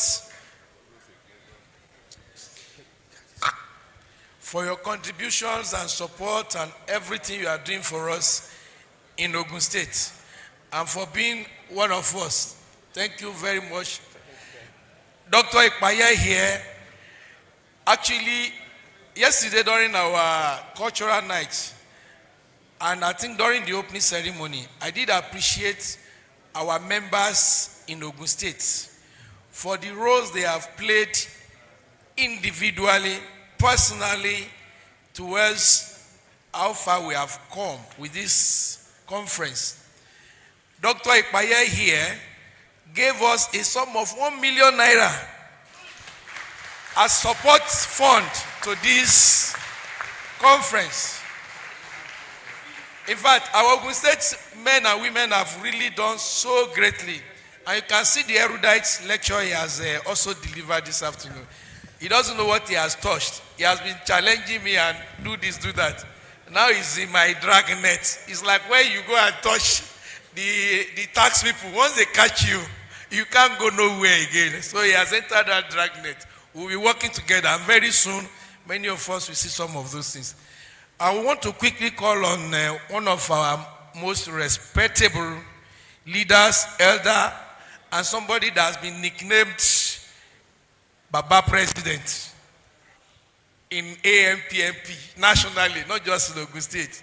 The one and only Dr.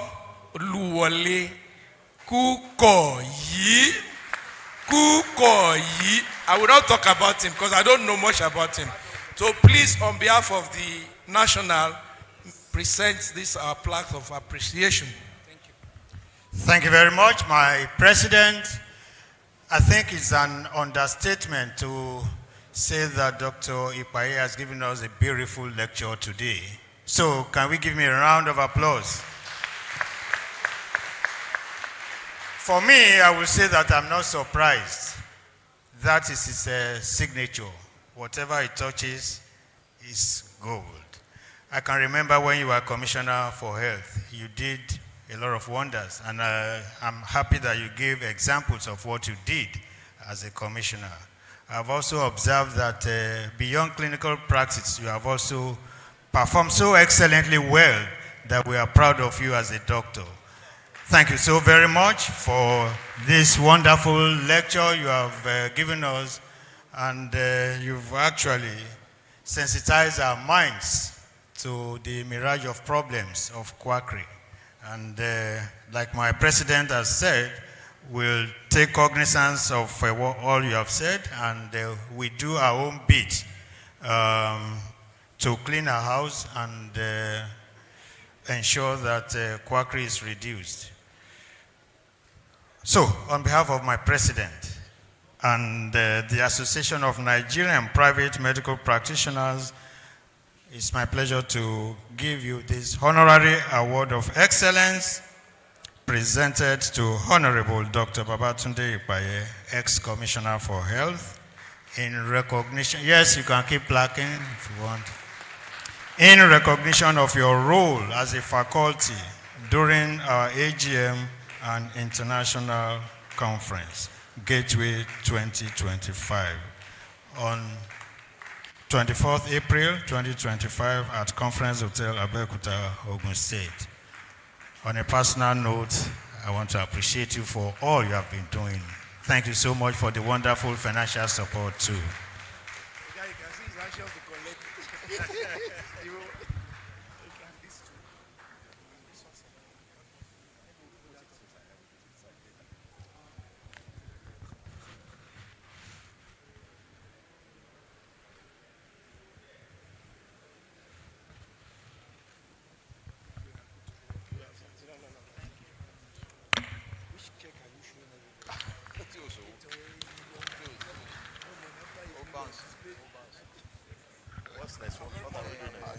Lunch will be served, but people should be seated for industry presentation. This guy will report us to start calling them. Okay.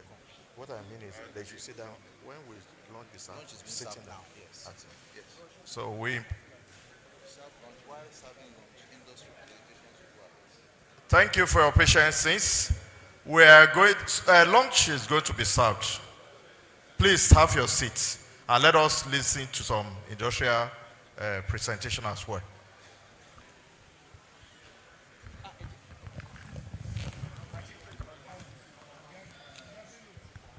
All right, thank you so much. I think Gabby Healthcare, are you ready? Before the presentation, if you are interested in playing golf, please kindly see Dr. Saba, Dr. Gbadebo Saba and Dr. Azura. Please, this is Dr. Gbadebo Saba. He's one of our elders. So you can see him if you are interested in playing golf. Then the registration for River State 2026 is already on. They have their stand there. The cost for it at this conference is 50,000 naira. After the conference, there will be an increment. So take the opportunity and register. Also, there will be a gift. There will be a draw, and there will be a gift to whoever win the draw. So register now so that you have the chance of winning something. Thank you very much. Thank you so much, SG. So Gabby Health, you're ready? All right, thank you.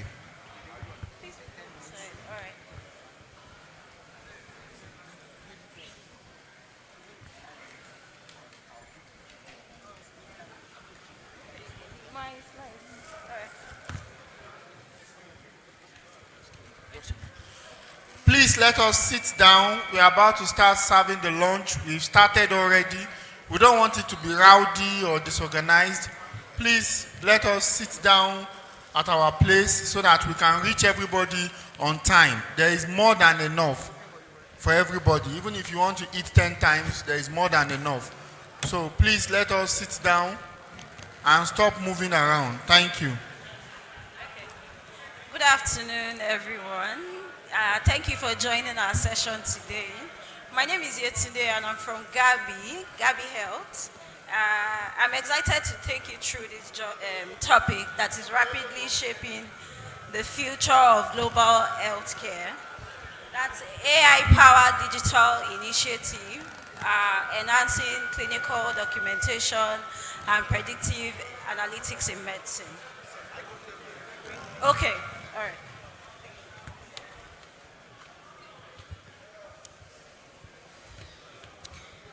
So who we are, next slide please. At Gabby Health, we are deeply committed to leveraging digital tools to reimagine healthcare delivery, starting in Africa and scaling globally. Our integrated virtual care platform includes an electronic health record system,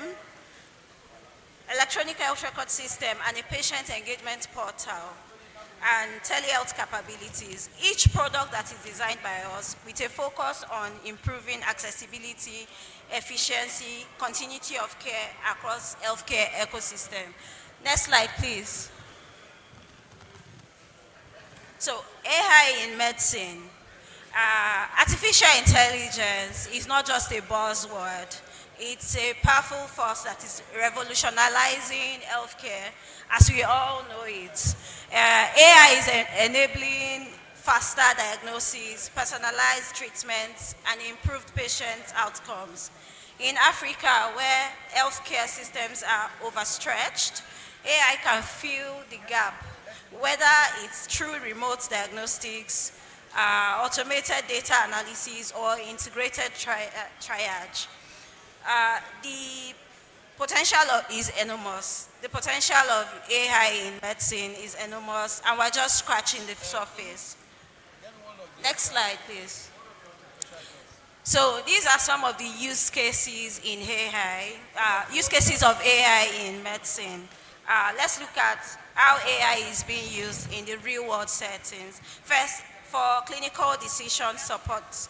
So we have a clinical decision support tool that can analyze large data sets, provide real-time recommendations to healthcare providers. Secondly, we have predictive analytics that can help you identify at-risk patients for conditions like diabetes and stroke, enabling preventive interventions. Thirdly, the operational tools powered by AI. It helps hospitals to better allocate resources, forecast patient load, and streamline internal workflow. These are not just efficiencies, they are lifelines, especially in constrained environments. Next slide, please. So these are some of the AI models developed by Gabby, and some of them are still in the works. So at Gabby, we've developed these proprietary AI models targeting conditions with high morbidity and mortality rates like coronary heart diseases, stroke, sepsis, and chronic diabetes management. These models they often help you to identify early risk of these diseases. So you can see, you can have a indicator that can show you a patient that is at high risk of chronic diseases like stroke, sepsis, coronary heart diseases. And we are actively expanding to new disease areas guided by local data, healthcare trends, and maximizing relevance and impact. Please, next slide. So these are some of our products at Gabby. We have the AI enhanced suite. It's not just an EHR platform, it is comprehensive data digital ecosystem. For specialties, we have the specialty clinical notes. You can use it for billing. We have the pharmacy and inventory, predictive analytics, everything integrated in one. Our telehealth and e-shift management tools further allows providers like you to deliver seamlessly coordinated care regardless of your geography. And this is the digital transformation that we have here, and it is with a purpose. So to conclude, next slide. Artificial intelligence is not here to replace doctors or healthcare providers. It is here to amplify your capabilities. In a continent like Africa, where access to resources are still a challenge, AI offers historic opportunity for us to leapfrog into the future where care is personalized, proactive, and accessible. At Gabby, we are honored to be part of this movement. Thank you for sitting down through this session. And please find us at our booths at the exhibition ground number 6. That's the number of our booths. We are also offering conference discounts. That's 25% off with 1 month's free trial of our software to medical facilities.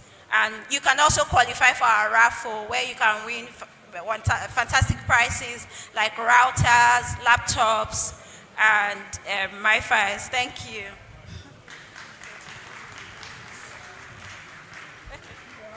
Thank you very much, Yetunde Lawal of Gabby Healthcare.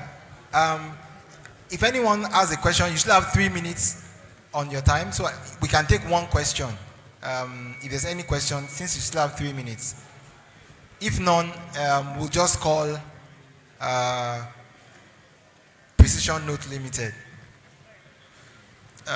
So Dr. Emmanuel Igbiwari of Precision Note.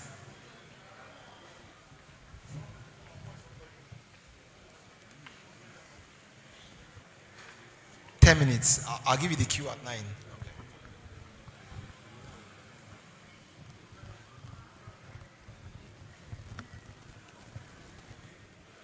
Good afternoon, everyone. Standing on all existing protocols, my name is Dr. Emmanuel Igberare. I'm a family physician trained resident in Canada. So today we are going to be talking about Precision Note. We are an AI-powered clinical documentation software that has been deployed to solve, reduce administrative burdens and also to solve physician burnout. Now, a lot of us here are doctors, and as physicians, as colleagues, we understand that documentation of clinical consultations is one of the pain points that we experience. Many times, as we know, with the surge of doctors leaving the country, the doctor-to-patient ratio right now is now about 1 to about 10,000, as opposed to 1 to 600 as recommended by the World Health Organization. And so the doctors that are currently practicing in the country are really burdened by clinical documentation. And this is why we have just launched Precision Note, an AI-powered clinical documentation software that is really going to help us reduce the burden of clinical documentation. I'm not really going to bore us today by giving long talks about AI and how AI is going to help us in medicine and AI use case scenarios. I'm just going to go straight in 3 minutes. I just crave your indulgence to pay attention to the screen and walk and just look at the magic that is going to happen. In 3 minutes, we're going to witness a clinical consultation demo by a doctor and a patient, and then we're going to see how AI and the Precision Note platform is going to help us solve this problem of clinical documentation. So what you're going to do first is you're going to log into the website www.precisionnotes.com, and this is the landing page. We're an AI-powered solution platform, like I said. What we're trying to do is we're trying to make physicians chat smarter and care better. Why would you choose us? You're going to save time, increase accuracy, streamline clinical workflows, and we have also designed a platform that is very seamless to integrate with any electronic medical record. At Precision Notes, once you get into the website, you create an account and log into the system. And we've also integrated your Google platform where you can log in with your Gmail account. Once you log into the platform, you just click on dashboard. Can you click on the dashboard, please? I don't know if we can see the screen. Once you get in here, just like how it is when you sit down in your clinic and you're consulting with a patient, all you need to do is just hit new document. Once you do that, it's going to load, and then you click on record new consultation. This is a seamless, very easy application whereby you sit down with your patient. You can either upload a recording if you have a recording on your phone. It could be used on your phone, desktop, mobile device, whichever one. And right now we're just going to play a demo, 2 minutes demo, and we're going to watch how the solution is going to transcribe a clinical documentation in seconds, convert it into clinical notes, and structure everything into history of presenting complaint, past medical, surgical. That way you do not have to type. If you have a clinic, so I don't know if we're ready. Okay. I would come now because of microphone challenge. I'm just going to play, we're going to play the audio right now so that we can watch the consultation, and then we're going to watch it on the screen.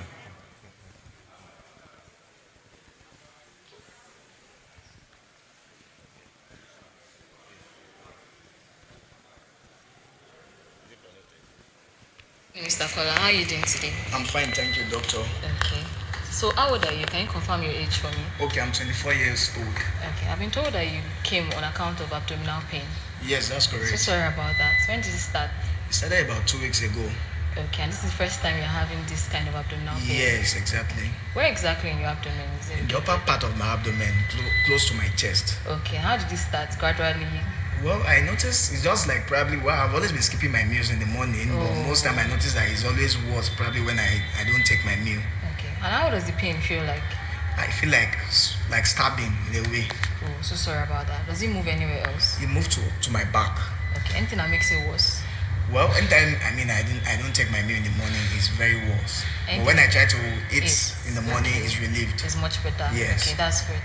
Do you have any vomiting with this pain? No, I have not been vomiting, but I feel like as well I want to vomit sometimes, occasionally. Okay. And how about any diarrhea or any constipation? No constipation, no diarrhea. Okay. What's the color of your stools? Brown color. Brown color. Yes. There's no blood in it. No blood in my mucus? No mucus. Okay. All right. That's great.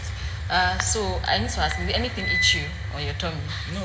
I didn't experience any heat in my tummy. Okay. Do you have any allergies? No allergies. Okay. All right.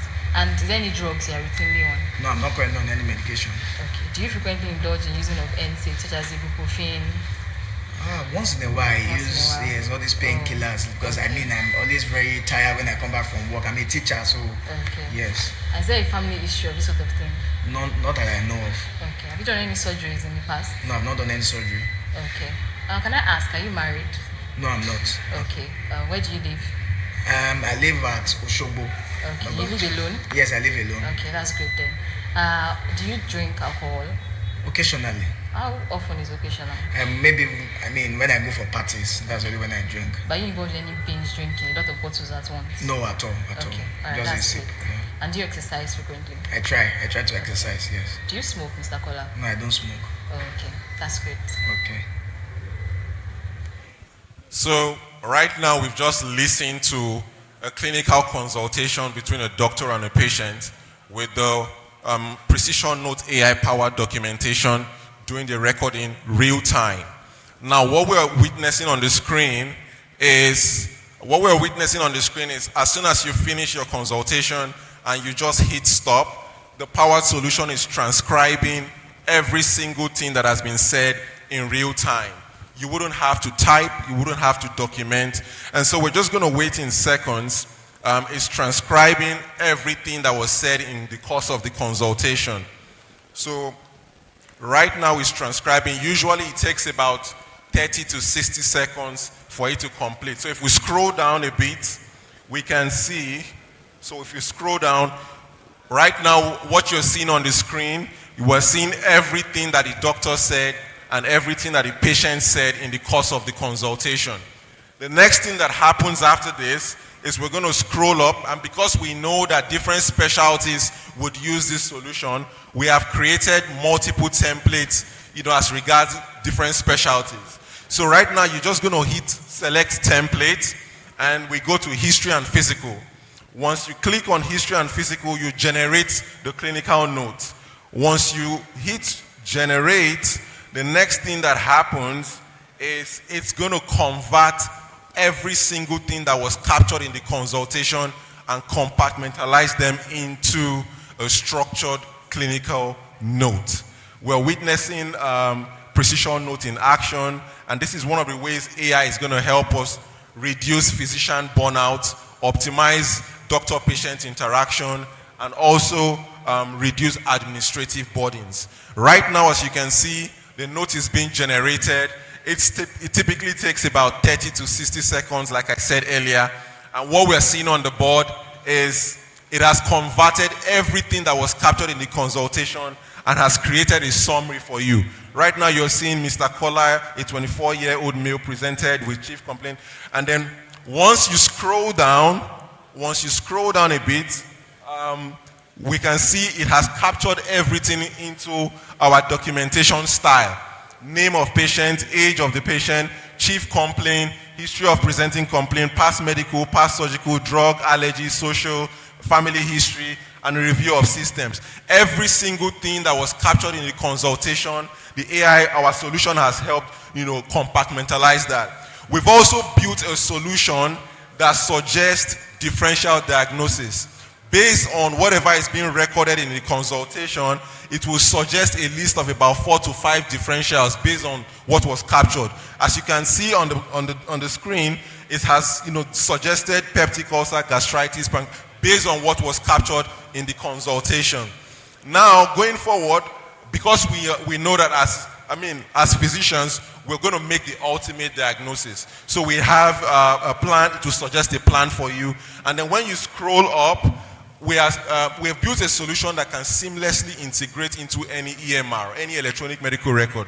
And we've also built it in such a way that it is an editable document. In case some things were missing or some things were not captured, we can edit the document, change the name, add information, remove any information in all of those things. Right now we can see we're editing the name, for example. Once you change the name, it's going to capture it. And once you hit preview, whatever information that was missing or whatever information we needed to add or subtract, right now is being displayed. And then once we have that, you can copy and paste into any EMR. You can seamlessly integrate it into your existing EMR. You can download it as a PDF document and print in case you want to have a paper file record.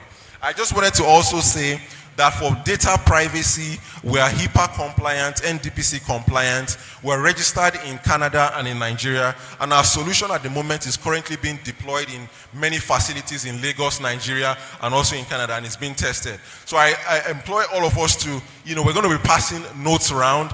All we just need is contacts of your name, your hospital, some information to follow up. And then we want to reach out to you to also do the demo in your facilities. And we believe that Precision Note is going to help simplify clinical documentation and will help us reduce physician burnout. Thank you. Thank you, Precision Note. Thank you so much. Silhouette Medical Equipment, are you here? Okay, yeah. Okay, Dr. Kiridi Enefia Kelvin, right? Okay, all right. 10 minutes, yeah? 10 minutes, okay, thank you very much. Good afternoon, my very senior teachers, colleagues, and colleagues. My name is Dr. Kiridi. I'm a radiologist. I'm an ANPMP member, and also I am an exhibitor. So I am here on 2 folds. I'm happy to be here. Today we want to talk about some of our products that I think will help our radiology practice be better. Please go to the next slide, or the first slide. All right, so our solutions we have for our colleagues are ultrasound solutions, ultrasound machines that are good, have good price, and also have good resolution. And we also have X-rays. Most of us have X-rays in our facilities, but some of us are still using manual X-ray. And because of how bad our economy is, we are looking for better ways to, rather than buying a brand new X-ray machine, we want to see how we can digitalize the images that are coming out from your old X-ray machines. Some of us still have very durable German-made, American-made X-ray machines, but they are analog machines. And today, radiology is digital. So we are offering digitalization of already existing X-ray systems. And of course, if you have money to acquire brand new systems, we are also there to help you. And another important thing that we are offering is film reporting services. You know, the Japa syndrome is finishing all doctors from Nigeria, and I think one of the areas that is most affected is radiology.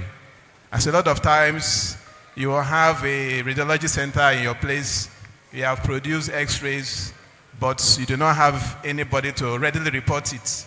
So we have created a platform where when you have finished doing your x-rays, especially if they are digital in nature, you can forward it to our platform, and our team of radiologists will report it and send it back to you so that you can have accurate diagnosis to attend to your patients. Please, back to the first slide.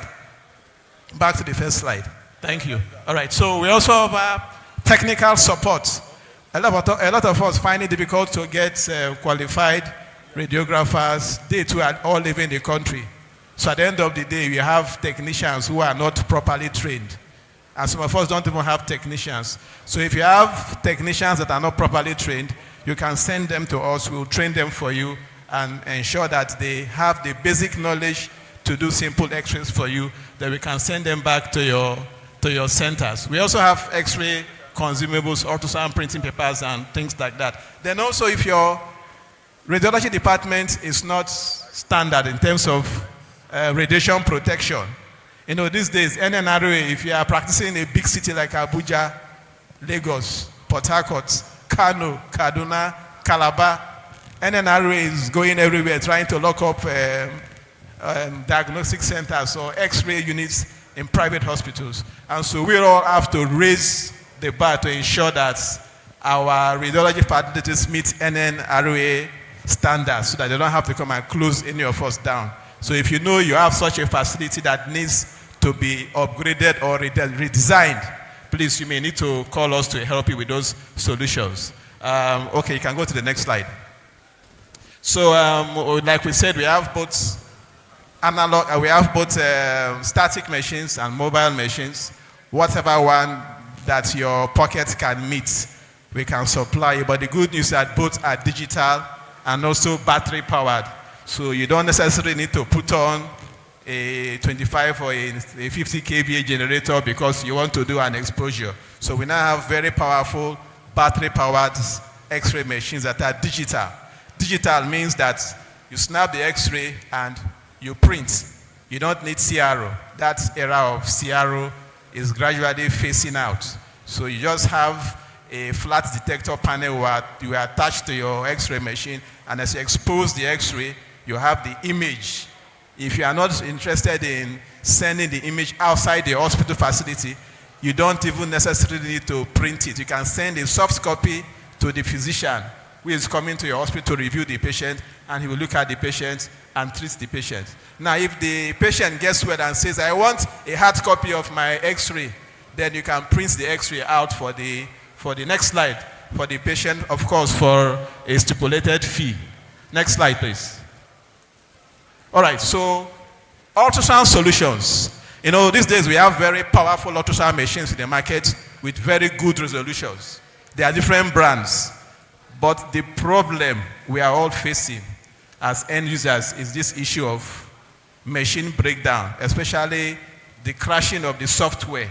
And you know, because of the kind of power situations we have in Nigeria, by the time your machine goes on and off a couple of times, the software packs up, and then you now need to invite an engineer from one place to come and reinstall the software, and that costs a lot of money. So we have worked with some of the manufacturers who are producing ultrasound machines that are resistant to software crash. So you are rest assured that if you have those kind of machines, you can use them for years without having to call us or any other body any other person to come and next slide to come and fix or maintain the systems. And the ultrasound machines range from the smaller ones to the high caliber ones. Whatever one, please to the next slide.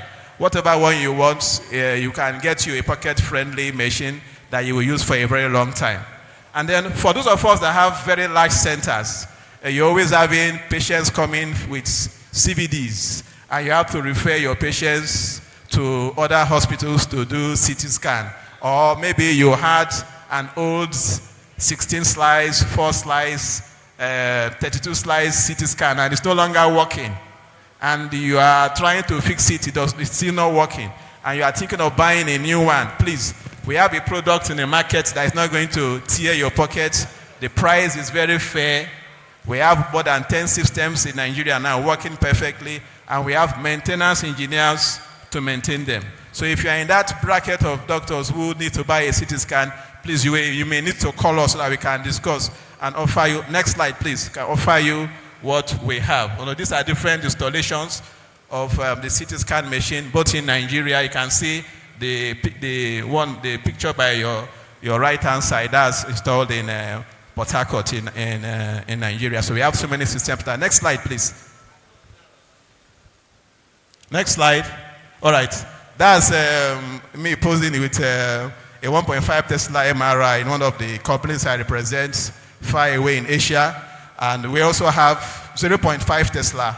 I know these days we talk about 1.5 Tesla, 0.5 Tesla. Which one is the best? Of course, in terms of resolution, you want to go for a 1.5 Tesla.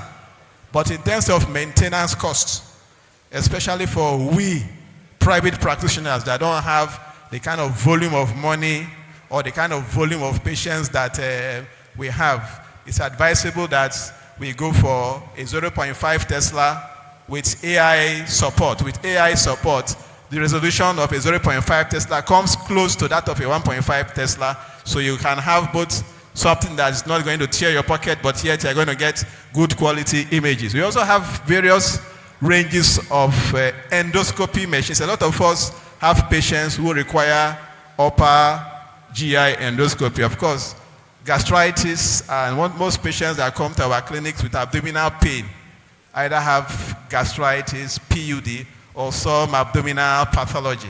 And one of the best ways to investigate such patients is to do an upper GI endoscopy.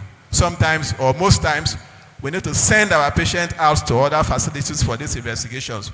But I'm here to tell you that today we have products that are not as expensive. You know, if you want to buy some brands, some European brands of endoscopy, you may spend over 100 million to acquire some of those brands. But we are here to tell you that we have brands that we can support, and their prices are not next slide. Their prices are not that high. Next slide. Okay, you can see myself and some of my trainers over there somewhere in Asia training me how to maintain some of this. Next slide, some of this machines. So we have the capacity to support your endoscopes. Even if you have an old Olympus and it's not working, please call us. We may be able to repair some of your scopes and things like that. That is our, next slide, that's our capacity. So other products that we have, dialysis, laboratory, theater, hospital furniture, and more. Next slide. Yes, just an opportunity to thank my colleagues from, I'm a proud member of ANPMP Bayelsa State. Unfortunately, I'm not in the photograph there, but I was extending my felicitations to my colleagues who are proudly and well represented in this conference. Thank you very much. So those are our contact numbers, Abuja office, Yenagoa office. Please take them down in case you need to get to us for advice, especially on radiology, ultrasound, X-ray, CT, MRI. Thank you very much. Thank you, Dr. Kelvin. Thank you, Dr. Kelvin. We appreciate. Amarak, you're next. Ayokunle Kayode Onole. Amarak.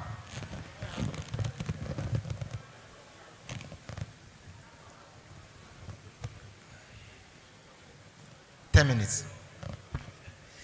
Good afternoon, everyone.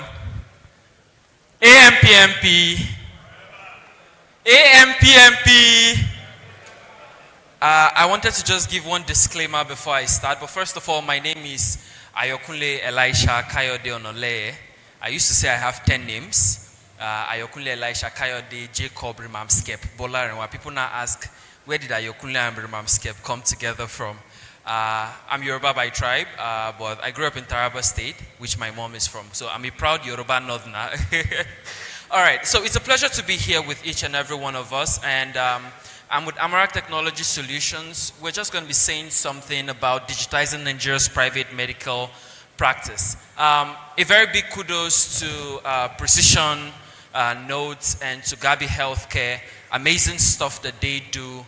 And I mean, we aren't exactly competing in the same space. So this is what we, Amarak Technologies, is actually coming to do.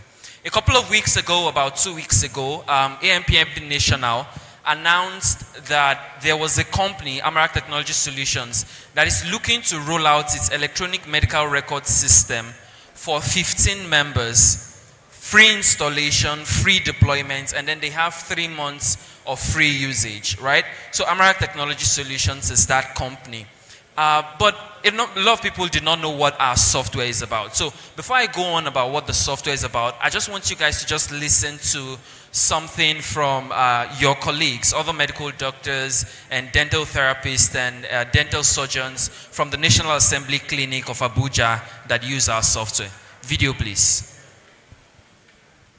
Okay, sorry. Let's just start again. Sorry. Let's just start that again. Thank you. Technology Solutions, your one-stop shop to streamline your business processes. Our reliable product offerings streamline and automate virtually all areas of your business operations, from front to back office, efficiently and seamlessly. You a business owner, chief medical director, pharmacy owner, laboratory owner, we're excited to introduce to you our innovative software solutions. We are more than excited for you to hear from those who have experienced it. I want to commend the advent of the electronic medical record service. Via the e-Medirex HCS, it has reduced patient waiting time, it has improved our professionalism and our efficiency. It has created a platform where we can gather data on the spot. It has been beneficial to us because there's less patient time and we can easily access patients' records with a touch of a button. So it's really beneficial and we are really happy that this technology is long overdue and is now here with us. The EMR system has made it easier for me to access my personal statistics as I view the number of patients I have consulted within a time frame. Now we'll be using this old model of using folders to attend to our patients. That has actually not helped us because it takes us a lot of time to retrieve and at the same time return them to the shares. It's safe, it's very easy, it's efficient. When we talk about productivity, 100%. Another thing, data management. Before we start using this e-health, we used to experience a case of rats, eating the papers, the files and all that, which led to missing information. But since the beginning of this e-health, everything is on the system and it's quite easy, it's accurate, and I'm beginning to like it. In comparison to the old method of file system, of course this is file data, much easier. All your records are in the system. When you are using the old files, it is cumbersome. You can see my table now is full. Before it was full of files and other things like that. At Amarak Technology Solutions, we're proud of the impact our solutions have made on healthcare businesses and facilities. Discover how our... Okay, thank you very much. Thank you very much. I just wanted us to just listen to a few reviews from staff members, clinicians and nurses and pharmacists in the national, and record staff also, receptionists at the National Assembly Clinic in Abuja. We've been able to deploy this electronic medical record system. Next slide, please. We've been able to deploy this electronic medical record system in different states in Nigeria, about 6 states in Nigeria, and then we have our presence in the US and all. Now, why this matters? Digital transformation is essential. Amarak EMR is built for Nigerian clinics, and I'm going to show you why I said it's built for Nigerian clinics. Then it includes patient records, pharmacy, lab, billing, scheduling, and a lot of other modules. Now, this is the exclusive for ANPMP members.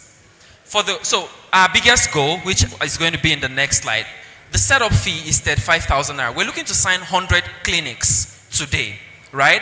And we're waiving the setup fee for those 100 clinics, right? Now, that's one. Secondly, based on the memorandum of agreement that we have with the national body of the Association of Nigerian Private Medicare Practitioners, ANPMP, we have discussed a discounted licensing rate. We're not charging by the number of consultations you have or by the number of patients. We're charging by the number of users in your facility. And we're charging just 3,500 naira discounted from 10,000 naira per month. So let's say, for instance, you have 2 doctors or 1 medical doctor, 2 nurses. You have 1 receptionist that also counters as an accountant. And then you have maybe 1 pharmacy and 1 lab. That's 5 people. 5 times 3,500 naira means you're only paying 17,500 naira per month. For a software that you use for both inpatient and outpatient facilities, there's a patient's portal where patients can book appointments, can see their consultations, see prescriptions, and you manage all of that. So then you have 1 free month if you pay annually. That is, let's say you decide, okay, after my 1 free month, I want to pay annually. You still get an extra free month. Then free installation and deployment for the first 100 people that sign up. We already have 13 people, as at yesterday, that have already signed up. So we have space for about 87 more.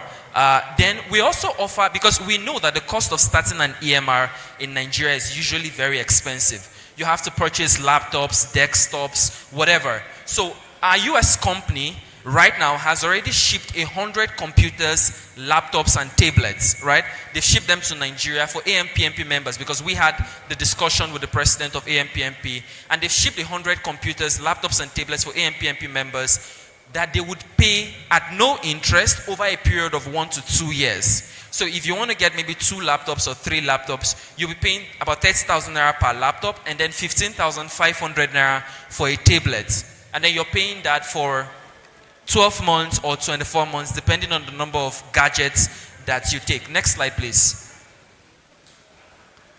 Next slide. All right, so today's conference goal is to sign up 100 clinics to process your setup and licensing here on site, and then 10 clinics which would get free setup and 2 months access, which was the notice that was passed on about 2 weeks ago from the national body. Next slide, please. All right, so why Amarak? So we have a proven track record in Nigeria and in the US. Our EMR has 13 modules, which I'm going to show you. And then because we're not just concerned just about your medical system, we're also concerned about your employees as well. When they come to work, you know, how they work, what they do in a day, your ambulances and vehicles and official vehicles that you have, how you track that, the usage of that, expense management, and a couple of other things. So we have other ERP solutions that we also offer.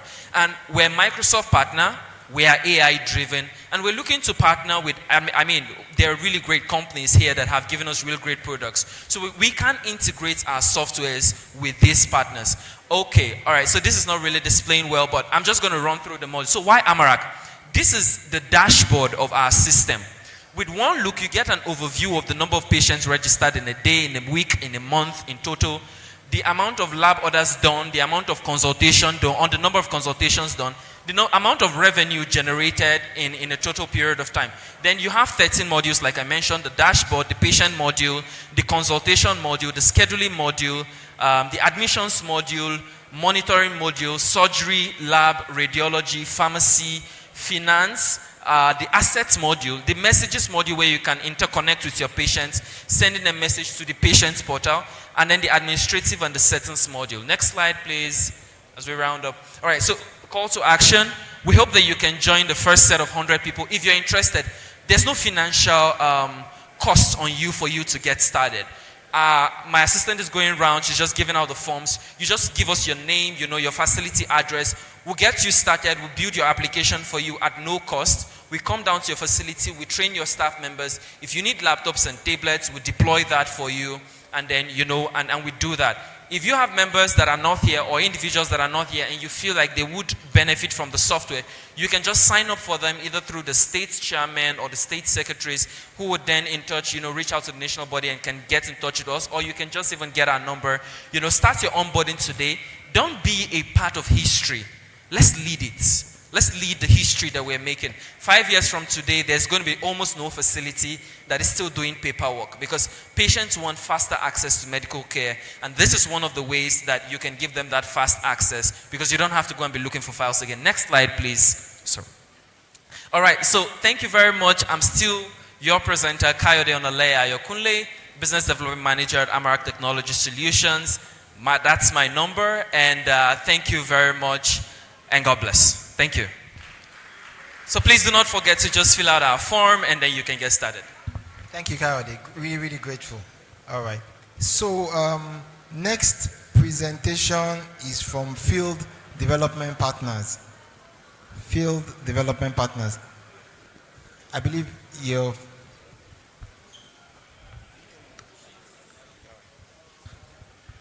Thank you. Good afternoon, sirs and ma'ams.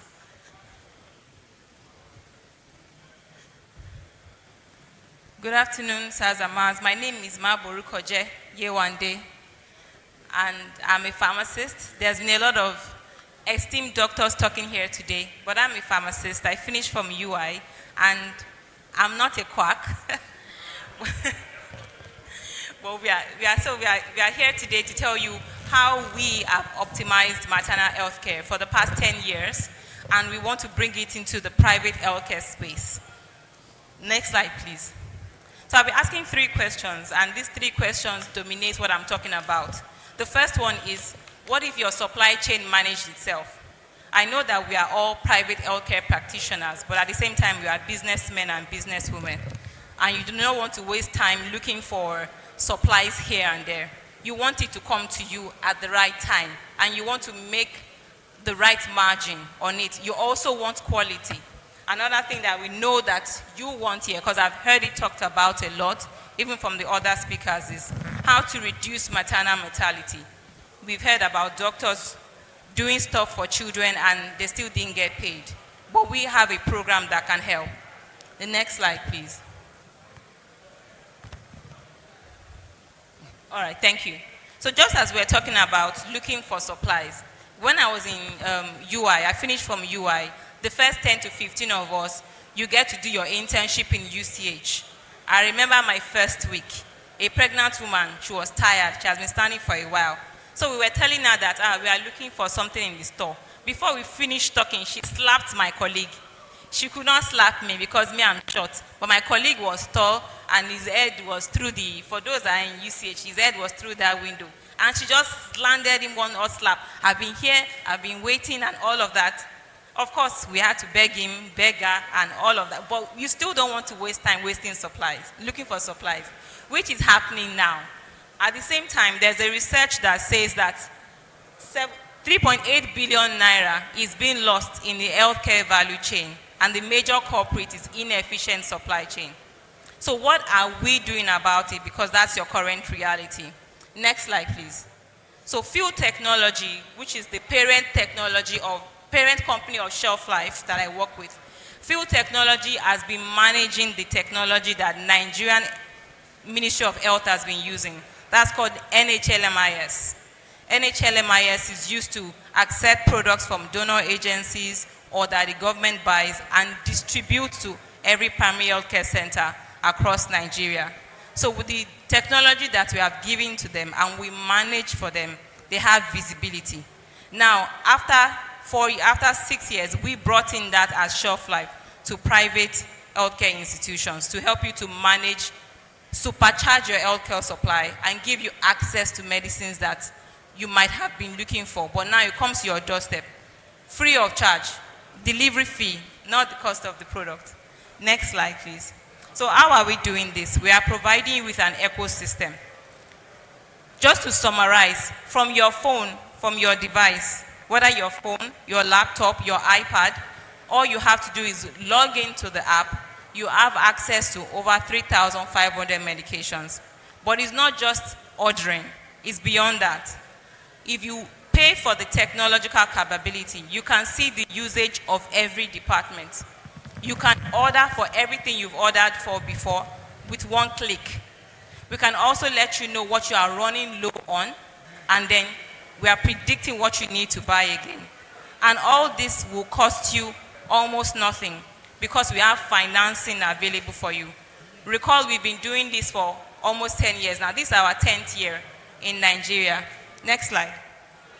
So we have financing because this was built by Nigerians that understand healthcare. And because we've been working for the government or with the Nigerian Ministry of Health, we have grants from several donor agencies to ensure that this technology can be made available. So when you come onto our platform, you can order, we deliver to you, then you pay, or you apply for financing. So you are able to pay according to a payment plan that you have agreed to. Imagine you are running your hospital. You already know how much it takes to run your hospital for the year. You know what you are expecting to come in. Then someone says, I have an extra 1 million for you to purchase pharmaceuticals and consumables at no fees. That's what we are offering to you.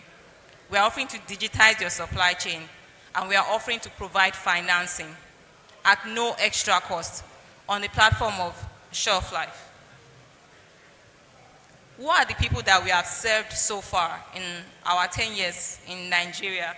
We've started several government agencies, several hospitals, HMOs. And if you look at these government agencies that are here that we have been supplying, we are not just giving them tech. We are not just giving them access to pharmaceuticals. And we don't buy from the open market, only manufacturers and distributors. We are also introducing to them our Safe Motherhood program. That's how we aim to reduce maternal mortality. Next slide, please. So our Safe Motherhood program, next slide, please. So our Safe Motherhood program is all about reducing postpartum hemorrhage. I thank God that I'm here today because of my gynecologist, because of the grace of God, and then the skill that my gynecologist has, because I had postpartum hemorrhage after delivering my second child. And I can say that there is no statistics that even 1 out of every 10 women should not die, because the impact of a dead mother on the child or on the family is not something that we can quantify. There was a study recently, if you visit our stand, we can share the study with you, that says that 68.4 billion naira is lost annually based on the use of substandard uterotonics. And this has contributed to preventable postpartum hemorrhage cases. These are studies that we can share with you, right? And as healthcare providers, we know that there is no loss that you don't feel the weight, but they are preventable. So how are we doing this? We have a postpartum hemorrhage bundle that we are introducing. We also have financing and cold chain supports that we are providing to healthcare providers. Next slide, please. So the postpartum hemorrhage bundle that we have is not new, not completely new. We have oxytocin, misoprostol, stable carbetocin, which is what is being advocated for now when your oxytocin cold chain storage is questionable, right? We have tranexamic acid, which a lot of us has been buying from our booth. We have it available at heavily discounted prices. And then we have the blood collection drips. So how did we come about this bundle?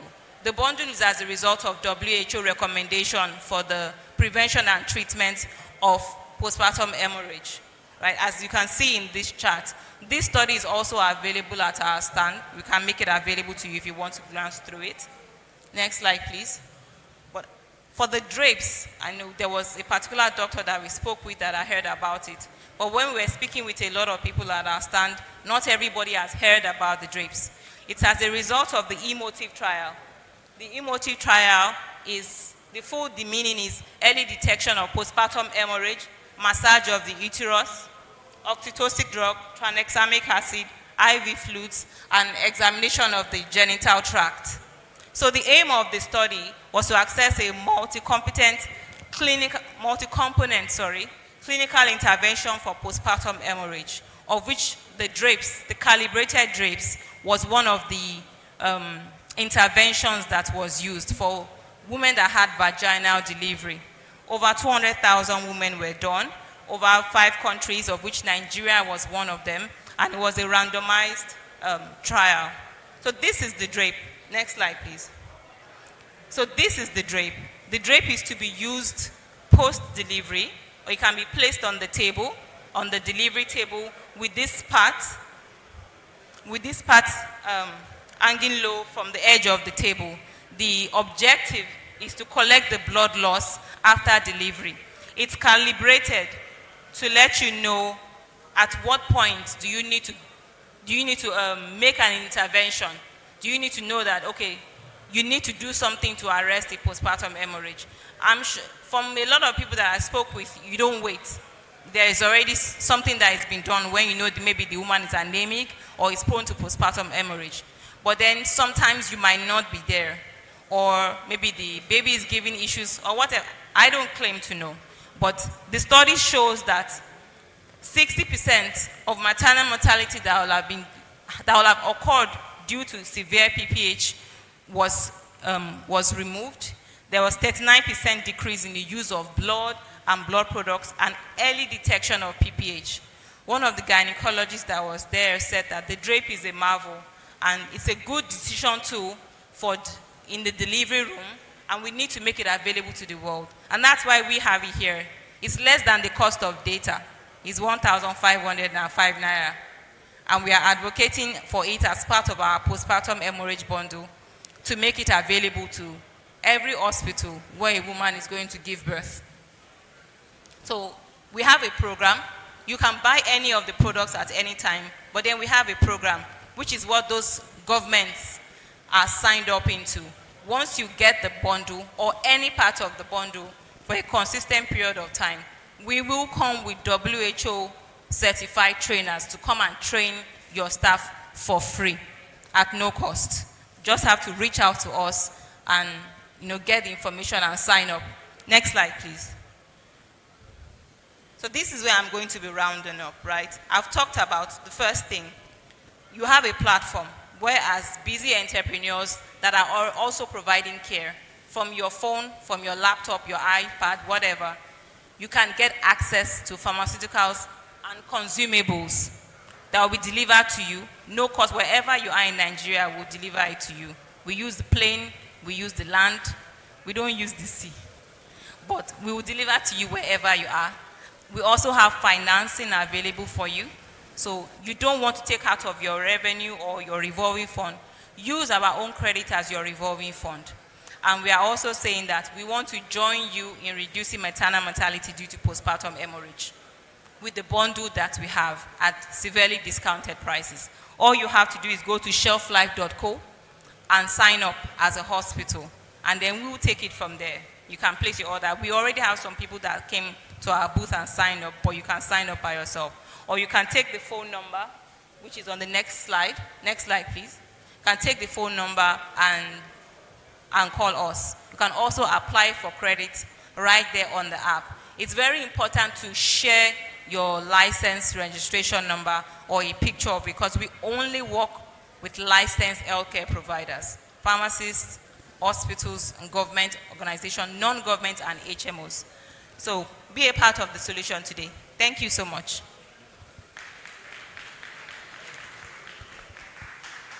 Please come to our booth.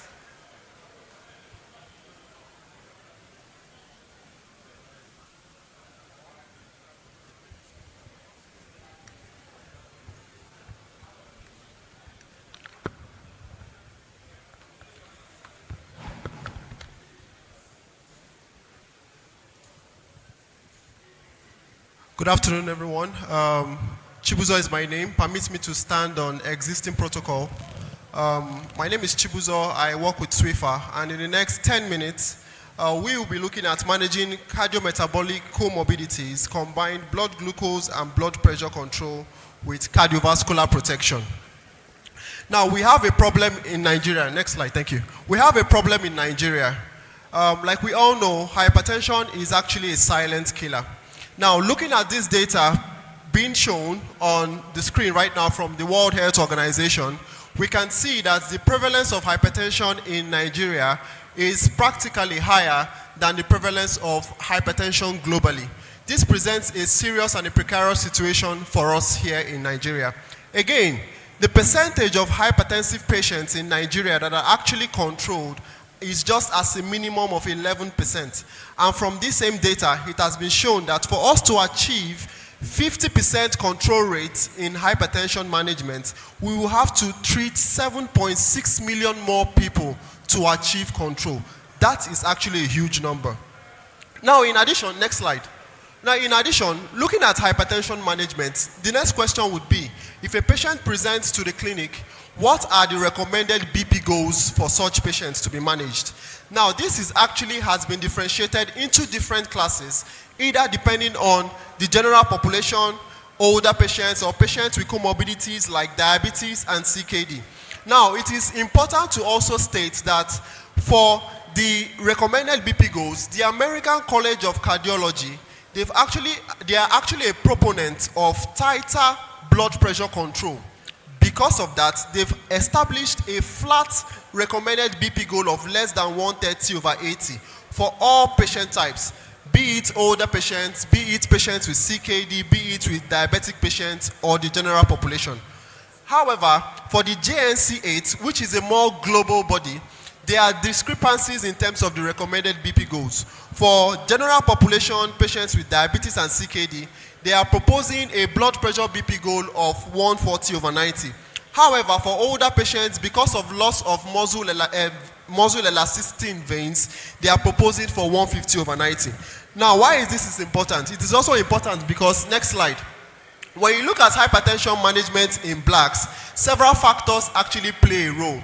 But one thing is constant. When you talk of managing hypertension in blacks, two key molecules must be present in their management. Number one is diuretics, and the second is a calcium channel blocker. But however, when we have patients that have their BP goals more than 15 or 10 millimeter mercury above target, they need the presence of a diuretics to have their blood pressure controlled. Next slide. Now, looking at achieving control, compliance has actually played a key role in hypertension management.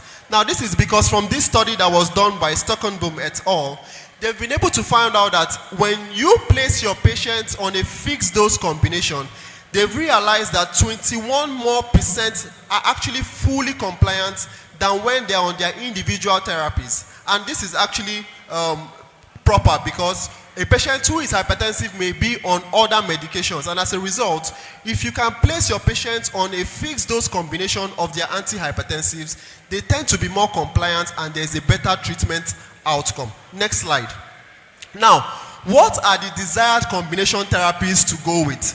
According to this study from European Society of Hypertension, they've brought out 4 distinct classes to adopt from out of the multiple classes, and they include diuretics, an ARB or ACEI, and then a CCB. The European Society of Hypertension and European Society of Cardiology have singled out these 4 classes as your preferred choice when managing your patients with hypertension. Next slide. Now, what is the advantage of having combination therapy with multiple mechanism therapy? Number one is that it provides you with enhanced antihypertensive efficacy. Now, for some certain class, they tend to attenuate the side effects of the other combination, and it may improve patient compliance like we've seen in the study. The fixed dose combinations are cost effective, and like we've seen, they are recommended by other treatment guidelines. Now, we want to enjoin you to adopt our preferred solutions from Swiffer, which include, next slide, number one, our combination of telmisartan and amlodipine, which is called Cardiotan, available in 4 different SKUs that provides you an array of flexibility depending on the patient type that actually presents to you. Next slide. We also have a combination of telmisartan and hydrochlorothiazide, again in different strengths to provide you with the dosage flexibility for the different patients that presents to you. Next slide. And lastly, with the newly introduced Cardiotan HCT, which is a triple therapy fixed dose combination that will assist you in managing your patient's hypertension challenges. A fixed dose combination in just one pill that will help to bring about their high blood pressure control. Now, how does these drugs work? Telmisartan, like we all know, acts on the RAS system to help to prevent the deleterious effect of angiotensin II. Amlodipine acts on the arteries by blocking calcium channel ions to provide vasodilatation that will help to reduce your patient's blood pressure. And then hydrochlorothiazide, which is more or less like a water pill, would help to reduce your patient's blood volume, which would resultantly lead to reduction in the patient's blood pressure. Next slide. Now, there is something unique about telmisartan, and I will take 1 minute to explain it. Now, what do I mean? I'm sure you're conversant with other ARBs, but however, telmisartan has shown unique specific properties that distinguishes it from other classes. What are these properties? Number one, telmisartan has the longest half-life of all the ARBs. Its half-life is as long as 24 hours. This is more than 12 hours than the next ARB in the same class. Why does this have this long half-life? It only has this long half-life of 24 hours because, number one, it is the most lipophilic molecule of the ARBs, and it also has the highest receptor affinity to the AT2 receptors. Now, lastly, and very much importantly, telmisartan has an activity on the PPAR gamma receptor. Now, what is the resultant effect of this? When telmisartan binds subtly to the PPAR gamma receptor, it helps to improve insulin sensitivity in such patients. Now, when you have patients who are comorbid, having indications like hypertension and diabetes together, telmisartan is your go-to molecule, or telmisartan should be your go-to molecule because of this activity. Next slide, please. Now, looking at the CCB class, amlodipine also has been shown to have the longest half-life amongst all the calcium channel blockers. In fact, its half-life is even more than 30 hours. Next slide. So what does this mean, having a combination of telmisartan and amlodipine as a fixed dose combination? Like we all know, we are physicians. A lot of patients or a lot of incidences present at your clinic when patients have early morning BP surge that would make them come down with stroke. Now, by having a combination of telmisartan with a half-life of over 24 hours and amlodipine with a half-life of over 30 hours, you are sure to reduce the incidence of early morning BP surge that will predispose your patients to myocardial infarction and stroke. This is actually going to be taken care of by Cardiotan. Next slide. Again, when you look at proteinuria in patients, which is more common in patients with hypertension, telmisartan has been shown to be more effective than ramipril in reducing proteinuria for your patient. So this means that your patient's kidney will be better protected when you place them on a telmisartan combination like Cardiotan. Next slide. The same activity is also seen vis-a-vis against losartan, with telmisartan again showing a better protection for the kidneys in proteinuria. Next slide. Now, why should you use our drug combinations? We are providing you with 2 or 3 molecules with complementary mode of action. These drugs provide 24 hours BP control that will help to reduce the incidence of early morning BP surge that will result in stroke, and it provides good safety and tolerability profile for your patients. Next slide. Please, for these brands that has been presented, it should not be used on pregnant women or patients with impaired hepatic function. Next slide. And the goals of therapy that will be achieved with our combination is to reduce your patient's blood pressure to less than 140/90. In some selected patients, like the AHA class, less than 130/80. And in result, you achieve maximum reduction in long-term total risk of cardiovascular mortality and morbidity. Once again, I enjoin you to please adopt Cardiotan, a combination of telmisartan and amlodipine, telmisartan and hydrochlorothiazide, which is available in 2 different SKUs. Next slide. And next slide. And then lastly, with our newly launched Cardiotan HCT, which is a triple therapy combination. And if you get to visit the Swiffer stand, we will be giving you samples of this product to try out on your patients. Thank you so much.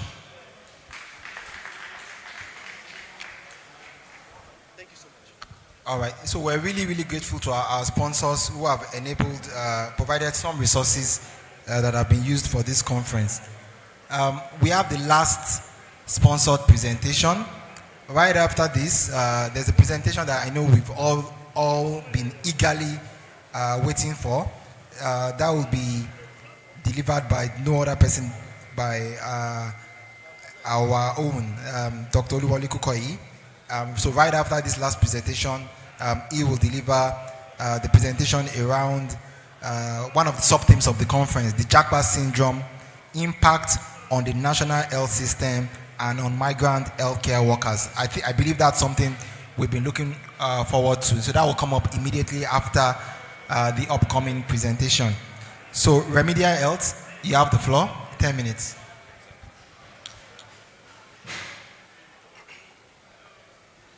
Yeah, good afternoon, everyone. My name is Pharmacist Ajola Adeyinka, and I'm the business manager with Ketin Global Synergy.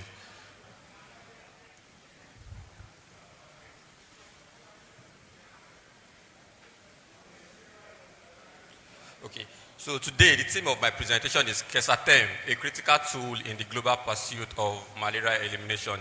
From endemic to eliminated, the Ketin commitment. This strong statement shows that Ketin isn't just a product, but it is a brand that gives access to effective malaria treatments. So about our company, about us at Ketin Global Synergy. Ketin Global Synergy is a forward-thinking pharmaceutical company dedicated to developing, marketing, and distributing high-quality healthcare solutions. With a dynamic portfolio spanning precision medicine, over-the-counter product, and therapeutic innovation, we at Ketin Global Synergy, we are committed to improving lives globally. At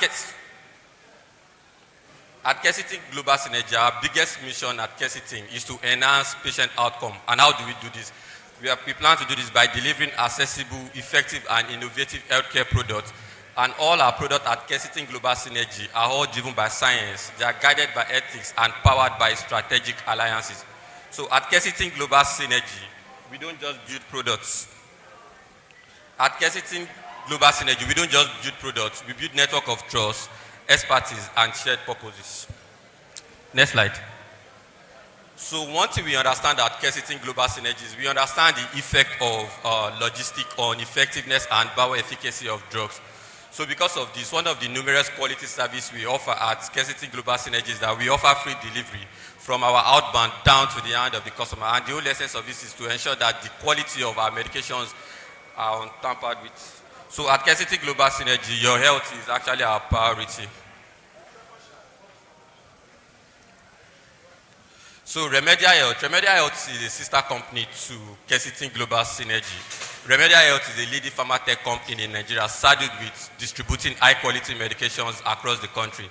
With over 5,000 authentic medicine on our app on the go. And presently, we have over 10,000 authentic medicine on our app. So this shows that the total number of authentic medicines we have on our app increases every day.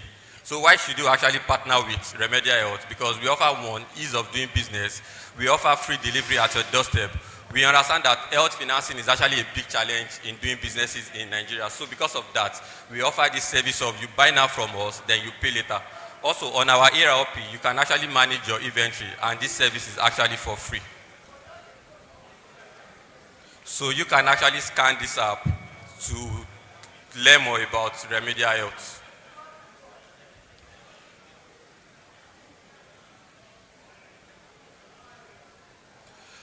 So at Ketin Global Synergy, we have several products. So our first product here is Kes Flux, which is a brand of ofloxacin 400 milligram. Our second brand is Kesproflux, which is our brand of ciprofloxacin 500 milligram. Our next brand is Kesorat, which is a brand of loratadine. And the interesting thing about this, our loratadine, it comes as chewable. So it is very easy, just throw your mouth, easy to administer. So our next brand is Kesflucan, which is our brand of fluconazole, 200 milligram brand, 200 milligram, which is used in the treatment of vaginal candidiasis, orophaginal candidiasis, and other several fungal infections. So our next brand is Kesatem, which is our brand of artemether lumefantrine 8480, which is used in the treatment of uncomplicated malaria.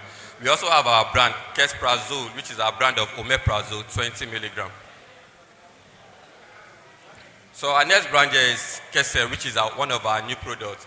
Kesef is a triple action cream containing betamethasone, gentamicin, and fluconazole. Unlike the conventional triple-in-one action cream you have in the market, the antibacterial agent in our case is gentamicin, unlike neomycin that is popular in most triple action cream. So this is not just we at Ketin Global Synergy just trying to substitute the antibacterial agent, but this is actually a clinical upgrade, because if you're actually looking at it from the angle of the spectrum of action, gentamicin has broader spectrum of action compared to neomycin. Looking at it from the microorganism involved, gentamicin has a broader spectrum of action on gram-negative microorganisms like E. coli, Pseudomonas aeruginosa that has been indicated in several conditions. And even looking at the tolerability profile, gentamicin has less irritant effect than neomycin. And even looking at the cases of the resistance, gentamicin has less cases of resistance than neomycin. So you agree with me that KESEF, it is actually like a clinical upgrade and not just with substituting neomycin with gentamicin. So our next product here is Zinatol, which is used in the management of pain, inflammation, and swelling. So Zinatol contains basically diclofenac diethylamine, which is the short form of diclofenac, and this increases the absorption and penetration of diclofenac into the skin. So the next ingredient in Zinatol is linseed oil. Linseed oil, we know, acts like an excipient in this case to increase the absorption of diclofenac. The next ingredient there is methylsalicylate, which provides a counter-irritant effect, and menthol that provides a soothing and cooling effect. So these four ingredients act synergistically. They work hand in hand to actually like provide the rapid relief Zinatol provides. So our next product here is albendazole 400 milligram. It is also in chewable formulation. So one interesting thing about us at Ketin Global Synergy is that for every formulation we do, for every thinking we do, our patients are actually at the center of what we do. We understand that people go through a lot of stressful activities, running from one work to another, driving all day, and this actually builds up the fatigue level in their body. So what we try to do at Ketin Global Synergy is that we want you to show up as the best possible self. So Revite has a 40 milligram ginseng, 5 milligram aloe vera, vitamin B complex. It has calcium, magnesium, and iron. And these three ingredients, they work as a triad to provide bone health. So our next product here is cod liver oil, 1000 milligram. So overview of current malaria treatment landscape. What are the emerging challenges we have presently? The number one challenges we have in the treatment of malaria is the growing resistance to artemisinin and partner drugs in Africa, limited access to quality medicine in remote regions. So we at Ketin, we've actually taken this upon ourselves to actually like fight the battle against limited access to quality medicine in remote regions. We're actually trying to increase the access. Like today is World Malaria Day. We partner with several professional bodies. We went to some remote regions like the Makoko, Akute, and we also partner with several organizations and associations in Lagos to ensure that this our quality medicine is not limited. So even everybody have like a quality access to our medication. Another emerging challenge is substandard or counterfeit drugs, and this undermines treatment efforts. Next slide, please. So introducing Kesatem, a smarter ECT solution. Kesatem is a next generation artemisinin-based therapy designed to provide rapid, effective, and reliable treatment for Plasmodium falciparum. So why Kesatem? In a time where resistance to antimalaria is growing, Kesatem delivers a robust solution through fast parasite clearance, improved patient adherence, high quality assurance and stability. About this high quality assurance and stability, we at Ketin Global Synergy, we partner with a lot of private institutions and public institutions in the country.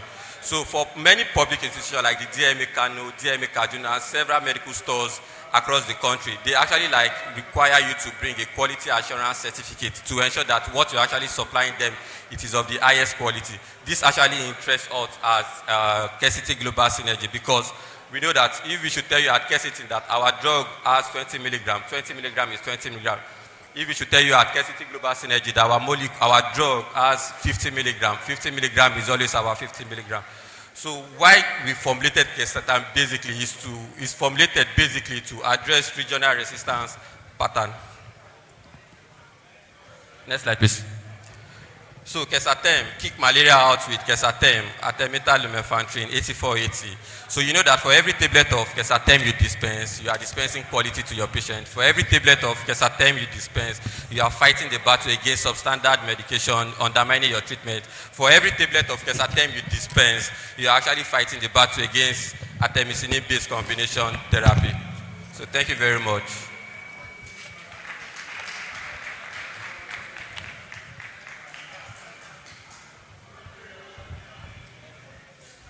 Thank you very much, Remedial Health.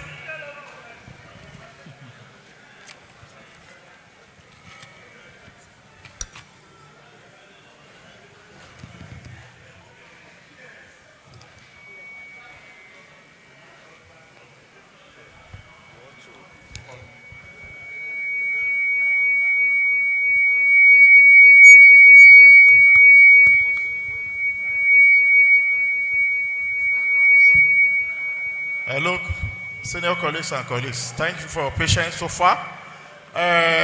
We will soon start our AGM. So please, we have a lecture that we have to do, to have now. And after that, the AGM will start.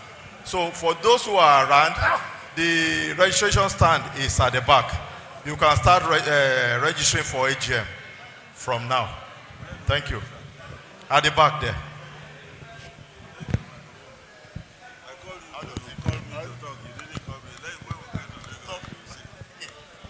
Give me the permission.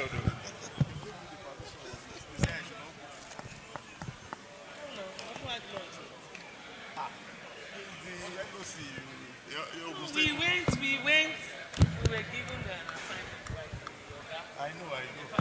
So come back I now. don't know what is happening. Even the people that went to the post. People that went to mosque, eh?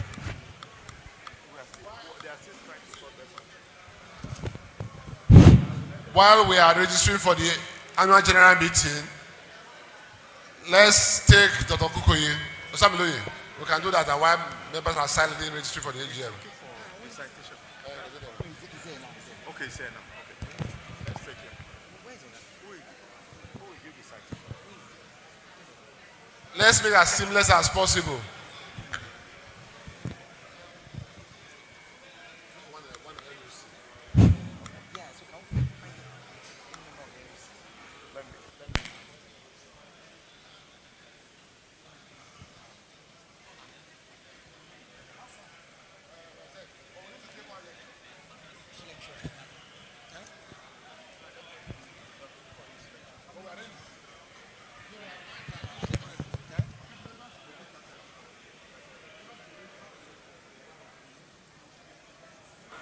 Let's go.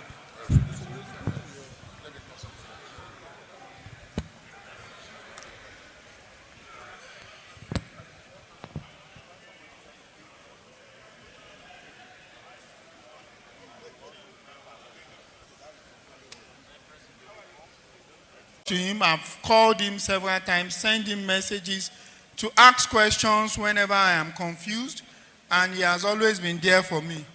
Thank you very much. Dr.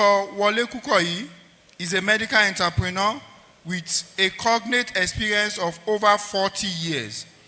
He had his medical education at the University of Ibadan, where he had the best result in psychiatry and was awarded the Olatunde Odeku Award for the best student in neurosurgery.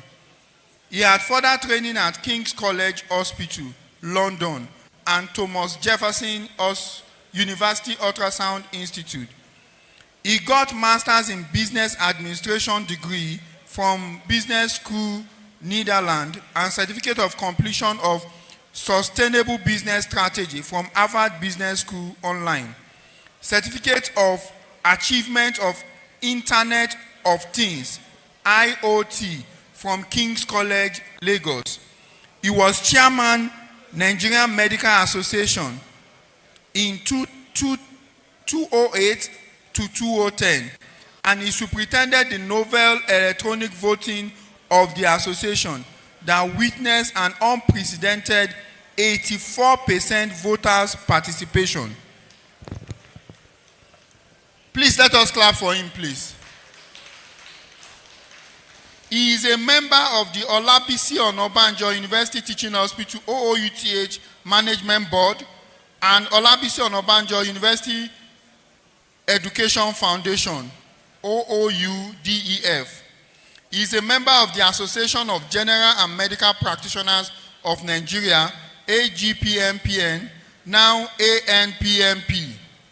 He was the chairman of the LOC of the Gateway 2007 AGM of the association. Please let us clap for him, please. He is also a member of the Healthcare Provider Association of Nigeria, HCPAN, which honored him with the Healthcare Ambassador Award. He has a membership of the American Association of Family Physicians, World Organization of Family Doctors, an honorary membership of the Association of Nigerian Physicians in the Americas and Medical and Dental Association of Nigeria, MDCAN. He was recognized with the Award of Excellence by Covenant University in 2012 and is a member of the Sectorial Advisory Board of the Covenant Applied Informatics and Communication Africa Center of Excellence, which he supervises. The World Bank funded research project on malaria and cancer of the breast and prostate. He also participates in the assessment of postgraduate students as industry observer. He is a member of Nigerian Chamber of Commerce and Lagos Chamber of Commerce and Industry. Ladies and gentlemen, I give you Dr. Wole Kukoyi. Thank you very much, our State Secretary. I know that the most difficult time to make a presentation is immediately after lunch. And that explains why we have a scanty audience. That notwithstanding, I will be as fast as possible because I know that the AGM will soon start. I want to appreciate the President and all members of ANPMP for this privilege to have this dialogue with you. I doubt if there's anybody in this audience who is not impacted or who is not going to be impacted by Japa that we want to discuss. So the topic of my presentation is Japa syndrome, the impact on national health system and on migrant health workers. Next slide, please. Apart from my years as in housemanship and NYC, I've spent the whole of my professional life in OTA. So you will understand why I brought this up. For 42 years, I've been in OTA. But two significant events have made OTA very popular, and that is the home of Obasanjo and Covenant University.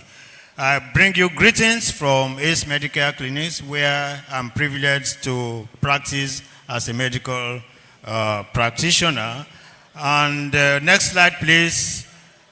No financial disclosure or conflict of interest in this presentation. Can I just give you a quick outline of my presentation?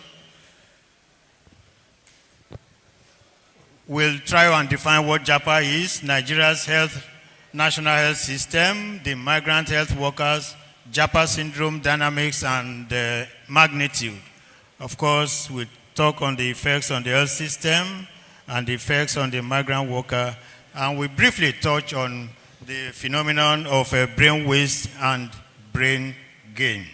Next slide, please. Well, for those who are from other parts of Nigeria, apart from Southwest, Japa are quickly defined as an act of escaping, fleeing, or disappearing from a situation. Ja actually in Yoruba means a break, and Pa means a way. Over time, the term has found its way into Nigerian slang, which was even made more popular by Naira Marley, who is a Nigerian singer. If you all recall, he had a song called Japa. Before Japa, we've experienced the exit of Nigerians. I remember in the 1980s, we used to talk about checking out. Andrew checking out. And of course, in the 2000s, we had a brain drain. let me say that I'll be using brain drain interchangeably with Japa syndrome. Well, we all know this, but let me quickly mention it. Nigeria's health system, we have a pluralistic, multi-tiered health care system. And of course, we know that we have the public and private health providers, both orthodox and traditional health care. A lot has been said about quacks in the earlier presentation that I don't need to go over that. But that is a phenomenon that is affecting our practice very, very significantly. Healthcare provision, of course, we know is on the concurrent list, and it's the responsibility of the 3 tiers of government, local, state, and federal. Next slide, please. So, in brief, what are the challenges of the Nigeria's healthcare system? We all know about them, but I'll just quickly mention the most important ones. We have underfunding, we have inadequate infrastructure, shortage of healthcare professionals, corruption. I put that in a different category because if we can solve the problem of corruption, perhaps most of the other things that are challenges can be solved. Corruption comes in various ways, and it's in every level of government, and it is actually a very, very deterring factor in our healthcare system. Low access to quality care, lack of awareness and engagement, and of course, inadequate health insurance. I'm happy that this morning we had a very lengthy conversation around National Health Insurance Authority, so I'll just mention it briefly. Well, again, these are statistics that we have had over time. And this one is from World Health Organization, and Nigeria's health outcome indicators are still very, very high, unacceptably high. And currently the maternal mortality ratio is 804. 814, that's probably a midway. In some states, it's as high as 1,000 per 100,000. And the neonatal mortality rate is about 48 per 1,000, while the under 5 mortality is about 107 per 1,000 live birth. You can see that when we compare this with advanced countries, these rates are unacceptably high. And as I will show later, this situation is even worsened by Japa syndrome that we want to talk about. Briefly, about funding of our healthcare system. We all know that in 2001, African Union set 15,000 of the budget as the minimum. And this was recently, just 2 years ago, also recommitted by the Abuja Declaration, 15%. How has Nigeria fared over the years? Between 2010 and 2014, the highest budgetary allocation we've ever had is 5.8. And you can see that that is a far cry from the minimum of 15%. That underfunding itself is a big problem to our healthcare system. Next slide, please. Next slide. Well, a summary of how we are doing with our insurance industry. You can see that National Health Insurance Authority, which took over from National Health Insurance Scheme, has not met the requirements or the expectations of both the government and also the community. Well, this was launched in 2005, and the goal then was to achieve universal health care by 2015. This is 2025, and we are yet a far distance. The current statistics shows that we have between 5 and 10% of Nigerian population covered. That is obviously unacceptable. And like it was also mentioned earlier, we have out-of-pocket spending of over 70%. That, again, is a great stress on individual Nigerians. Major issues that have allowed this in the national health insurance is the inefficiency of the service delivery, inadequate healthcare infrastructure, poor resource management, leading to substandard care quality. But I want to believe that with the assurances that we had this afternoon, we should expect some improvement in the coverage of national health insurance. Next slide. Well, when we talk of the health workers, who actually are they? WHO defines them as the physicians and the nurses. These are the major segments. But then we also have other cadres. We have the dentistry personnel, pharmaceutical personnel, laboratory health workers, environmental and public health workers, community and traditional health workers, and health management. I put that one in red because that is the latest thing now. I don't know how many of us have been approached by Nigerians wishing to travel abroad, that they want to have about 6 weeks experience in your hospital. Have you? Yes, I've had a lot of them. These are not health workers. Some of them are bankers, some are economists, but they just want to have that 6 weeks experience in the hospital environment. And what do they want to do with that? They want to become carers overseas. So when we are talking about brain drain, we should also include this in the definition. Next slide, please. So what actually is brain drain? Brain drain represents, you know that the brain is the control of the body, and wherever the brain directs, we follow. Next slide.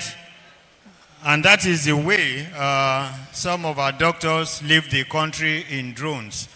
What they just need is the passport, and some of them, maybe 1 or 2 luggages, but in fact, some of them just travel with the passport and their certificates because they're going in a hurry, hoping that they will have a greener pasture somewhere. Well, I don't know whether this video will play out. It's just a summary of what I want to do. Can we have volume? Volume.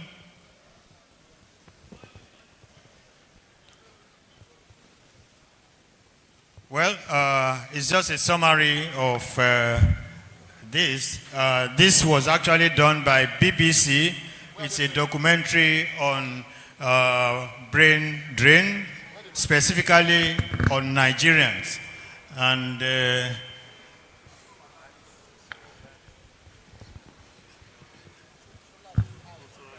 well, if there's no volume, you can just keep it. What's supposed to be showing is the ratio of the Nigerian population to a doctor compared with what it should be, and also what Nigerians face when they go abroad. Next slide. Here, there is one doctor for every 6,000 people. The World Health Organization says it should be one medic for 600. This means the country... Well, for want of time, maybe you can just skip it. Next slide, please. Thank you, sir. Next slide.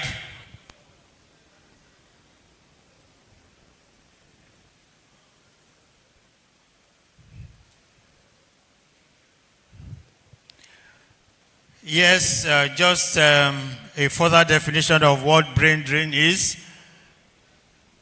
It generally involves the flow of doctors and other health professionals from low to high income destinations. And it actually depletes the workforce of the country where they are emigrating from. Next slide, please.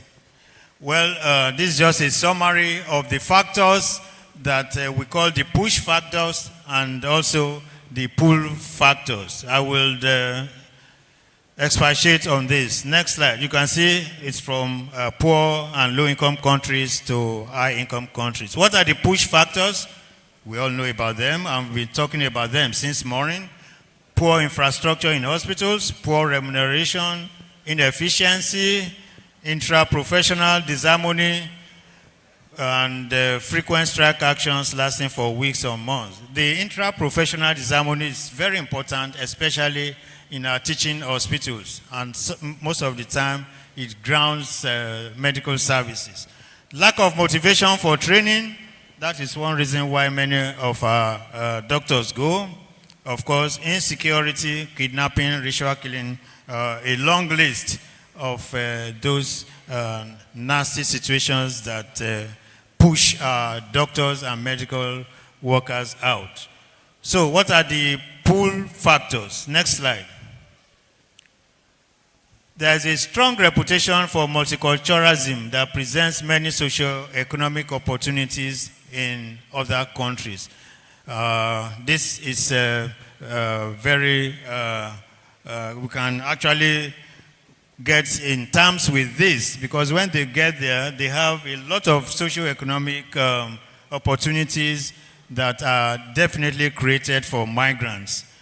Outstanding education and healthcare system. This is one reason why many of our doctors say they are going out, because they want to give their children a future and an education, which they cannot afford when they are in Nigeria. High quality of life, exemplified by long life expectancy. You can compare the life expectancy in Nigeria, which is 49 years, to that in Canada, which is 81 years. Nobody wants to die young, so it's better to escape to an environment where you can live long. Conducive environment to live and educate your children. These are some of the pull factors. But we still have some other pull factors, which are actually created by those countries that the doctors emigrate to. One of them is the deliberate strategies of the host countries to poach the best drains. And this actually raises moral issues. All these high-income countries poach the doctors that are supposed to be working in the low-income economies by attracting them with high pays and other things. Of course, even as we speak, those countries we call high-income countries still have shortage of doctors. You won't believe it. And that is why they are doing all their best to attract more doctors. For instance, it is estimated that in US alone, we have over 1 million doctors. And it is also estimated by 2034, they will be short by 124,000 doctors. And that is one reason why America also is still looking for doctors to work in their health industry. Well, relatively low crime rates, and it's another reason why some of our health workers travel abroad. But I want to tell you that it's not rosy in some parts of the world too, and they also face peculiar crimes which are different from what we face in Nigeria. WHO analysis shows that approximately 15% of health and care workers are working outside their country of birth or first professional qualification. And the percentage of foreign-born or foreign-trained health personnel varies by region. And the statistics is there that this rate has even continued to increase. Next slide, please. Now, I want to zone in on UK, because UK is the nearest country to us where our doctors go. And of course, we have similar things in terms of independence and all of that. And the UK is heavily dependent on internationally trained doctors to staff its health care. And doctors with overseas qualifications are a core part of the UK medical force, with over 34.5% of licensed doctors receiving their primary medical qualification, that is PMQ, outside. And over half of the new doctors who joined the workforce in 2099 were non-UK graduates. Very soon I'll give you the statistics of Nigerians that have joined the UK GMC in recent years. Next slide, please. Of non-UK graduate doctors, 74.3% of them qualified outside the European Economic Area. And mainly they are from South Asia and now Africa. Africa is now getting a big chunk of that list.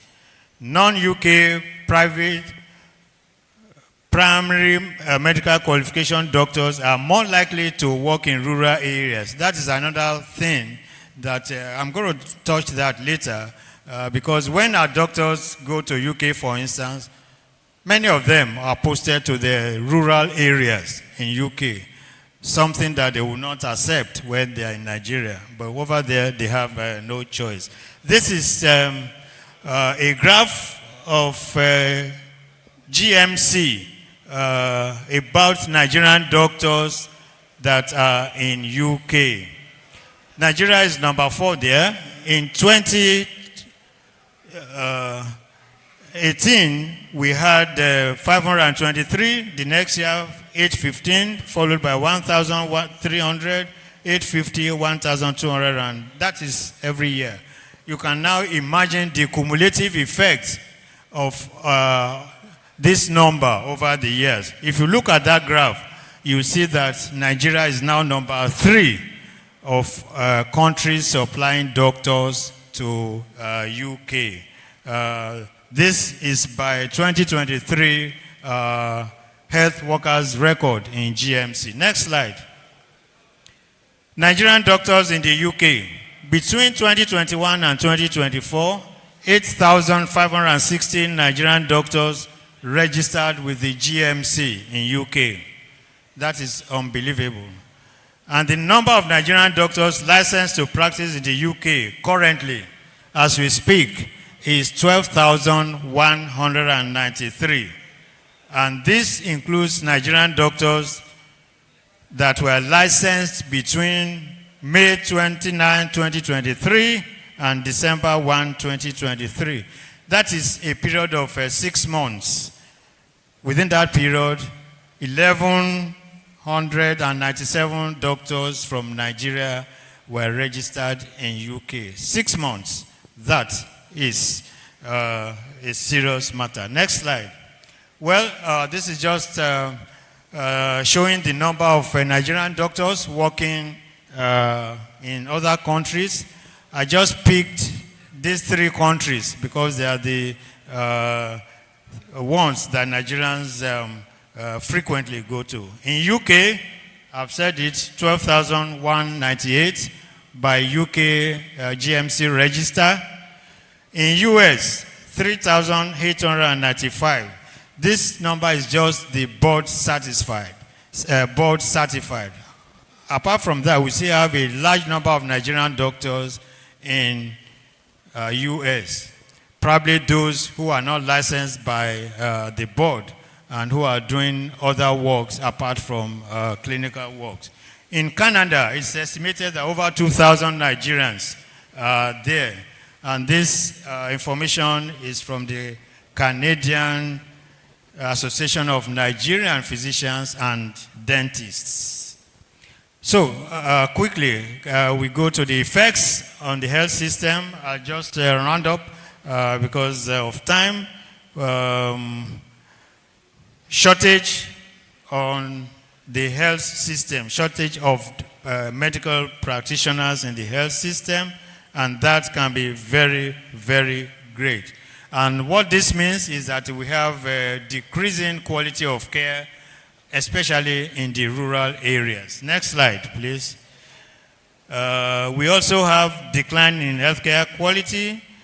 Fewer qualified doctors and nurses are just available to provide the care.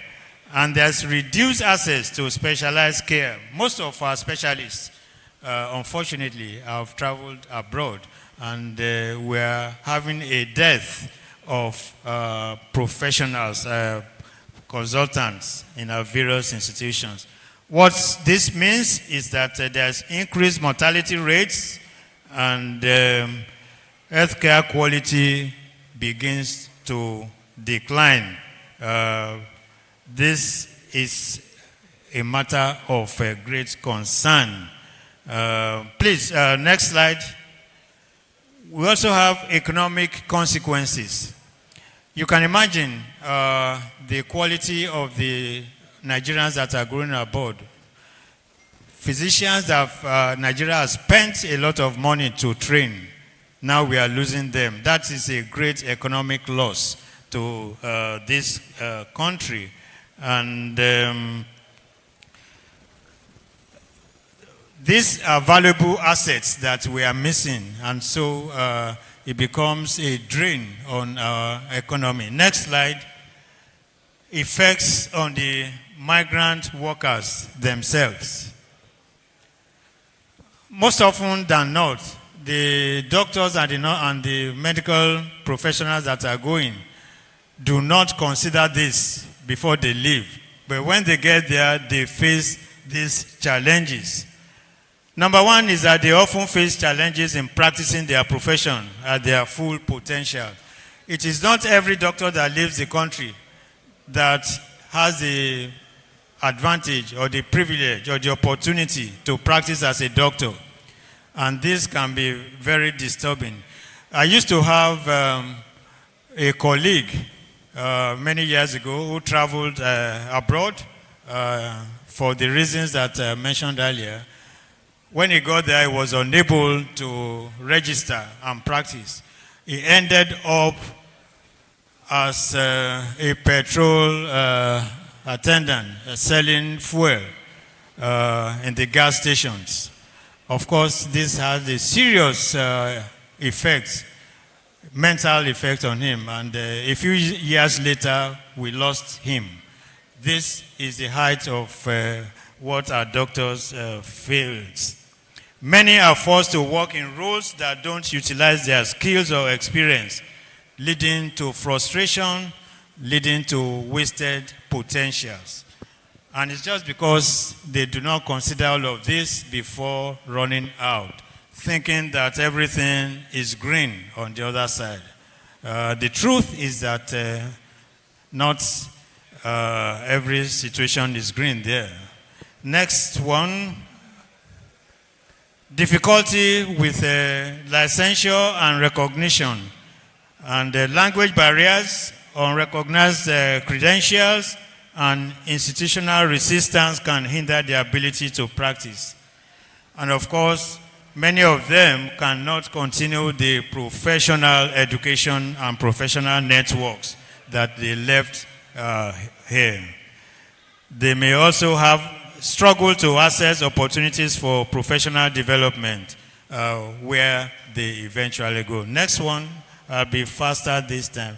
This is one aspect that is often overlooked by migrant workers. there's a lot of psychological effect on the migrant workers. Isolation is one of them. Many of them go to countries where they don't know anybody, where they don't have any acquaintances, and so they end up with isolation, with loneliness, with cultural adjustment, leading to brain waste, financial strain, and of course, all of this leads to stress, anxiety, depression, and in some cases, suicide. It's unfortunate that some of these doctors that go abroad eventually end up with suicide. I was at a conference by Association of Nigerian Physicians in the Americas, and they painted a gory picture of what Nigerian doctors face there. And this is exactly depression, and some of them suicide. And some of them even commit murder of their partners because of frustration. This is especially common amongst Nigerian doctors who marry nurses. It's a frequent thing that is reported in US news. Family and social impact. Because of the extended separation, some of them may lead to divorce, and we've had quite a number of examples of this. Next, this is similar to the slide, so don't let us waste time. Next one. What of when they want to return, when they eventually return to their home country, the skills they lost or they underutilized while abroad can make it difficult to come back home. This is one reason why some of these doctors and nurses who travel abroad cannot come home, because when they do, they have lost contact with practice here, and many of them, even if they open shop, they never make it. So next slide. Well, briefly about grain drain. There's nothing that does not have a positive effect. So one of them is that the knowledge and skills gained while working in high industrialized countries could bring advantages to the health system. And I think this has been demonstrated in other presentations, especially the one that was made yesterday. We can now experience a gradual return of some of these doctors who have gone. It may not be a full return. Some of them come for weeks and they come at intervals. And by bringing their expertise and the knowledge that they have gained abroad, at least it's a gain to the system. They also bring with them the money that they have made over there, and that also goes into the system. Next slide. Well, this is reverse Japa, and we often call it Japada. For those who have gone, they are coming back. And what are the factors that aid their coming back? Number one is that family issues, because of the family ties that they still have in Nigeria, some of them may return, especially when they have frustrations, isolation, and depression over there. They tend to take a reverse gear and come back to the country. Nationalism, their motivation to contribute to the national health system, although this one is just put there, not many of them will have that fire of Nigerian nationalism to want to come back. Feeling stressed and under pressure at work. You cannot imagine it. Most of these doctors are under pressure when they go there. And we've read so many of them on the social media, working for 12 hours non-stop and doing calls more frequently than they do in Nigeria. But the curious thing is that it's only the migrant workers that are allowed to do this. The doctors from their country, of course, will not accept this from them. But as migrant workers, they have no option. So they work in rural areas, they work under stress, very long hours, and they suffer a lot of burnout. But they cannot complain because it was their decision to go. Building personal or family businesses, of course, many of them want to come back and try and see if they can build their businesses. And some of them failed the professional exam many times. And of course, after that, many of them will gain the courage and the strength to come back. For some of them, since they work on contract, when the contract finishes, they tend to come back. And another factor which probably we underplay is racial discrimination.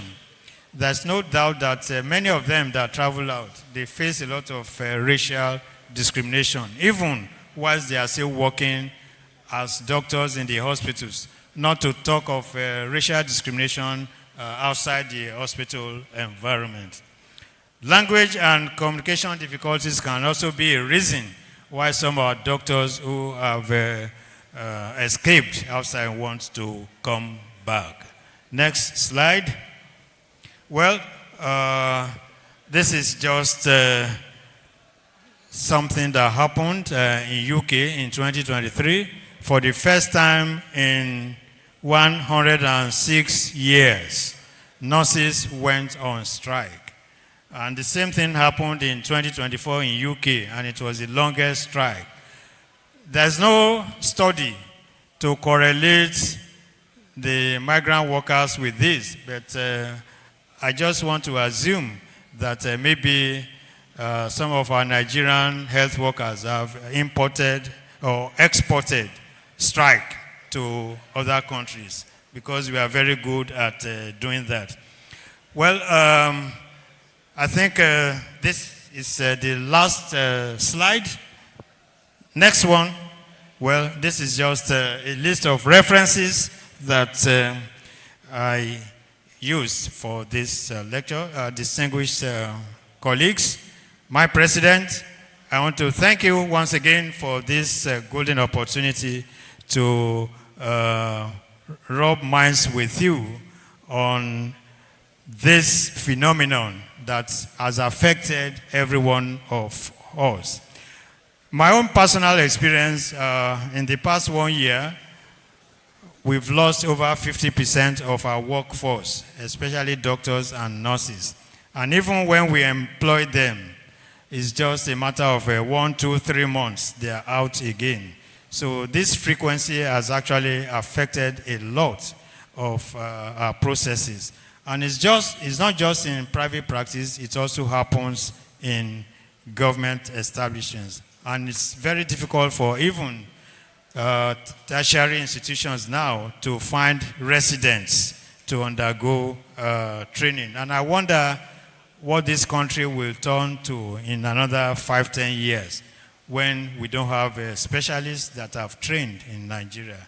This is a phenomenon that is of great concern to us, and we really need to sit down and navigate how we are going to solve this problem. Thank you very much for listening. Thank you.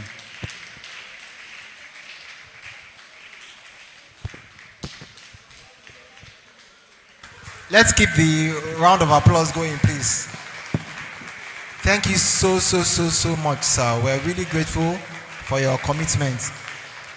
I'm aware that Dr. Kukoi went to Lagos today. He was with us yesterday, but he had to go to Lagos today, Lekki, and he's back. He had to come back, of course, to deliver this. So we're really grateful to you, sir. Thank you so much, sir.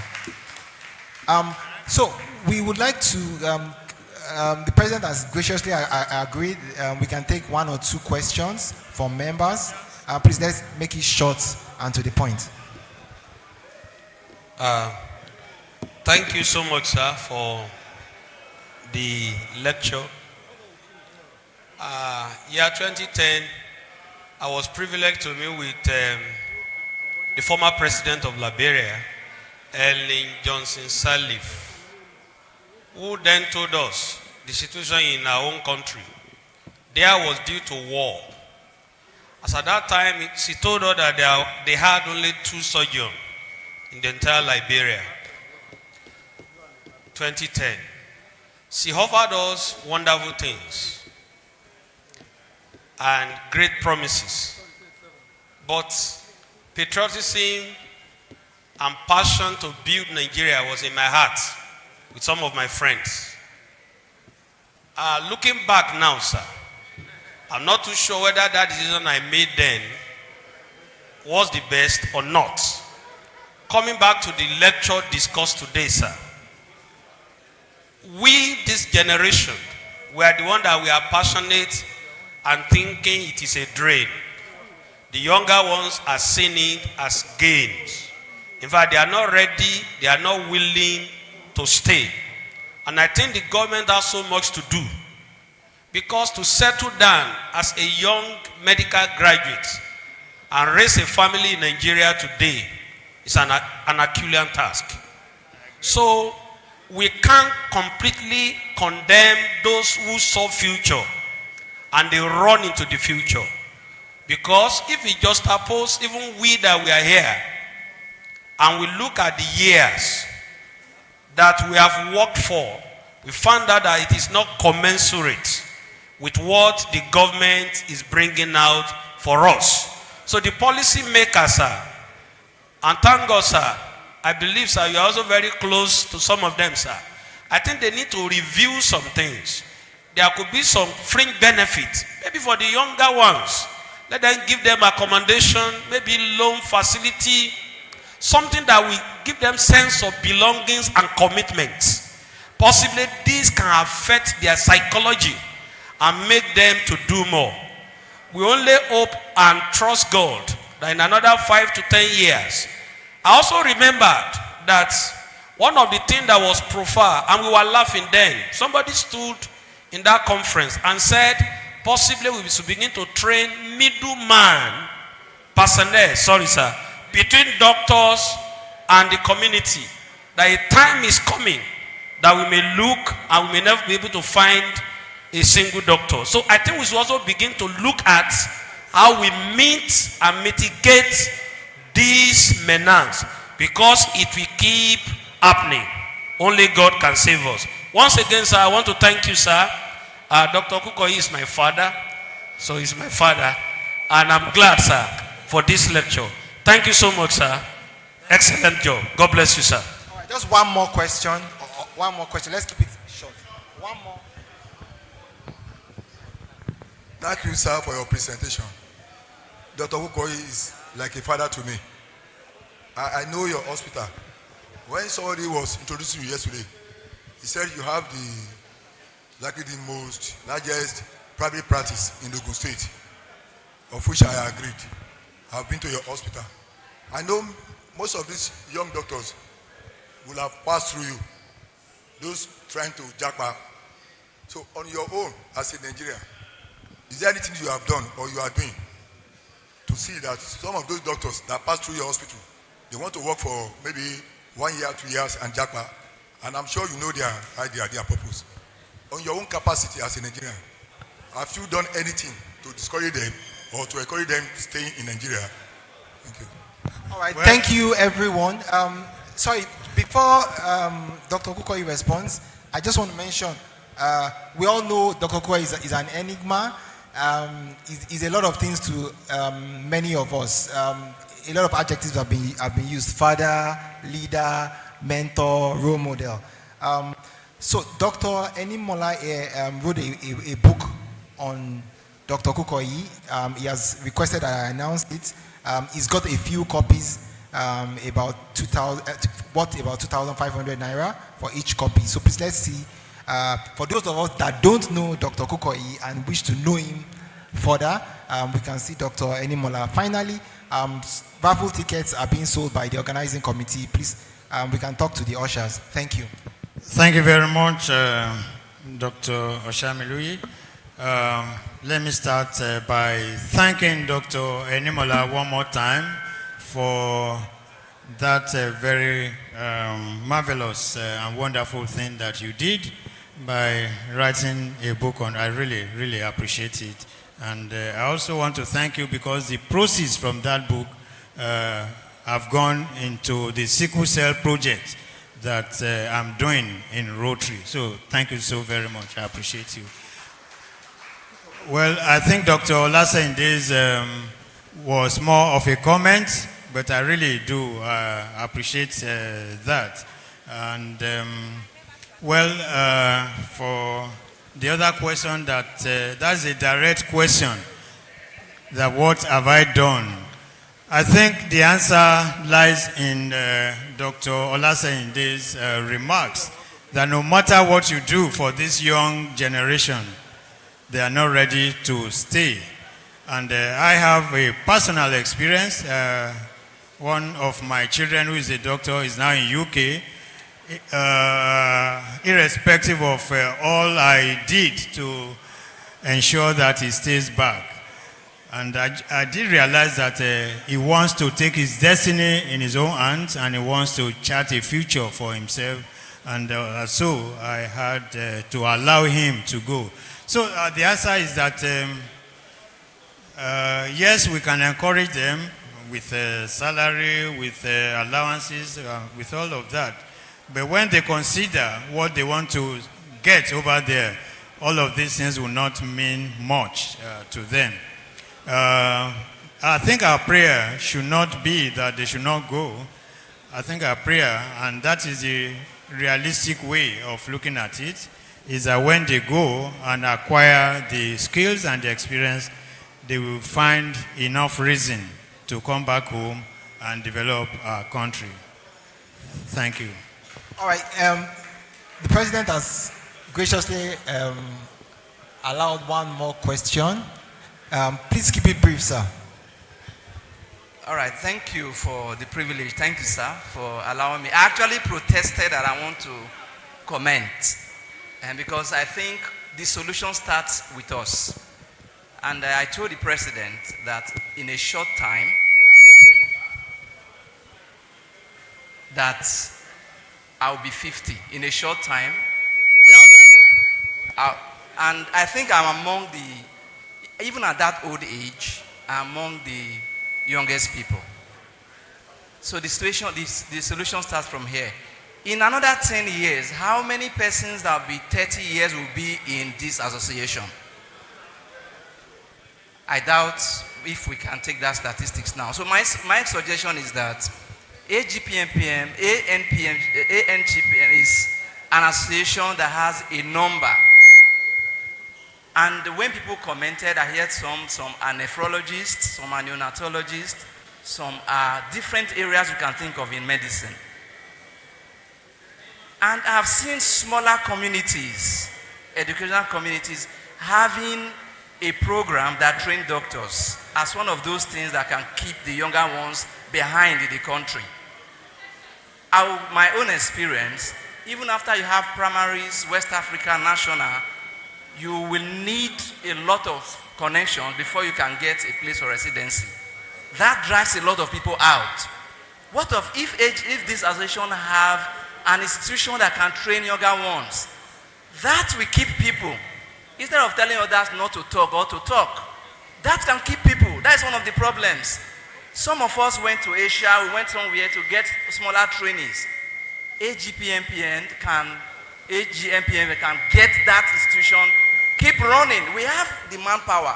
We have all the consultants that can train these people. If they have it, I can tell you that 10% of those that Japa would stay behind and receive this training. And then if you have a medical officer, even if it's 20 years in practice, you still want to pay this person less. But if it's a specialist, by means of training, trained by us, then these younger ones will stay.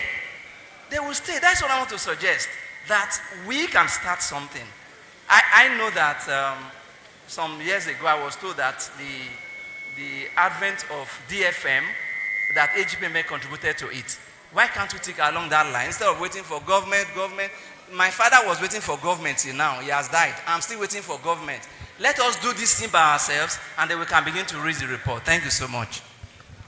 Well, thank you very much for your comments. I think it's something that ANPMP can look into.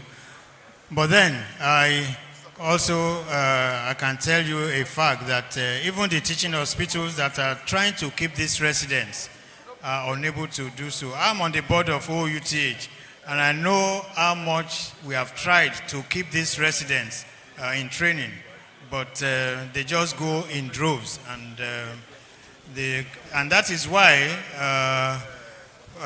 passing this thing is no longer a requirement for residency in OUTH, because there's a dearth of doctors that want to undergo residency.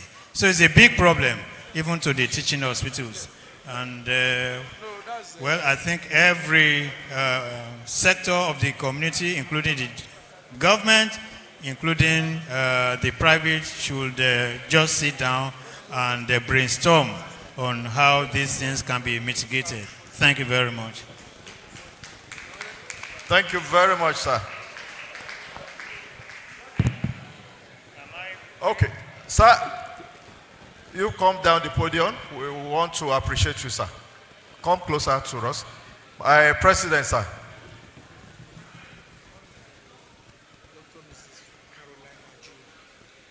Dr. Mrs. Carolina Jua, is she around? MN9. Dr. Mrs. Please, a round of applause for one of our mothers in the profession.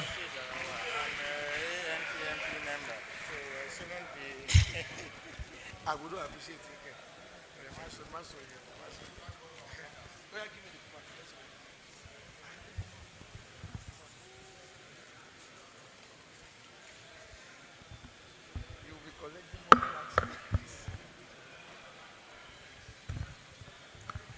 Good afternoon, sir.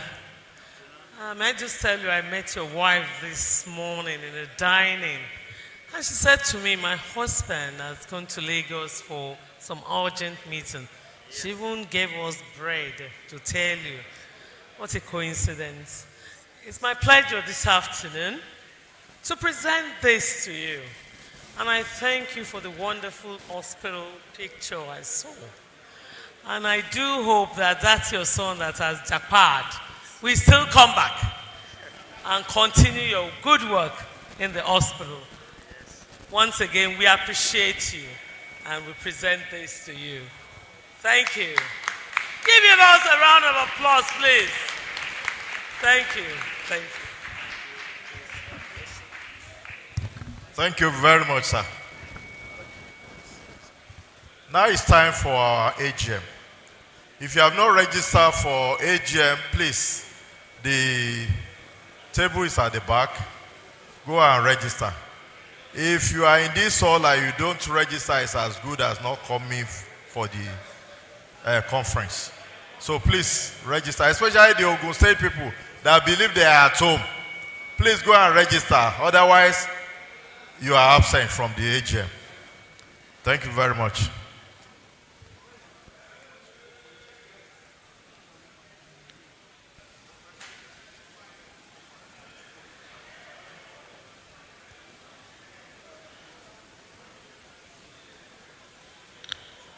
Yes, sir.